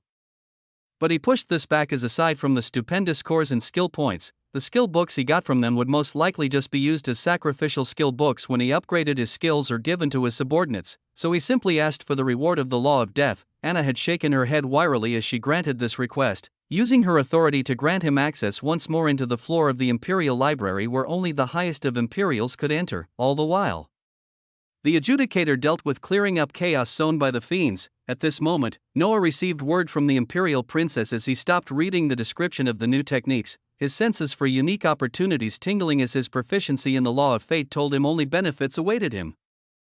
He disappeared from the Imperial Library as he appeared in the skies of the bright gold monarchy realm, following the coordinates given by the princess until he found two figures in the skies not too far from the Danicus household. He bowed his head slightly towards the floating imperial adjudicator as he nodded to the princess, the strong voice of the father ringing out as he isolated the space around them. We will be visiting someone with an extremely special identity, and they have asked for the one who saved Anna to come along as well. I expect your discretion. His voice was strong but filled with a sense of hesitation, as even the imperial adjudicator wasn't sure why that person wanted this Alexander there. A serious look was the only thing present on the genius's faces as he nodded. The party of three moving away from the imperial citadel as they flew towards an unknown location in the bright gold monarchy realm. The location we are going to is a hidden realm that very few know about. They were going to a hidden realm that contained a being with a powerful identity. It was the person who had given the imperial adjudicator the Animus summon at the realm of galaxy, the true master of the Aurora Galaxy Dragon, Chapter 686, in the bright gold monarchy of the Nexus Galaxy. There existed multiple rifts that led to different realms. An example was the rift leading to the Ether Carnage realm where Noah had begun the first stage of the Blessed Imperia selection, and the rift that led to the Devouring Hell's realms where fiends were held prisoners. Currently, the party being led by the powerful Imperial Adjudicator was heading towards one such hidden rift, a rift where a special personage was hidden at. They arrived in the thick foliage of mountains as the Imperial Adjudicator descended down. Noah, noticing the aura of multiple beings at the ranks of nebula and black holes spread all over the mountain they were descending down in, his eyes also noticed the appearance of multiple thin barriers of light that covered the entire area, their bodies passing through them at this moment with ease as their feet touched the grasslands of the mountain. Covered by resplendent trees and stationed silently in front of them, a clear blue rift could be seen near the area they had touched down in. the Imperial adjudicator leading the way as the two of them followed. Noah's eyes shone as the identity of the rift was revealed in front of him: Blue Plains Rift, a rift leading to a small mobile realm currently located in the Bright Gold Monarchy. A simple description that gave away the identity of the location they were going to. His eyes went to the surroundings as he saw Imperials at the realm of Black Hole guarding the blue rift on each side, standing still as the party of three approached and entered through the rift silently. A spatial movement later, they found themselves in what seemed to be a paradisiacal circular world, where with the simple spread of their aura they could actually see all the boundaries of this small realm. It actually did not seem to be any larger than 100 miles in diameter, but it had a unique atmosphere that made it more pronounced than many of the realms Noah had visited. The Blue Plains realm that they had entered has wide grasslands and expansive blue skies, the dome shape of this realm being covered by mystical blue clouds as it shimmered with colors and essence. In the middle of this realm, a single small castle existed as Noah could feel the aura of only one being, a being that was currently walking through a garden in front of the castle. Noah was looking around this realm in wonder as the two beings beside him seemed emotional, neither of them being able to take a single step towards the castle. This remained so until a sonorous voice rang out beside their ears: "Why are you two standing there like fools? It's only been a few years, come on." The voice seemed melodious and enticing, each word dripping with honey as the three found themselves going forward unconsciously. They reached the perimeter of the castle in a matter of seconds as the woman walking in the garden became clear, her face turning towards them with a bright smile that seemed to shine away all darkness, yet at the same time, Noah's eyes constricted as he looked at this being. His heart shaking as her eyes alone told him of the extreme coldness and strength of this woman, and his eyes of truth told him of even more shocking information: Mom. Anna was reaching her arms out like a child as she threw herself into the arms of the woman, none of the demeanor of a cold-blooded black hole expert existing as she hugged the woman tightly. "Silly girl, still wearing that veil I gave you? Take it off so your mom can see you." Words full of love were released from the woman as Anna quickly nodded, the veil she always wore on her head disappearing as ridiculous gorgeousness was revealed underneath. Holy, even Noah had to hide his thoughts in amazement as he looked at the two women. Having to admit that they were factually the most drop-dead gorgeous women he had seen in his lifetime, his attention was shaken by the mom's power and status at first, but as he looked at their identical faces it seemed like he happened to walk by two fairies beautifully standing in a garden. The imperial princess he had never seen had vibrant red hair with light blue eyes, her fair face only being beaten by the mature demeanor her mother exuded that could cause the downfall of countries. The mother was an exact replica, but somehow even more vibrant to look at. Anastasia, the imperial adjudicator, Alexei, called out with hazy eyes as he went forward, but he could not bring himself to get near her as he sighed and instead continued speaking. "I could not help but release the animus summon you temporarily put under my control. We were being besieged on all sides and Anna was in danger as well." His voice was low as he seemed ashamed, but the woman raised her hand lovingly as she turned her attention towards Noah and spoke. "I know. Saved by a being that many can only call a genius, an imperial that nobody had heard of before a week ago, but having unexplainable strength and being extremely proficient in the law of life that the abilities he released caused him to easily massacre beings a realm above his own." Her eyes shone with a golden glint as she focused on Noah, the faces of the three beings on the garden of the castle landing on him with extreme focus. Noah only reciprocated with a calm smile, seeing the clues to the reason for him being there as he continued to read the description of this being under the eyes of truth: Anastasia Frederick Windsor, an entity residing in the Blue Plains realm hidden in the Bright Gold Monarchy. She comes from the expansive dragon cluster located near the periphery of the center of the dark universe. Life history, strengths, weakness, abilities, traits, habits, his realm is even a perfected one, something that even I could only grant to my pets after years of efforts and treasures. A genius through and through. The question is, how much of a genius? Anastasia, the being with a shocking status that should definitely not be in the small Nexus galaxy, began walking towards Noah with steady steps. "After the recent actions, I do not know how much time I have, and your enemies still have someone behind them that will make a move soon. You have many warriors here, but many of them have no talent." She spoke amply as she came to stand in front of Noah, her eyes shining with an unknown light as she smiled even more. "Yet you have comprehended multiple laws." Even Anna and her father were surprised as they focused on him, this being knowledge they did not know. They knew he dabbled in a few laws, but not that he had comprehended many of them fully. Noah remained calm as he saw this being was not directing any killing intent towards him. Continuing to wait to see what her aim was. "I want to protect the small home I've been on in the past years. I will test your talent and see if you are worthy of coming in contact with that which lies above even ultimate laws. I will do this with the promise that you continue protecting Anna and the Nexus Galaxy." Disbelief rose in the eyes of all beings there, but the shocking personage herself, none of them being able to wrap their minds around what was happening. Chapter 687, The Doctrine of Death. Noah breathed calmly as he tried to keep his breath under control, his shining eyes being the only thing revealing his true thoughts as he slowly nodded. "Protecting the Imperial Princess is something that I will always do. And the Nexus Galaxy is my home." These words were said with conviction as they reached Anastasia, her gorgeous face shining brighter as she replied, "Good. The only problem is that learning such a thing required talent, and many beings on the fringes of the dark universe do not have it. Nor do they have the resources of ancient organizations to help them, so they forever remain weak." She moved away from Noah as she went back to the surprised Anna, strung her hair tenderly as she continued, "Alexei summoning my Aurora Galaxy Dragon might have already alerted those searching for me of my location, so we might either have a few weeks or a few months, maybe even years if the signal wasn't picked up. But during that time, I want to see if I can create some protectors for you all." The words were filled with love and sadness, causing the Imperial Princess to bite her lip as she spoke to her mother. "Can we not just come with you?" I. Tears actually welled up in the girl's eyes as she spoke, the tender look on her mother becoming grave at these words. "No. They cannot even know you are my daughter, nor that I took a man in this small galaxy. They will kill you all without batting an eye." Rumble, appalling words were said as she turned serious, the Imperial Adjudicator and Anna turning ashen as it seemed they still did not understand her identity. Why? Anna was irreconcilable as she persisted. "I ran away because someone I did not wanted me." The rage of that ancient power is not something you can even imagine, nor what mindset they stand on. Her expression seemed to be recalling something disgusting as she talked. "They stand above all others as they look down in contempt, as they think themselves the true inheritors of everything in this dark universe.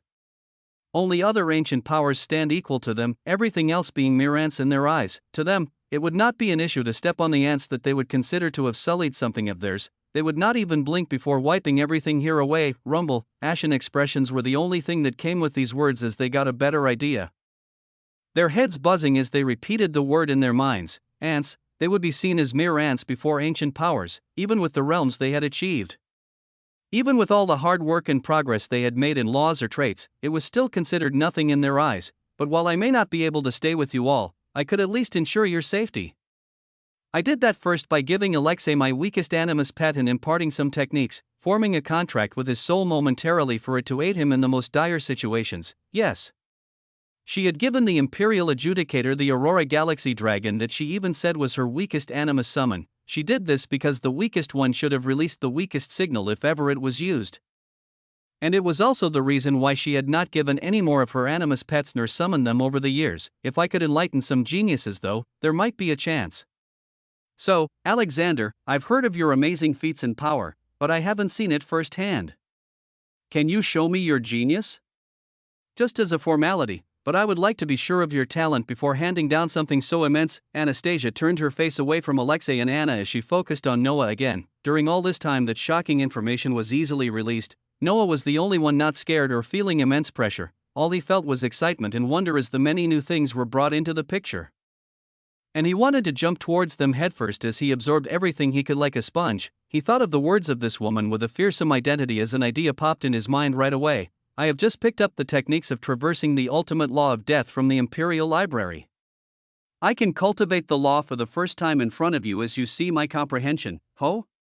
An interested light erupted from Anastasia as she nodded. "I cannot sense any concepts of death within you. Good. Let's see what you have." Anastasia pointed for Anna and Alexei to sit in the paradisiacal garden as they stared at Noah, the eyes of these beings watching him as he felt not an ounce of fear. His eyes looked at his stat panel that showed the recent techniques he received from the Imperial Library. The doctrine of death. Across the eons of time and space, there are few true wonders permeating throughout.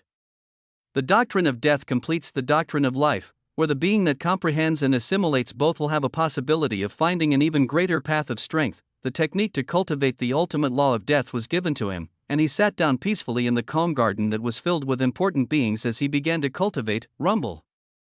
Anna had already seen scenting like this as she was there when he first cultivated the law of life, but her eyes still focused on him as she saw the color of immense darkness erupt out of him the moment he sat on the ground.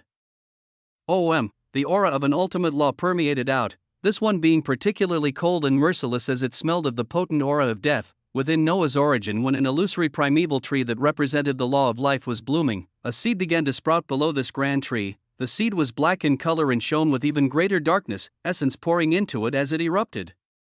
Chapter 688 Above the laws is, unimaginable potent essence converged in the small garden in the blue Plains realm, all of it going towards the man currently cultivating the doctrine of death for the first time. Similar to the law of life, the process for the law of death had begun with a budding of a seed that soon erupted into a sapling. This sapling was extremely dark in color as it seemed to absorb every other color around it, a stark contrast being created with the vibrant green tree of life that was growing above it. The two trees were currently growing while facing different directions, or if one were to draw a line at the very center of the origin, they would see a vibrant green hue permeate the origin above the line and a dark cold hue to permeate below. As the sapling of the tree of death began to bud with more and more branches and leaves, thick roots erupted out as they spread serenely through the colorful manifested black hole and began to intertwine with the roots of the tree of life. This reaction should have been something opposable, but it happened as smoothly as it could. As for the two ultimate laws of life and death, the two were one and the same. Two sides of the same coin, but it created for a truly beautiful scene as even Anna, who had seen Alexander shine with a vibrant green in the Imperial Library before, could not help but watch with an agape expression. The Imperial adjudicator, who had lived for many years and seen many things, was also moved, his own tree of death within his origin ringing in a reaction as it sensed another death lawmaster being born nearby. The one with an esteemed identity, Anastasia, also looked on with shining eyes as she saw more things than the two beside her saw.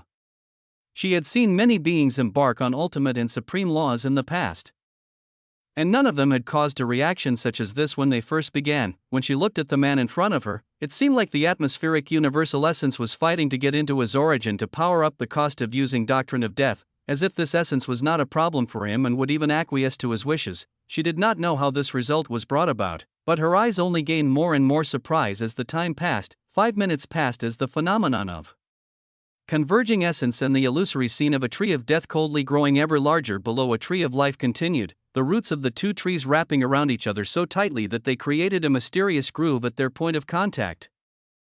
25 minutes passed, and Anastasia was convinced of this being's genius as she could see he had attained small success in this ultimate law in just half an hour since he began cultivating it, a result that would take even the science from her birthplace months to achieve. Yet the phenomenon in front of them did not stop as the tree of death grew ever larger, its lifeless gray leaves shining splendorously as its branches shook angrily, seemingly not reconciled at the fact that the tree of life it was bound to was so much larger than it. This caused for even more essence to converge towards it as it grew ever larger. 40 minutes, 60 minutes, alarm rose in the eyes of Anastasia and the other two beings as they saw this process still continue.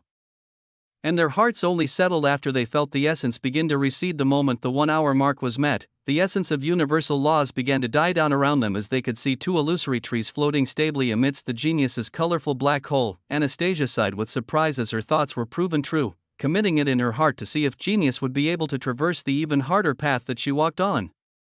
She was about to speak her thoughts when her eyes caught the expression of Alexander scrunch up as he felt the waning universal essence, seemingly annoyed by this fact as his body soon shone with a verdant green light. The doctrine of life, rumble.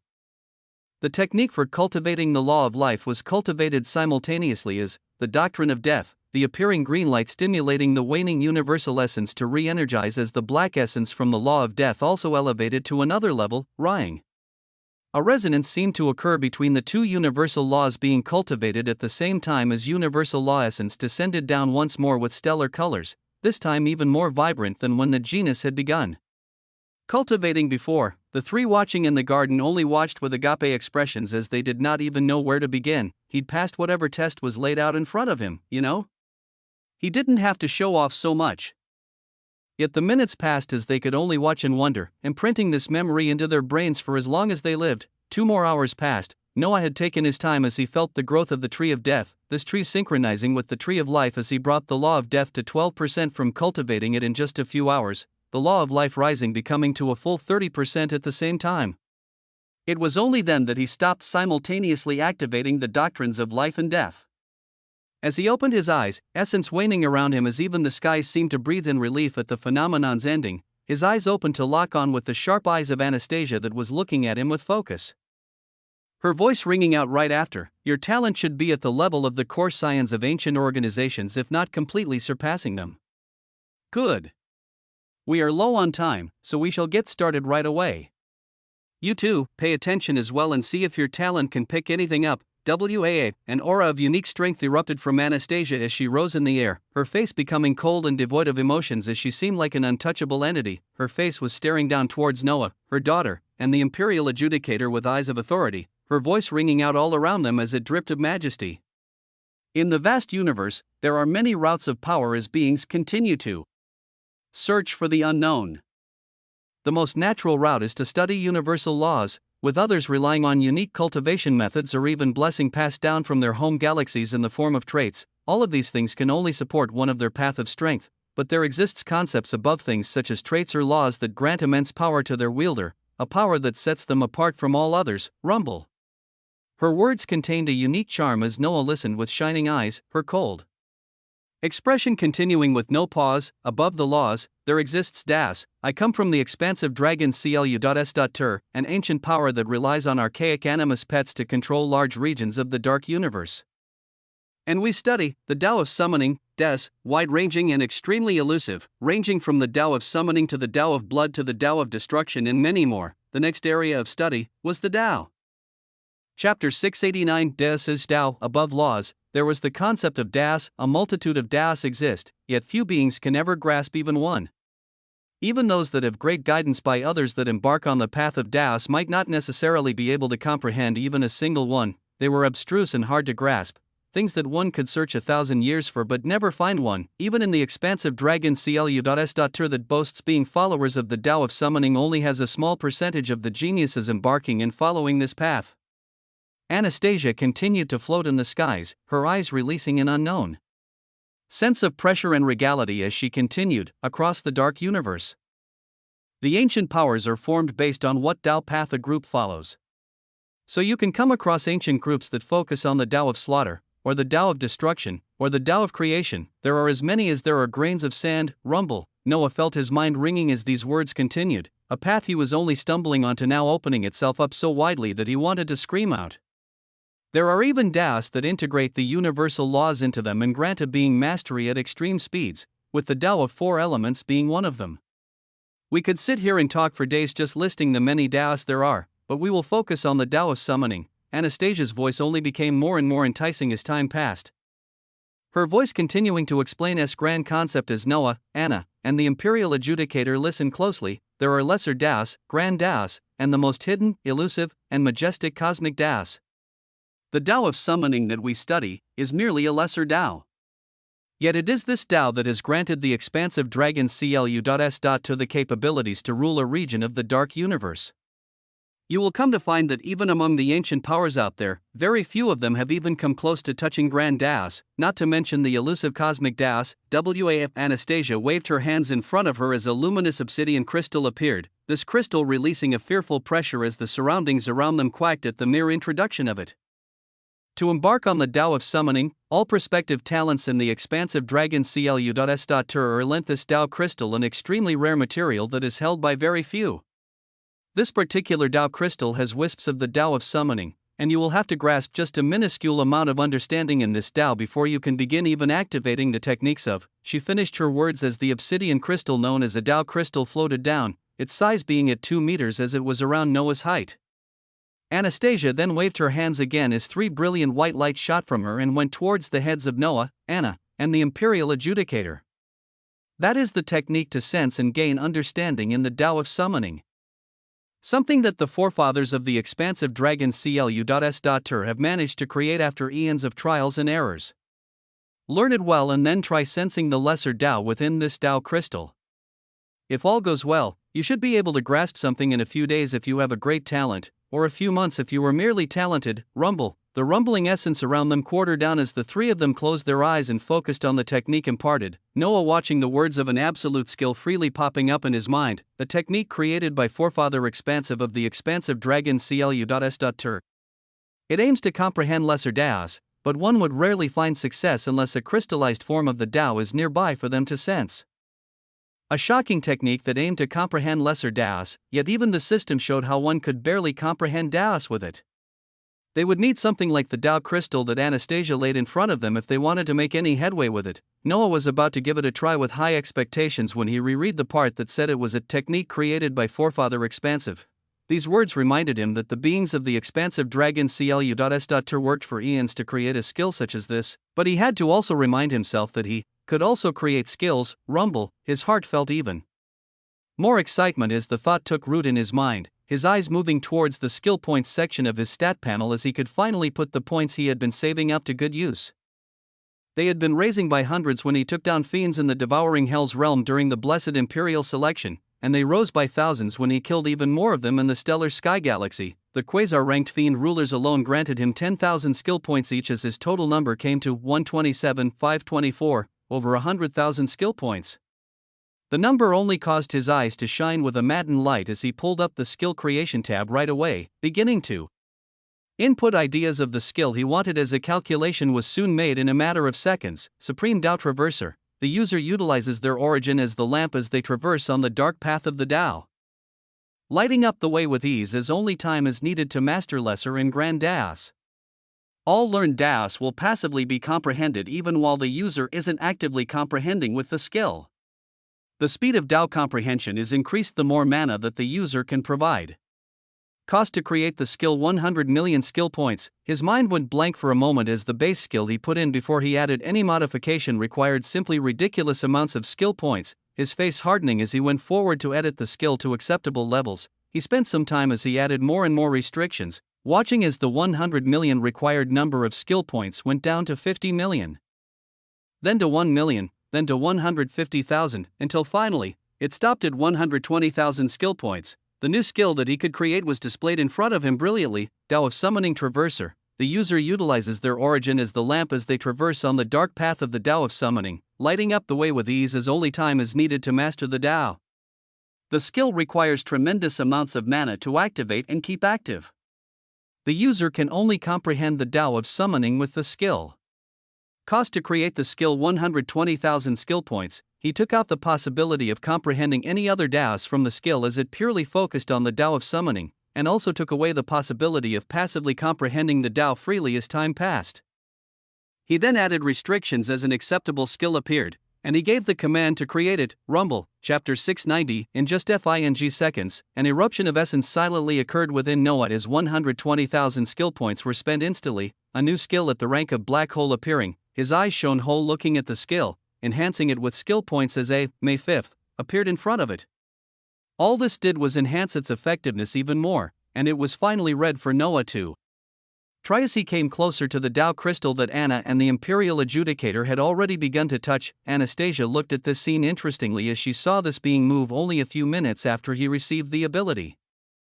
She watched closely as he went toward and placed his hands on the Tao crystal, a unique air beginning to spread around him. Her eyes constricted as she saw this appear the moment he sat down, and then her eyes began to tremble a second later as she observed a shocking sight. The reason for this was because the moment that Noah touched the Tao crystal containing wisps of the Tao of Summoning, he activated Tao of Summoning Traverser. Right away, the skill was nothing like the defective one. That one could only embark on the Tao of Summoning if they had a Tao crystal with a sense of this Tao already, and he could have begun activating the skill even without touching the Tao crystal. It might have taken him a few hours or a day before he gained his first understanding in the Tao of Summoning, but that was already multiple times faster than even the top geniuses that Anastasia talked about, and it was guaranteed with his self-created skill. Yet he was currently touching a Tao crystal containing the Tao of Summoning, so the moment he activated the skill he did not even have to spend a second searching for the Tao of Summoning. It was already in front of him, so it simply came to him. Rumble, immense mana poured into the skill because of the restrictions he created, but it meant that the second he sat down and activated the skill, the essence of the Tao of Summoning that he sensed from the Tao crystal swarmed towards him. Essence he did not even know existed flooding into his body on all directions. An activation of a skill, a second of passing, a Tao was learned. WAA, a magisterial pressure erupted out as the essence of a lesser Tao washed over him, feeling more regal than even the ultimate laws as he felt a sense of closeness he could not explain. Boom. His multicolored black hole seemed like it was on fire as it began to rotate and expand rapidly, merely the essence of this grand law pushing his Strength upwards as it felt like a cap had been taken off an erupting volcano. It felt like something within him was setting loose as abstruse waves of something he never came across before. Waves of Tao were swimming around his body as they gave him an appallingly ancient aura. The Tao. On this day, he had stepped onto the path of the Tao of summoning. Anastasia was looking towards him with her drop-dead gorgeous face losing all of its majesty, her mouth agape as she sensed the essence of the Tao of summoning beginning to swim around Noah. This was impossible, no matter how much of a genius, no matter the talent. Doing this in just a matter of seconds? This was nigh impossible, not minutes. Not hours. Not days or even months, but merely seconds. What the fuck? Even the most splendorous geniuses took days, with many taking months before they could even sense the Tao of summoning. Yet this being did not only sense it, he had also began embarking on it as the majestic aura of a lesser Tao began to permeate around him. Just what was this creature? Absent-minded to the shock of Anastasia, Noah opened his eyes as his body felt something unique traveling through it, the law origins within him bubbling with excitement as they churned even faster. A mere wisp of this Tao was able to excite his body and laws, all of them revolving even faster, especially the ultimate laws. As the trees of life and death began to brim with essence all around them, the Tao was above the laws, so studying it would only make those below it proceed even faster. But Noah put this behind him for now as while he embarked on the Tao of summoning and felt like he could do something with it. He felt like he was missing a piece of something to do it, so he looked towards Anastasia who was staring at him with shocked eyes, only coming back to herself when she saw his gaze. She seemed to know what he was thinking as she waved her hands, another bright light shooting off of her as it entered into Noah's mind. Her voice seemed slightly shaken as she spoke, putting her surprise aside for now as she wanted to see just how far this genius could go. Once one has stepped into the Tao of summoning, they need unique skills to utilize its comprehensions to the fullest. We were able to create the techniques that allow us to summon and contract animus summons, unique creatures that can only be accessed from an unknown universe that only those traversing in the Tao of summoning can call upon. Rumble, the technique she talked about entered in Noah's mind as he was nearly leaping out with excitement. The ability of a being to call upon a powerful animus pets depends on luck and their comprehensions in the Tao of summoning, with those just starting only being able to summon common ranked pets as it becomes their jobs to use the skills I just imparted to you to raise them to greater levels.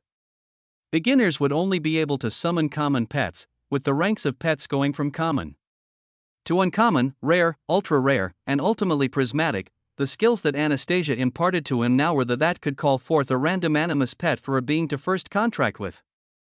And this same skill was used to call forth contracted pets with just the intention of the master. The other set of skills were in the form of a skill tree, one that contained 4 skills which went on to be termed Animus Summon Trainer. Chapter 691. The first archaic summon. Without wasting any time, Noah delved into the newly gained skill tree that was known as Animus Summon Trainer. Animus Summon Trainer, a skill tree geared towards raising the strongest animus pet. The skills contained within are capable of raising their ranks, refining their bloodlines, and much more. Abilities include Archaic Contract, 5/5, Animus Growth Empowerment, 5/5, Bloodline Forging, May 5. One Body, One Soul, 5/5, Archaic Contract, 5/5. Every animus summoner needs to form a contract with the pet they summon. This ability inscribes an archaic contract into the souls of the summoner and the pet, forming a bond that makes them one. Skill Point Enhancement allows the user to contract a pet a stage above their own. Animus Growth Empowerment, May 5, the core skill of an animus trainer. This ability is cast on the pet that the summoner wants to train as their realm can be raised. The realm of the summon can be taken as high as the realm of the summoner. Because of the uniqueness of animus summons, their realms can be grown to grand completion over time as they are continuously trained with this ability. Skill Point Enhancement increases the effectiveness of this ability by 200%. Bloodline Forging, 5/5. Even the weakest animus summons have bloodlines. This ability allows the summoner to refine and activate the strongest bloodline that is hiding within their summons.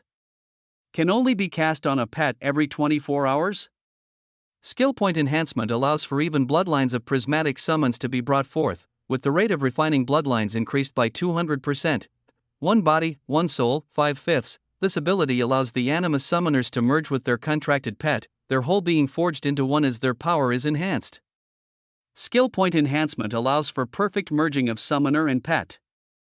With the power increased by 200%, Noah stared at the skills as his mind seemed to be buzzing, his eyes nearly shaking from the excitement as he read over them multiple times. A completely new path of strength that would make him even more overpowered had opened up. and it opened up in such a stellar fashion at that. On top of dreadful traits that were only made possible through the use of a mysterious ruination core and the use of universal laws that he would comprehend fully in a matter of time, he now also had a Tao to support his strength. Just this single Tao of summoning came with such appalling abilities that he couldn't wait to explore all of it and see what it would give him. He tried his very best to make sure that his mind wasn't thinking about the fact that there were many other Taos that he didn't even know about, the mere mention of lesser Taos, grand Taos, and cosmic Tao making his heart tingle in anticipation, but the Tao of summoning was first, and even though it was a lesser Tao, its majesty felt greater than even the ultimate laws of life and death. Familiarize yourself with the abilities before you try summoning your first animus summon. The voice of Anastasia shook him out of his stupor as he glanced around him, seeing that the Imperial Adjudicator had released his hand from the Tao crystal while shaking his head disappointedly, while Anna still had her eyes closed as she tried to sense the Tao of summoning. Even while being temporarily contracted to an archaic animus pet, the Imperial Adjudicator could still not sense even an ounce of the Tao, the temporary contract being something that Anastasia placed onto him herself with the willingness of her pet, but even this did not allow someone as fearsome as the Imperial Adjudicator to grasp even a tendril of the Tao of summoning. Yet, the eyes of the Imperial Adjudicator looked towards the direction where Noah sat in a lotus position with difficult eyes as he saw the familiar oppressive aura of a Tao that Anastasia released also emanate from this genius. He had shockingly grasped a wisp of this Tao the first time he tried. The Imperial Adjudicator had sunken shoulders at being near a genius such as this as Anastasia came next to him and stroked his shoulders affectionately. It is not that you aren't talented, just that he is a monster. Anastasia's words that should have made the half a step into the galaxy realm expert feel good only made him feel worse, his gaze focusing on the direction of the genius again as they saw an ancient runic sigil forming in the skies. You're trying to summon right away? Even Anastasia was surprised as her eyes focused on what was about to happen, not expecting this genius to be so confident that he would start right away. Off to the side, Noah's eyes were filled with concentration as he could not bring himself to wait any longer, his eyes shining luminously as he cast Rumble in the skies. An archaic runic sigil appeared as it rotated while releasing a unique aura. A swirling rift slowly being formed above them as it began to expand rapidly. Anastasia looked at this scene with interested eyes as she knew that the larger the opening rift was when one first summoned their pet, the more powerful and rare that pet was. The rift brought to life by the archaic runic sigil was already at 10 meters and still expanding, which let her know that an animus summon of at least a rare rank was coming. Below the rift, Noah was looking with expectant eyes as he wondered of the first animus pet he would summon. What rank would it be? What kind of a creature and with what bloodline? Many thoughts and expectations were carried as the rift became ever larger, reaching 50 meters as Anastasia's mouth opened with an agape expression once more. An ultra-rare pet with the first summon. Her thoughts were tumultuous as she looked towards this genius with a disbelieving gaze, the rift above them shining brilliantly as something descended down while being surrounded by the colors of blazing flames and an immense light of fate. Rumble. The light came all the way down as it touched the ground, the blinding luminescence dying down as the creature to come out of the rift began to be seen with clarity. Being only a meter in size, the archaic animus summon shimmered with wings that spat out flames, the golden light of fate pulsing off of its feathers as its head rose to the skies. One could see a golden piercing beak with dichromatic eyes of gold and red that dripped with arrogance and dominance. This animus summon looking towards Noah with an unkempt aura of regality, standing on 3 legs with wings wreathed in flames and the light of fate. The first archaic summon that Noah brought forth was a chicken. The Imperial Adjudicator was speechless. Anastasia had no words. Noah himself was shocked as he stared at the animus summon in front of him, a summon of the ultra-rare rank. Chapter 692 Three-Legged Fate Crow. The singular thing that could be said when one looked at the fiery gold chicken was the fact that from its face, they could see an aura of extreme arrogance and dominance. Its eyes gazing around everyone as if it stood above them, even while glancing at Noah, its golden beak was raised high as its flaming feathers flapped towards him, seemingly telling him to get a move on after it had been summoned. Anastasia came out of her stupor as she sensed the profound aura around the chicken that told her it was of high rank, her years of experience telling her not to underestimate it as she quickly spoke. Quickly contract it. An animus summon will not remain here for long unless it finds a master right away. Noah's eyes shone at Anastasia's words as he didn't need to even be told, the identity of the chicken in front of him making him wave his hands as he cast, archaic contract, right away. Rumble, essence flooded out as the skill enhanced by skill points formed into a unique runic sigil in the skies, the sigil separating into 2 parts as one shot towards Noah's head and the other shot towards the fiery gold chicken. Its It felt like a brand was being placed on his very origin when the archaic rune entered, the process being fairly fast as in a matter of seconds he felt a consciousness that he could understand. His eyes sharply opened as he stared forward, locking with the fiery gold eyes of the chicken as its face still continued immense regality and arrogance. The consciousness within him conveyed an arrogant thought as he received the first ever thought from an animus summon. Human. Count your lucky stars to have summoned someone as great as I, the great and archaic animus that stands above all, the golden crow. OM. The voice dripped with confidence and strength as Noah smiled at the successful contract, looking over the details of the pet as its arrogant words stood true. Three-legged fate crow, ultra rare, an animus pet currently at the domain rank. It holds within its origin a semblance of the bloodline of the archaic golden crow, and is currently contracted to Noah Osmont. Its abilities include Fate Flames of the Void, Barrier of Brilliance. The description of the first pet were displayed in front of his eyes as he drank them in, going towards this pet as its voice continued to resound in his mind. Well, I've heard that the trainers calling upon us will have skills capable of raising our realms and refining our blood. Where are these skills at? It is the only reason I answered your call. Noah smiled at the domineering voice inside him as he went to grab the juvenile fate crow, its fiery feathers flapping as it tried to get away, but its power at the domain rank was nothing to Noah. He grasped onto it as it flailed around with complaints, this creature never being held by anyone before as it grumbled its complaints in his mind. Let's see, I'll call you, Flamey? He sent his thoughts towards it as its head shook with horror, not accepting the name as Noah continued. Sparky? No, with Fruit Loops, no. How about Ruby? An acceptable name was taken as the fate crow took to the skies, announcing its entrance to the dark universe with a piercing cry. The flames of fate erupted out as Anastasia appeared behind Noah, nodding her head as her sonorous voice rang out. After summoning a pet and contracting it, you must then work hard for years to increase its realm and refine its bloodline. The bloodline forging ability can only be cast once a day. To gradually refine your pet's bloodline, with powerful trainers spending hundreds of years to even successfully awaken any ancient bloodline within their summon. But that animus growth empowerment can be cast as many times as possible, and only depends on your mana reserves and the talent of your pet for how far it can grow. Noah's eyes shone as he heard these words, Anastasia continuing as she expounded more knowledge. Some are able to quickly raise the realms of their pets and even bring them to the manifested stage for each realm. The only thing stopping the advancing of the pet thereafter being their summoner's realm and the capability of the summon to refine the essence of the realm they enter before they can proceed forward. Yes. Animus summons were special in that their realms could be raised purely from their masters casting the animus growth empowerment on them, with the only thing they had to do is to refine the essence flooding into them and stabilizing their realm before they could advance. Some had the talent to quickly stabilize their realms and break through multiple times, while others took years to stabilize their realms before proceeding forward. When a pet achieves the latter realms of nebula, black hole, the talented ones take years while the worst ones take hundreds of years before they can be caused to advance even with the summoner casting animus growth empowerment, until they run dry. The only limit to how high a summon's realm can be raised is the realm of the summoner himself. Noah nodded as he sent a command to the fate crown, its 3 legs touching the ground again as he neared it and cast animus growth empowerment. Right away, rumble, mana flooded out of him in waves as it created 3 illusory runic circles above the fate crow. These runic circles beginning to undulate up and down the summon as essence from the surroundings and from Noah flooded into it incessantly. Anastasia said even with the use of animus growth empowerment, pets would still take months or years to move up. He wanted to test with his infinite mana and the talent of this ultra-rare summon, just how fast could he raise its realm. He gave no pauses after casting animus growth empowerment. Once, he cast it once more as 3 more runic circles appeared and began undulating around the fate crow, the conversion of essence only increasing. Hey! A piercing cry was released from the crow as Anastasia was about to caution.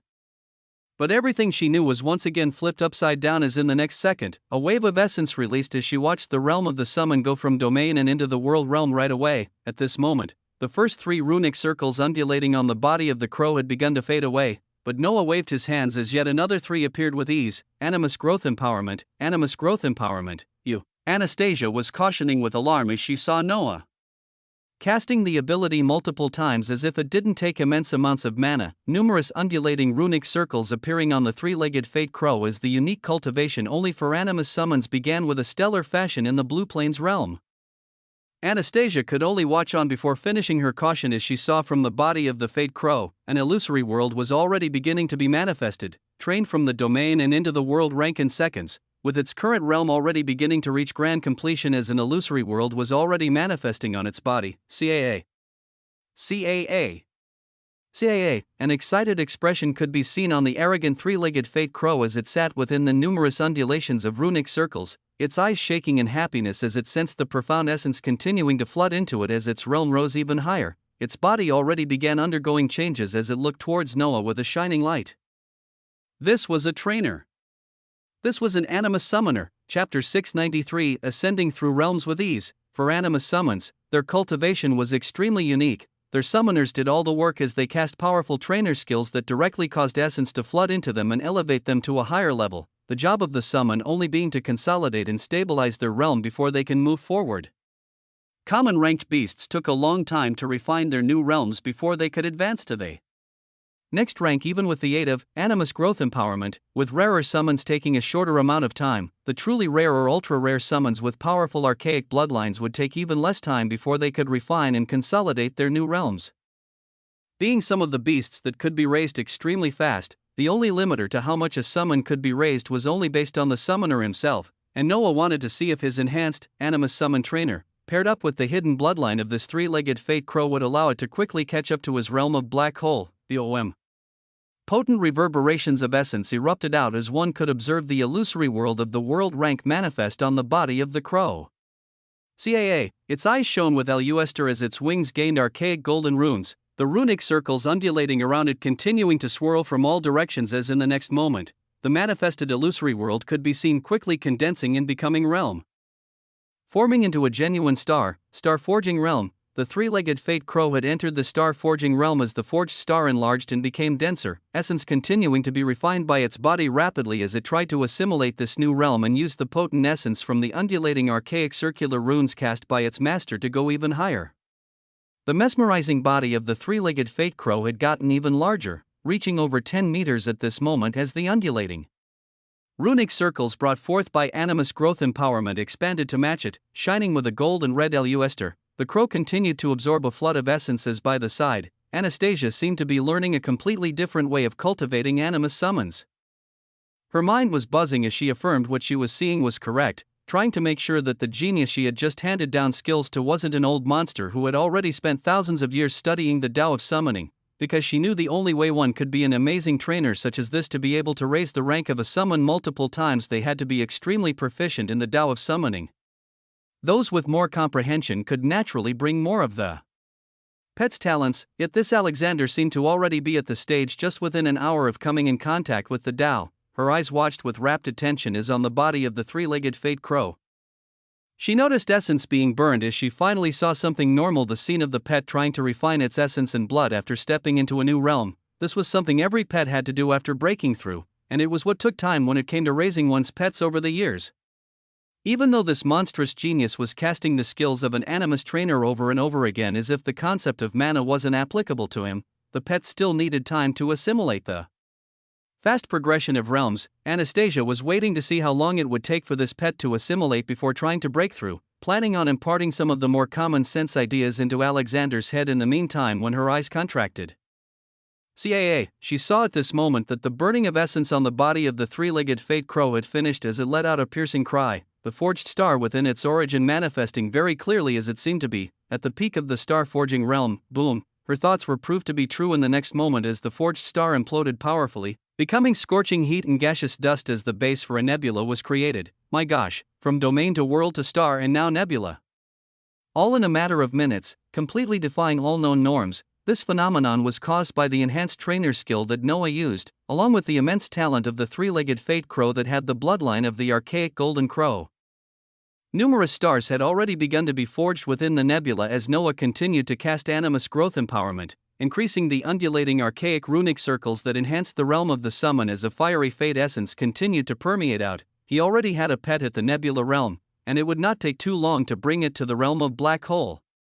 As he watched the stars forging in the manifested nebula, he was patiently waiting for them to reach 100,000 as this summon consolidated its realm before it broke through. In the meantime, he also looked at the bloodline forging, skill that further refined and brought the hidden bloodline of pets out, casting it right away as a golden bloody mist landed of the three-legged fate crow that caused it to tremble.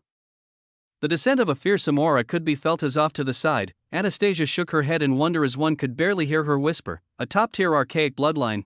One could hear lament and disbelief in her voice as Noah kept his eyes on the cultivating three-legged fate crow, going towards Anastasia as he saw the situation proceeding smoothly. At this moment, tens of stars were being forged by the Animus summon as numerous archaic runes undulated around it, so all it needed was time.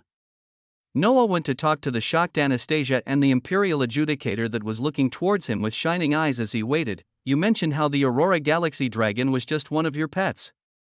How many pets can one contract? He asked this with a clear face as if he didn't just overwhelm the two of them with a shocking show in the past few minutes. Only Anastasia and the Imperial Adjudicator were watching the commotion, and Anna still had her eyes closed and engrossed on the Tao crystal that contained wisps of the Tao of summoning as she tried to sense this Tao and nothing else. Anastasia heard his question as her drop-dead gorgeous face returned to its old self, her sonorous voice ringing out. At the nebula realm and below, one can contract a single pet, with every realm thereafter allowing them to contract an additional pet. Aside from the Aurora Galaxy Dragon, I have 3 other contracted pets. These words were like honey to Noah's ears as he nodded with shining eyes, his gaze staying on the image of the three-legged fate crow as many thoughts crossed his mind. Chapter 694, Conditions Met. Noah truly had too many ideas and thoughts coursing through his mind as he ascertained the number of pets one could contract as they progressed through realms. At his current realm of Black Hole, he could summon and contract 2 pets, but one must recall that Noah was not normal. Through the use of a ruination core, he had granted himself not just infinite mana and the trait of protagonist that should soon grow to the next stage, but he had also split his origin as he obtained the identity of an entirely new being in another galaxy. His bodies as Alexander and Noah weren't merely clones, and each of them carried their own cultivation as even now, Noah's body in the Novus galaxy was still only at 80,000 forged stars as he used abundant essence to recreate what the body in the Nexus galaxy had already done, but because of his 2 different bodies with differing origins, it meant that he would be able to summon and contract twice the amount of pets as other beings, or at least he hoped so. This would mean that when both of his bodies were at the realm of Black Hole, he could actually contract 4 pets. And when he reached the galaxy realm, instead of the usual 4 pets one could contract, he would be able to have 8. The implications of this were truly horrifying to understand, as if he trained all of these pets to the same realm as him when he later reached galaxy. It meant that aside from his 2 bodies, he would be walking around with 8 galaxy realm animus summons that would each have their realms at grand completion. Just the idea of it was enough to cause his eyes to shine with excitement. In the Blue Plains realm, Noah continued to observe the situation as hours passed. On the 3rd hour, as he resupplied the undulating archaic runic circles that continued to help the Animus forge stars in its nebula, he received a question from a worn-out Imperial Adjudicator. Are your mana reserves just as monstrous? Even a galaxy realm expert wouldn't have this much. I was always born with large mana reserves. I'm nearly depleted right now, so I hope the three-legged fate crow can advance to the realm of Black Hole soon. Noah's reply was calm as he didn't worry about them finding out anything about his infinite mana. Nobody in their right mind would even believe that someone could have such a thing, so they could only attribute it to extremely large mana reserves. Another hour passed in the Blue Plains realm. Rumble, essence raged around the three-legged fate crow once more as one could see on its manifested nebula. 100,000 stars shone with immense luster. Boom. All of these stars within this nebula then imploded as a core of a multicolored black hole was then formed with ease, as easy as anything could be. A fearsome cry of the three-legged fate crow then rang out as golden flames flared out of its beak, its eyes opening grandly as its evolved body came to view. Standing above 20 meters with feathers that shimmered with golden flames, its body was filled with a beautiful mixture of red and gold feathers as above its golden beak and multicolored eyes, an illusory crown could be seen placed on this future golden crow. Its 3 legs beneath shone with piercing sharpness as its eyes landed on Noah, and the eyes could not hide the happiness of this summon, a truly worthy trainer. From this day forth, I shall follow you with all my heart. Let us show the puny beings of this universe just what the future archaic golden crow and master trainer can do. Ruby, the newly summoned three-legged fate crow, said these words clearly as even Anastasia and the Imperial Adjudicator heard them. Its piercing golden beak shone with luster as its eyes shimmered with strong confidence that blinded those looking. Alexei and Anastasia looked at each other with exhausted smiles at the sight of this genius, Anastasia sending a telepathic message to Alexei at this time. You must grant this being the highest title below yours as you prepare the warriors to defend against your coming enemies. Don't lose the fealty of such a genius. Alexei, the imperial adjudicator, nodded at these words as he took out a shimmering medallion that represented his authority as the highest-ranked imperial in the Nexus galaxy. His eyes were somber as he released a shocking announcement to the high-ranking imperial lords and imperial rulers. With the announcement later on being spread to all imperials, it was a command that effective immediately. A new imperial ruler was born. The being that had foiled the plot of the fiends and saved the imperial princess in the stellar sky galaxy, the one known as Alexander King, was given a title that only the few quasar-ranked experts of the Nexus galaxy enjoyed. Young in age yet holding tremendous strength, his position had been rapidly elevated as another core defender of the Nexus galaxy was born. Aside from the shock and stupor of many, the one who was most affected by this was actually Noah himself, who had yet to even hear of the command elevating him to a higher position. His eyes were honing in on the brilliant figure of the three-legged Fate Crow as he sensed its vibrant power, his heart already set on trying to summon the next pet he could summon right away. The body of Alexander could summon another pet, and his body as Noah in the Novice Galaxy could also summon 2 more pets as soon as he reached the black hole realm. There were so many things to do that even with his many bodies and clones he felt short-staffed, and yet in the next moment a resonant sound rang in his mind. Ding! Conditions for the next stage of the protagonist trait have been met. Noah's heart shook at these words shining in a blue text panel appearing in front of him. The gains on this day after performing spectacularly in the stellar sky galaxy not just ending at him receiving the techniques of the law of death and the even more shocking knowledge of the Tao and obtaining the powerful archaic summoning techniques, his trait would also be taken to the next level as the gains and loot just continued coming. Chapter 695 Unlocked Abilities of the Protagonist. In the Novice Galaxy, a storm of essence was erupting around Noah as he recreated the 100,000 stars of a nebula and shattered all of them, his surroundings thrown into chaos as essence raged to help him form his manifested black hole, one body entering the realm one day, his other body slightly behind as he entered it a few hours later. At this moment, both of his identities had the manifested black hole realm as on Noah's body. A multicolored black hole could be seen rotating beautifully. Currently, he was in a location in the infinite realm where multiple law spaces intersected, enjoying the benefits of each of them as the abundant essence multiplied multiple times over with the enhancement he had cast over the entire galaxy. At this moment, he and the many beings of the Novice Galaxy were experiencing tremendous growth. Every day, more and more of his subordinates unlocked their own traits, each of them ranging from alpha and going all the way to epsilon in the case of Kazuhiko, what should have taken them months and years to do. They were now achieving in a matter of weeks as the atmospheric essence and universal law essence was simply too abundant at this moment. Those traversing in laws found it easy, those upgrading through ranks had an even easier time, and now as Noah stabilized his manifested black hole and watched its multicolored appearance rotate on his body, his eyes rose up from the infinite realm as he seemed to pierce through the layers of space to see a faraway location. At this time, another body of his was tearing through the layers of space as he cast an extremely long-distance teleportation, one that only someone with his infinite mana could cast. Rumble, blinding essence erupted in front of him as he gazed at the clone of Alexander appearing all the way from the stellar sky galaxy. Devilish handsomeness that hadn't quite reached his original body, but still holding a unique charm. The clone appeared as it teleported light years from one galaxy to another, waving its hands as a large amount of shimmering cores, skill books, and effulgent star pearls poured out. The origins of Noah and Alexander in the different galaxies shared a different storage space from the use of the expansive space ability, so the only way to transfer things across his two bodies was for one of them or the clones to go to the other galaxy. He couldn't have the clones of Noah even enter the Nexus galaxy as it would alert the entity overseeing it, but it was no issue for the clones of Alexander to jump light years away and into the Novice Galaxy to bring back all the loot. Contained in the enormous pile were all the treasures obtained from the fiends, with the cores ranging from nebula all the way to black hole. As Noah knew he would produce many experts from his forces with these, he would distribute them to the harbingers of sin and then the beasts of the infinite realm as he prepared to do even more things himself. He waved his hands as the loot brought out entered his storage space, Alexander's clone already disappearing as it went back to continue mining the treasured effulgent star pearls. Meanwhile, Noah himself returned to cultivating as he saw the appearance of the Tao of Summoning Traverser, skill and the other newly gained skills to summon animus pets that Alexander had obtained.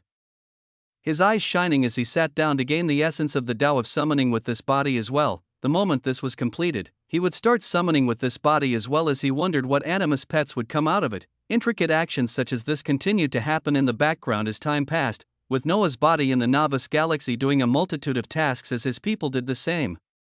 Everyone was moving and doing their own things, but they all came together to form a shocking story that very few could experience. Back in the Nexus galaxy, the body of Alexander was watching the notification that the protagonist's skill would be elevated to another level, still not knowing that it was due to him being appointed as one of the highest protectors of the Nexus galaxy. To unlock the next stage of this wondrous trait, he had to play a central role in the Nexus galaxy, and his actions in just 2 weeks did just that. Just less than 2 weeks, a silent essence of the Nexus galaxy raged around him as he felt something within him elevated. He sensed the changes as his eyes focused on the panel showing this ridiculous trait: protagonist, you are the protagonist. To live up to such a title, abilities worthy of creating a true protagonist are granted. As it is a culminated trait, it has different stages that each have their own abilities. Currently unlocked abilities: Eyes of Truth, Photographic Memory, Memorable Visage, Blind Luck, Plot Armor. Chosen extras: Deus Ex Machina. Locked abilities: Chosen 1, save point, at #% at $. To increase the stage of the trait and bring it to complete fruition, you must play the central and decisive role in the Nexus galaxy. From the original 3 abilities, 3 more had been listed in a stellar fashion as Plot Armor, Chosen Extras, and Deus Ex Machina, or unlocked. His eyes twinkled as while Anastasia and the Imperial Adjudicator stood behind him, he began reading the panel displaying the details of Plot Armor, that only he could see. Plot Armor, as a true main character, one must have a tool that allows him to keep his life in any situation. Yet to achieve this in reality is extremely hard. This ability allows the holder of the protagonist trait to gain genuine the Plot Armor status effect for a period of 1 hour, with the skill having a cooldown of 30 days purely because of its reality-altering effects. With the status effect active, the user will not lose their life as their body and soul gain the invulnerable effect that prevents all sources of damage. As he looked at the skill, all he could say was that it was a truly worthy skill for a protagonist. Chapter 696: Utter Ridiculousness. His eyes shook with strong emotions as the powerful beings beside him noticed this, Anastasia coming towards him with care as she asked him whether he had used up too much mana. Recover for now before trying to summon your next pet. I would even have you rest an entire day until you're in top shape before doing it. Noah nodded his head at the gorgeous personage worrying about him, sitting down in the garden of the mystical castle they were at in the Blue Plains realm as he really had to be seated for the things he was currently reading. Off to the side, Anna was still entranced with the Tao crystal as her hand remained attached to it, essence bubbling calmly around her as she tried her best to catch a wisp of the Tao of summoning. Noah put all of this beside him as he read the details of Plot Armor. Again, such an ability truly made him shake his head in wonder. As the things it detailed were simply too fantastical, when he used it, he would be under the effect of Plot Armor as his body gained something called invulnerable, an ability that allowed him to not take any damage whatsoever. He had to reread such an ability multiple times just to make sure he wasn't dreaming. He hadn't even gone through the skills of Chosen Extras and Deus Ex Machina, Plot Armor, alone taking the spotlight as he gained a new idea while reading the descriptions of the ability. His eyes were honing in on the skill termed invulnerable as his eyes shone, putting the details of it in the skill creation tab as he wondered if he could bring this effect to fruition himself without being restricted to 1 hour and a 30-day cooldown. If he could do such a thing, he would just close the pages of his story as he lived his life to the fullest. Yet what showed in front of his eyes when he tried it brought him back down to earth. Invulnerable, an ability that allows the user to enter a state that prevents any source of damage from reaching them. Cost of skill creation 100000000000000. Zeros on top of zeros filled his screen as his fantastical thoughts quickly came down, toning down his greed as he was already ecstatic with the effect of Plot Armor. With such a tool under his belt, many ideas were coursing through his mind as he thought of the enemy that the Nexus galaxy currently faced and the many days he could deal with them. He had the memories of the fiend rulers, and he knew of the fearsome master they had. A being with the identity of an entity, he wasn't even sure what stage of the galaxy realm this being was in, but he knew that it was a terrifying creature. Yet, a skill like Plot Armor that granted him invulnerability for a whole hour. Many ideas swirled in his mind as he thought about it, but he placed these ideas for later as he looked on to the other 2 unlocked abilities of the protagonist trait. Chosen Extras. As with any protagonist, there must be side characters that add something to your journey. They cannot all be left behind and forgotten like weaklings that contribute nothing. This ability allows you to currently choose 5 extras who will be granted the enhanced growth perk that allows them to progress through realms at a speed comparable to the protagonist. 100% increased loot effect when defeating enemies, 100% increase to their comprehension, and a thrice increase to their luck, Deus Ex Machina. At the most critical and important juncture as the life of the protagonist is in peril, casting this ability will bring forth an unexpected power, being, or event that will save them from the seemingly hopeless situation. As with any skill capable of affecting universal rules, there is a 30-day cooldown after every use. His head shook with incredulity as he stared at the description of skills.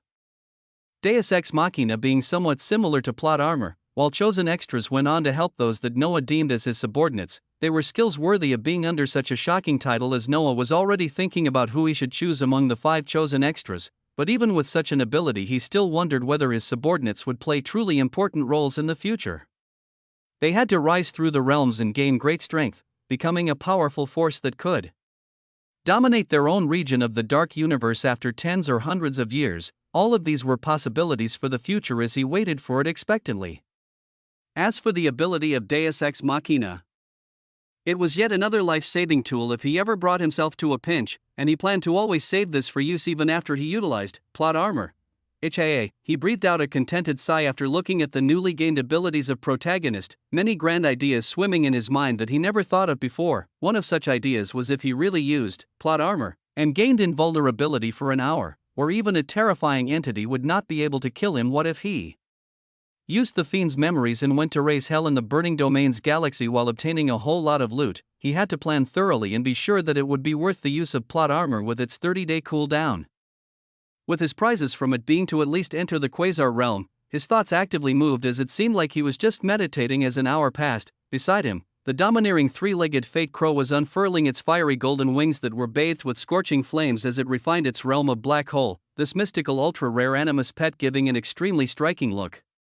It seemed like a fantastical bird from ancient times appearing in the modern era, with its form constantly evolving towards the archaic golden crow as its bloodline continued to awaken. A wave of essence silently spread out from Noah at this time as he opened his eyes, staring at the 20-meter-tall 3-legged fate crow that was bathing in fate essence and flames. A smile spreading on his lips as he got ready to summon his second animus pet. Before he made any plans to raise his realm or siege an entire galaxy, he had to be as strong as possible. And being surrounded by horrendously powerful animus pets that had a similar perfected realm like him, it would truly be a feast for the eyes. As he rose to try his luck at summoning another pet, he knew that his identity as Noah in the novice galaxy would soon do the same as well. It was bound to be an eventful next few hours as he continued exploring the new path of power. Meanwhile, the Imperial Adjudicator was coming towards him as he was about to hand down a position of responsibility and power. Chapter 697, Imperial Ruler. In the garden on the lone castle in the Blue Plains realm, the Imperial Adjudicator had come in front of Noah the moment he observed the genius to have woken up. With the heart of a ruler and his authority, he relayed the news of Noah gaining the title of an Imperial Ruler, something that only those at the realm of Quasar could hold. To him, it was only natural as the genius that even Anastasia was shocked by could already kill beings at the Quasar realm, so granting him a title such as this was extremely befitting. Noah had taken the news calmly as he expressed his thanks to the Adjudicator, knowing his advancement of the protagonist trait was in part due to this as he could now play a larger role in the Nexus Galaxy. The position came with many benefits, granting him his own castle under the name of Danicus in the Imperial Citadel and even granting him the possible position of overseeing another galaxy. As the Imperial Adjudicator mentioned, he could work with the Stellar Ruler to look over the Stellar Sky Galaxy. Such a thing was wanted by many Imperials, but Noah brushed it off for now as he said he did not have talent with such a thing, and would focus on increasing his strength for now. Anastasia agreed with this as she spoke towards the two men, her eyes shining as she saw Alexei hand Noah a medallion that represented an authority of an Imperial ruler. Take some time to solidify your understanding in the Tao of summoning as well as becoming familiar to your pet.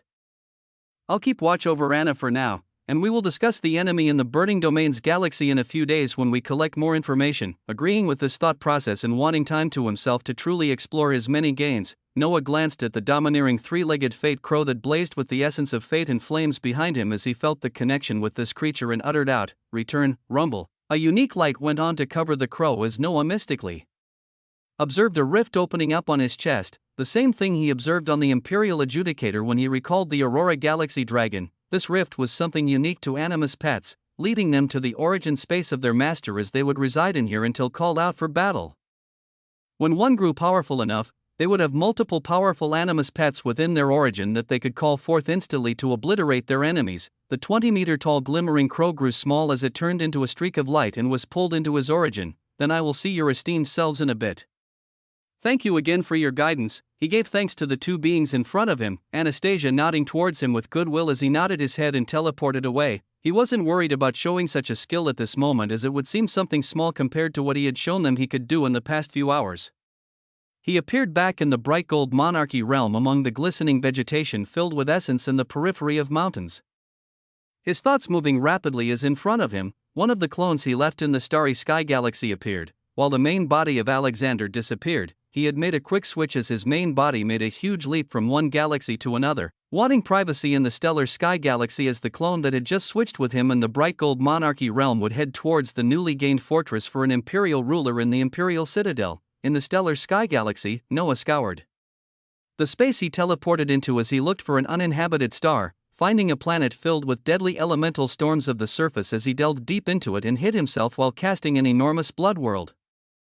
He finally found time to himself as he prepared to fully digest his gains, starting with the summoning of the last pet that the body of Alexander could summon at the realm of Black Hole. Before he did this, he called forth his three-legged fate crow as a swirl appeared on his chest, the majestic fiery gold creature coming out. When I first summoned you, what made you answer my call? His eyes shone as he asked the golden flaming crow, trying to pry off some secrets before he tried once more. I was lazily moving about when I saw a blinding summoning rift appear, its size being multiple times larger than many that I had seen before.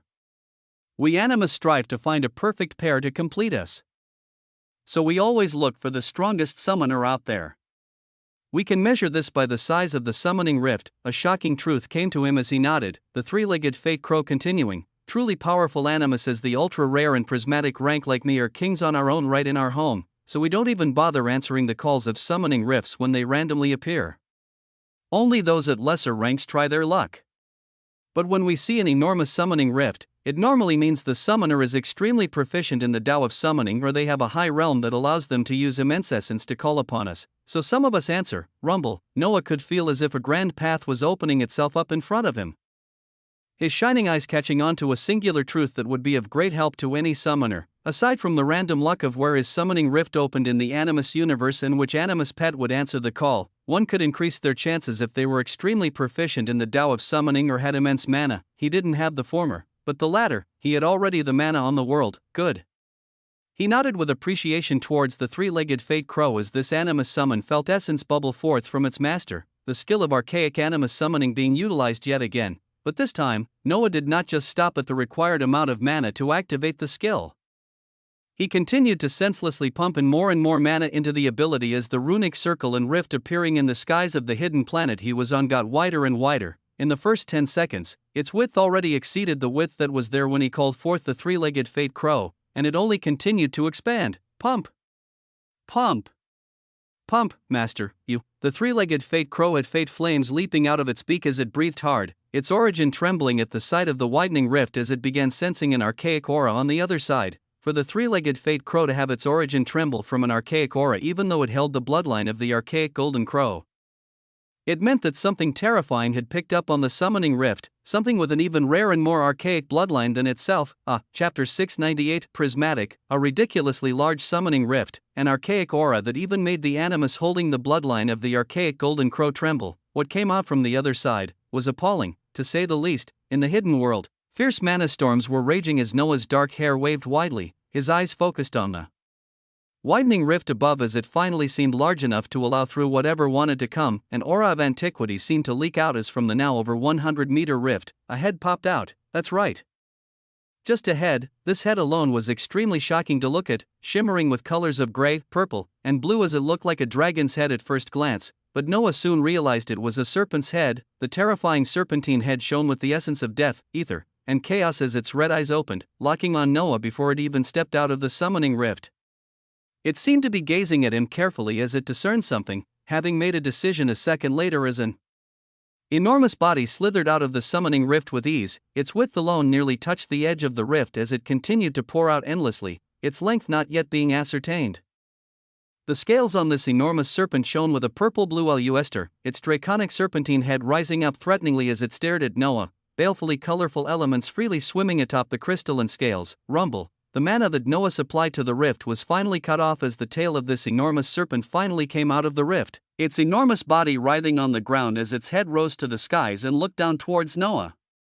Raising his head to meet the dominant aura of this being, Noah heard an ancient voice resound in his mind. Human, I have answered your call.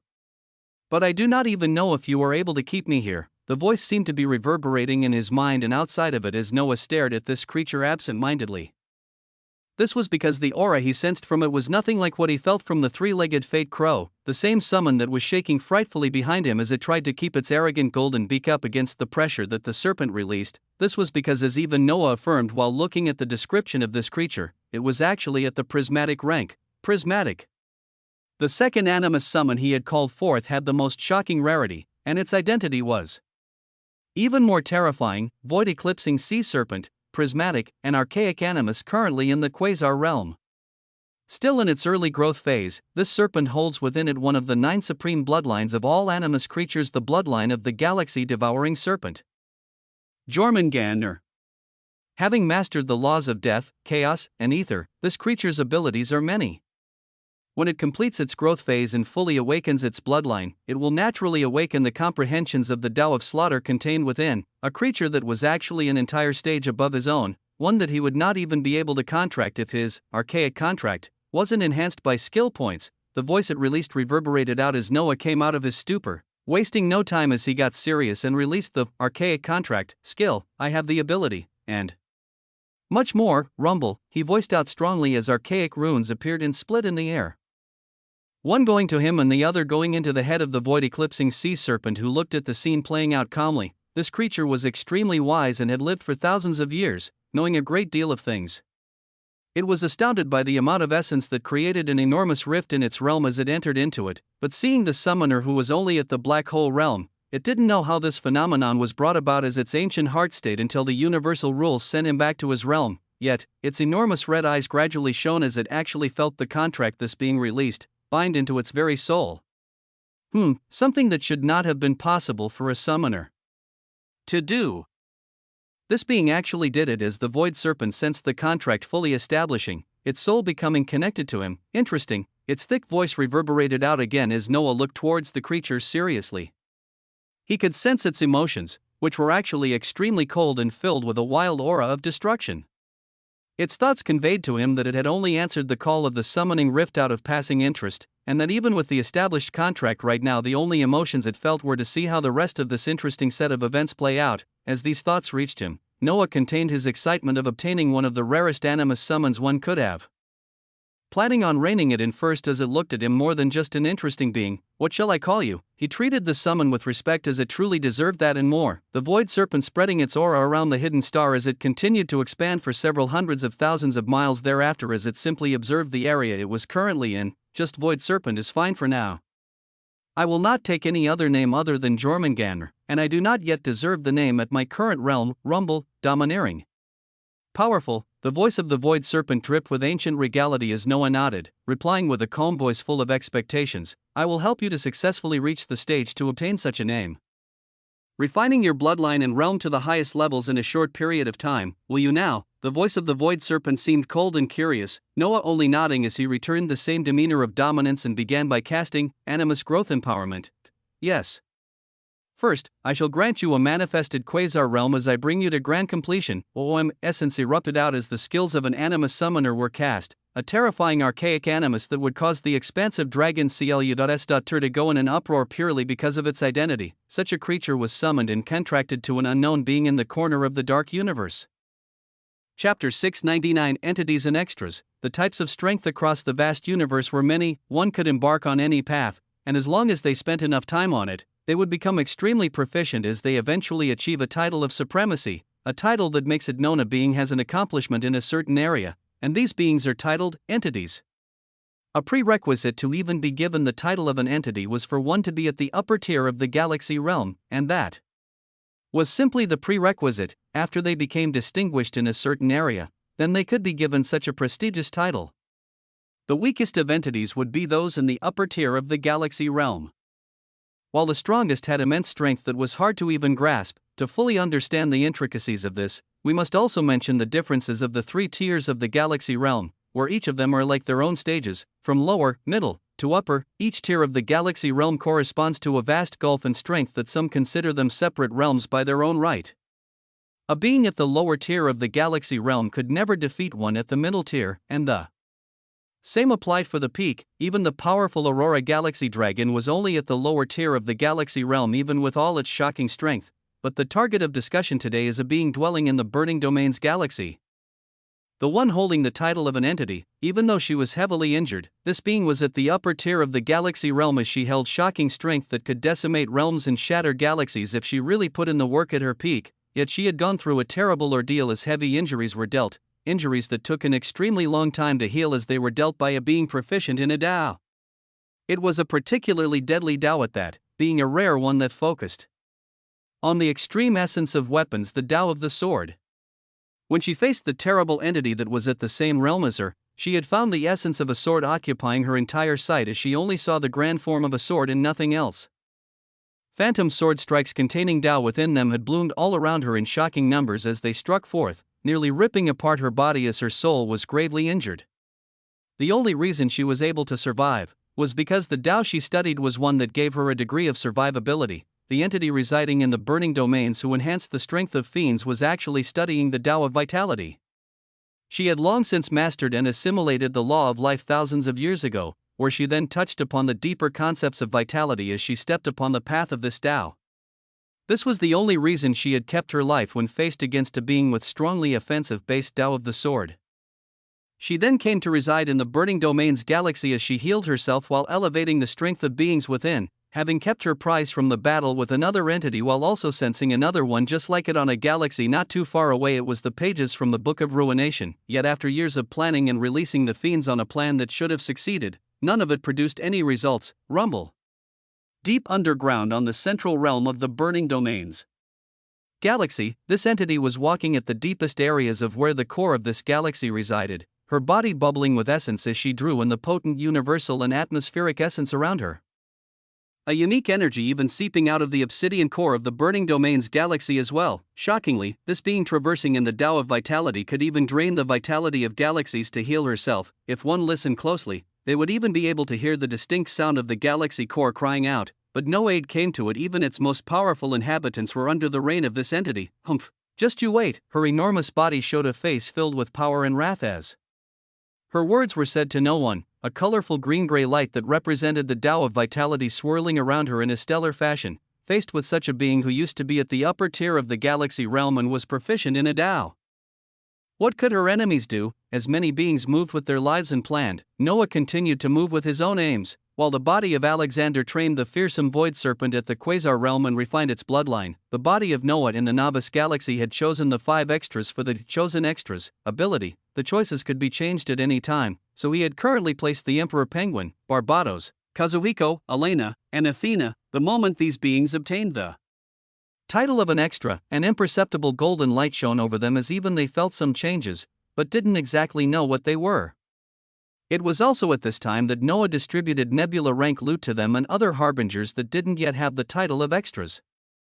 Observing the differences as they progressed through the realms while absorbing the cores, an hour since the beginning of absorption and with speed reminiscent of Noah, the 5 chosen extras all broke through into the nebula rank after the implosion of their forged star. The other harbingers were progressing much slower, but their realms would make a breakthrough at any moment. Each of them took the loot Noah gave them with heavy hearts as they could not even bring themselves to ask where he had gotten such treasures. They knew that even while they were living peaceful lives and simply training, he must have been putting his life at risk to be able to get the treasures he brought back to them. And in such large quantities at that, their hearts felt stifled as they were screaming inside, screaming of wanting to help and be of use as Noah stopped risking his life alone. Whether their wishes would be granted as they achieved higher realms was yet to be known, and even their misconceptions about Noah and what he was currently doing would soon change. He planned to gradually let them know what happened with the terrors and outsiders, how he was already moving in another galaxy, and simply impart to them much of the knowledge they would need before they set off to explore outside of the novice galaxy. He was creating experts as easy as it could be, simply feeding them loot like steroids until they bulked up to powerful individuals. This was even more true as the 5 chosen extras that had stepped into the nebula rank had already been given the treasured effulgent star pearls to absorb. depending on their own talent for how many stars they could forge before they broke through. For these 5 chosen extras, the realms of star forging to nebula to black hole would all be broken through in a matter of days, something that would be impossible anywhere you went. Who else but Noah could make something like this happen? Who else could even try? Chapter 700. Planning to siege a galaxy. A bustle of activities were occurring throughout the Nexus galaxy and all the galaxies under its influence. They were in a high state of war after the attacks from fiends, and they prepared for future attacks or word about retaliation as they looked towards the Imperial Adjudicator. The nobles and Imperials of high ranking in the Nexus galaxy were moving around with vigor as Imperial lords formed ready to do legions, the Imperial rulers stationed over the galaxies under the rule of the Imperials also being put on high alert. In the Blue Plains realm, Anastasia was discussing the same thing with the Imperial Adjudicator as plans were underway. There is most likely a powerful backer behind the fiends, and that will be your true enemy when the time comes. Anastasia's face was calm as she said these words, Alexei listening closely with a clouded face. My anima summons all carry a signal that can be tracked by those looking for me, and even the weakest Aurora Galaxy Dragon that you released might have already had its signal picked up. If this powerful backer of fiends comes out to attack and I am forced to release my other pets, they will for sure find me then. Dangerous words were released as Alexei's face was grave, but he could provide no solutions. Even the genius Alexander that had comprehended a lesser Tao in a day would need time to grow, and they might be able to get past the threat if he spent a few tens or hundreds of years training to reach the galaxy realm. At that time, Alexei imagined the genius would be able to summon multiple galaxy-ranked summons that would make the position of the Nexus galaxy unshakable in this region as they continued using the unique universal rift to explore the dark universe.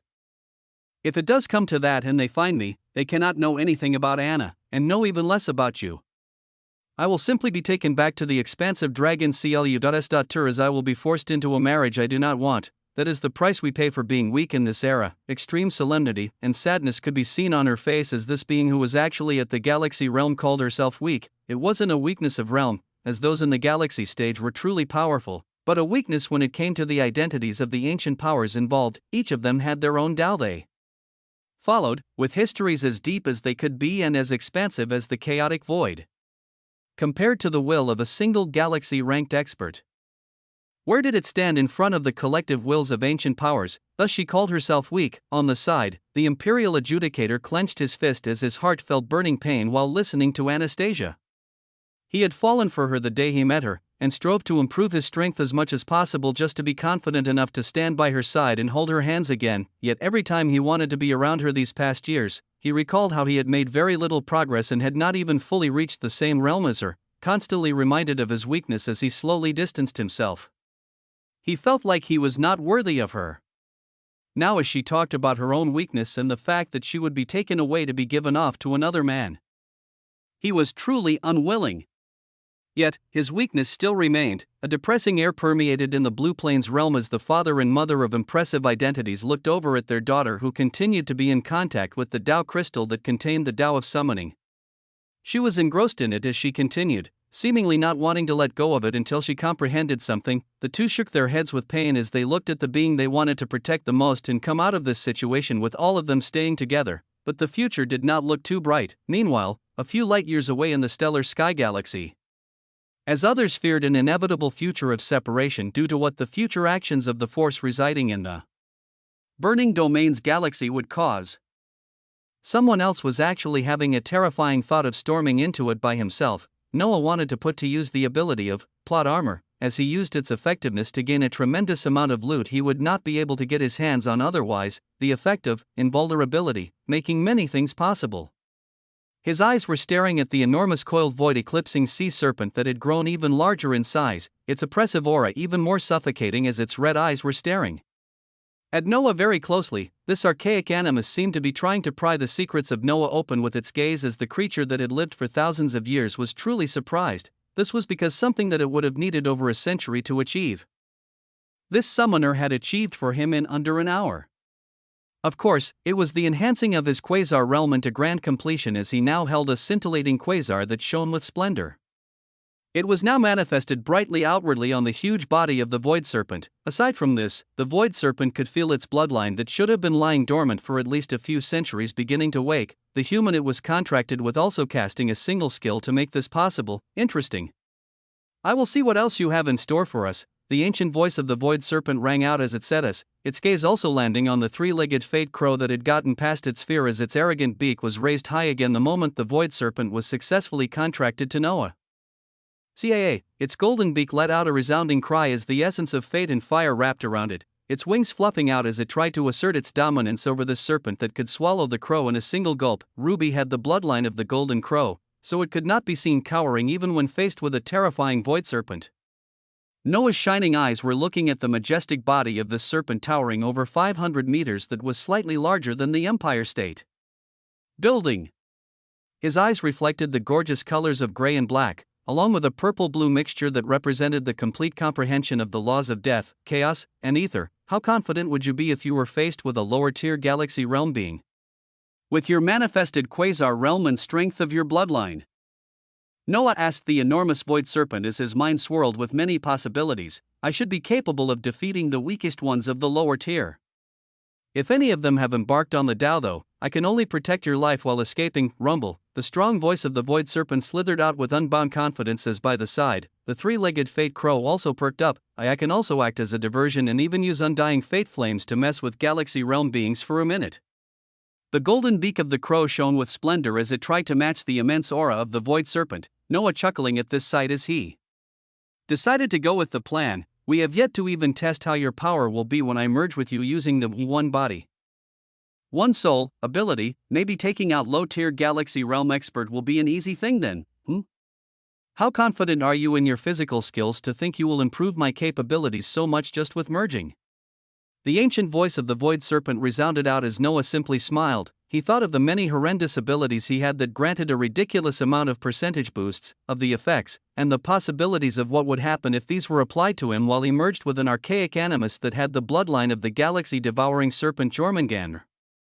All of these thoughts granted him the confidence to proceed forward with a grand plan, a plan of actually besieging a galaxy that was most likely filled with multiple elder fiends at the galaxy realm, as well as the entity of unknown power behind them. With plot armor, he would have 1 hour there to unleash deadly attacks with his new pets as he collected an enormous amount of loot from the unsuspecting fiends, upgrading his realm at black hole to quasar as he would then begin chasing the elusive realm of galaxy, with the newly unlocked abilities of the protagonist trait guaranteeing his life. He wanted to be bold and domineering as he moved with efficiency not seen even among the ancient powers.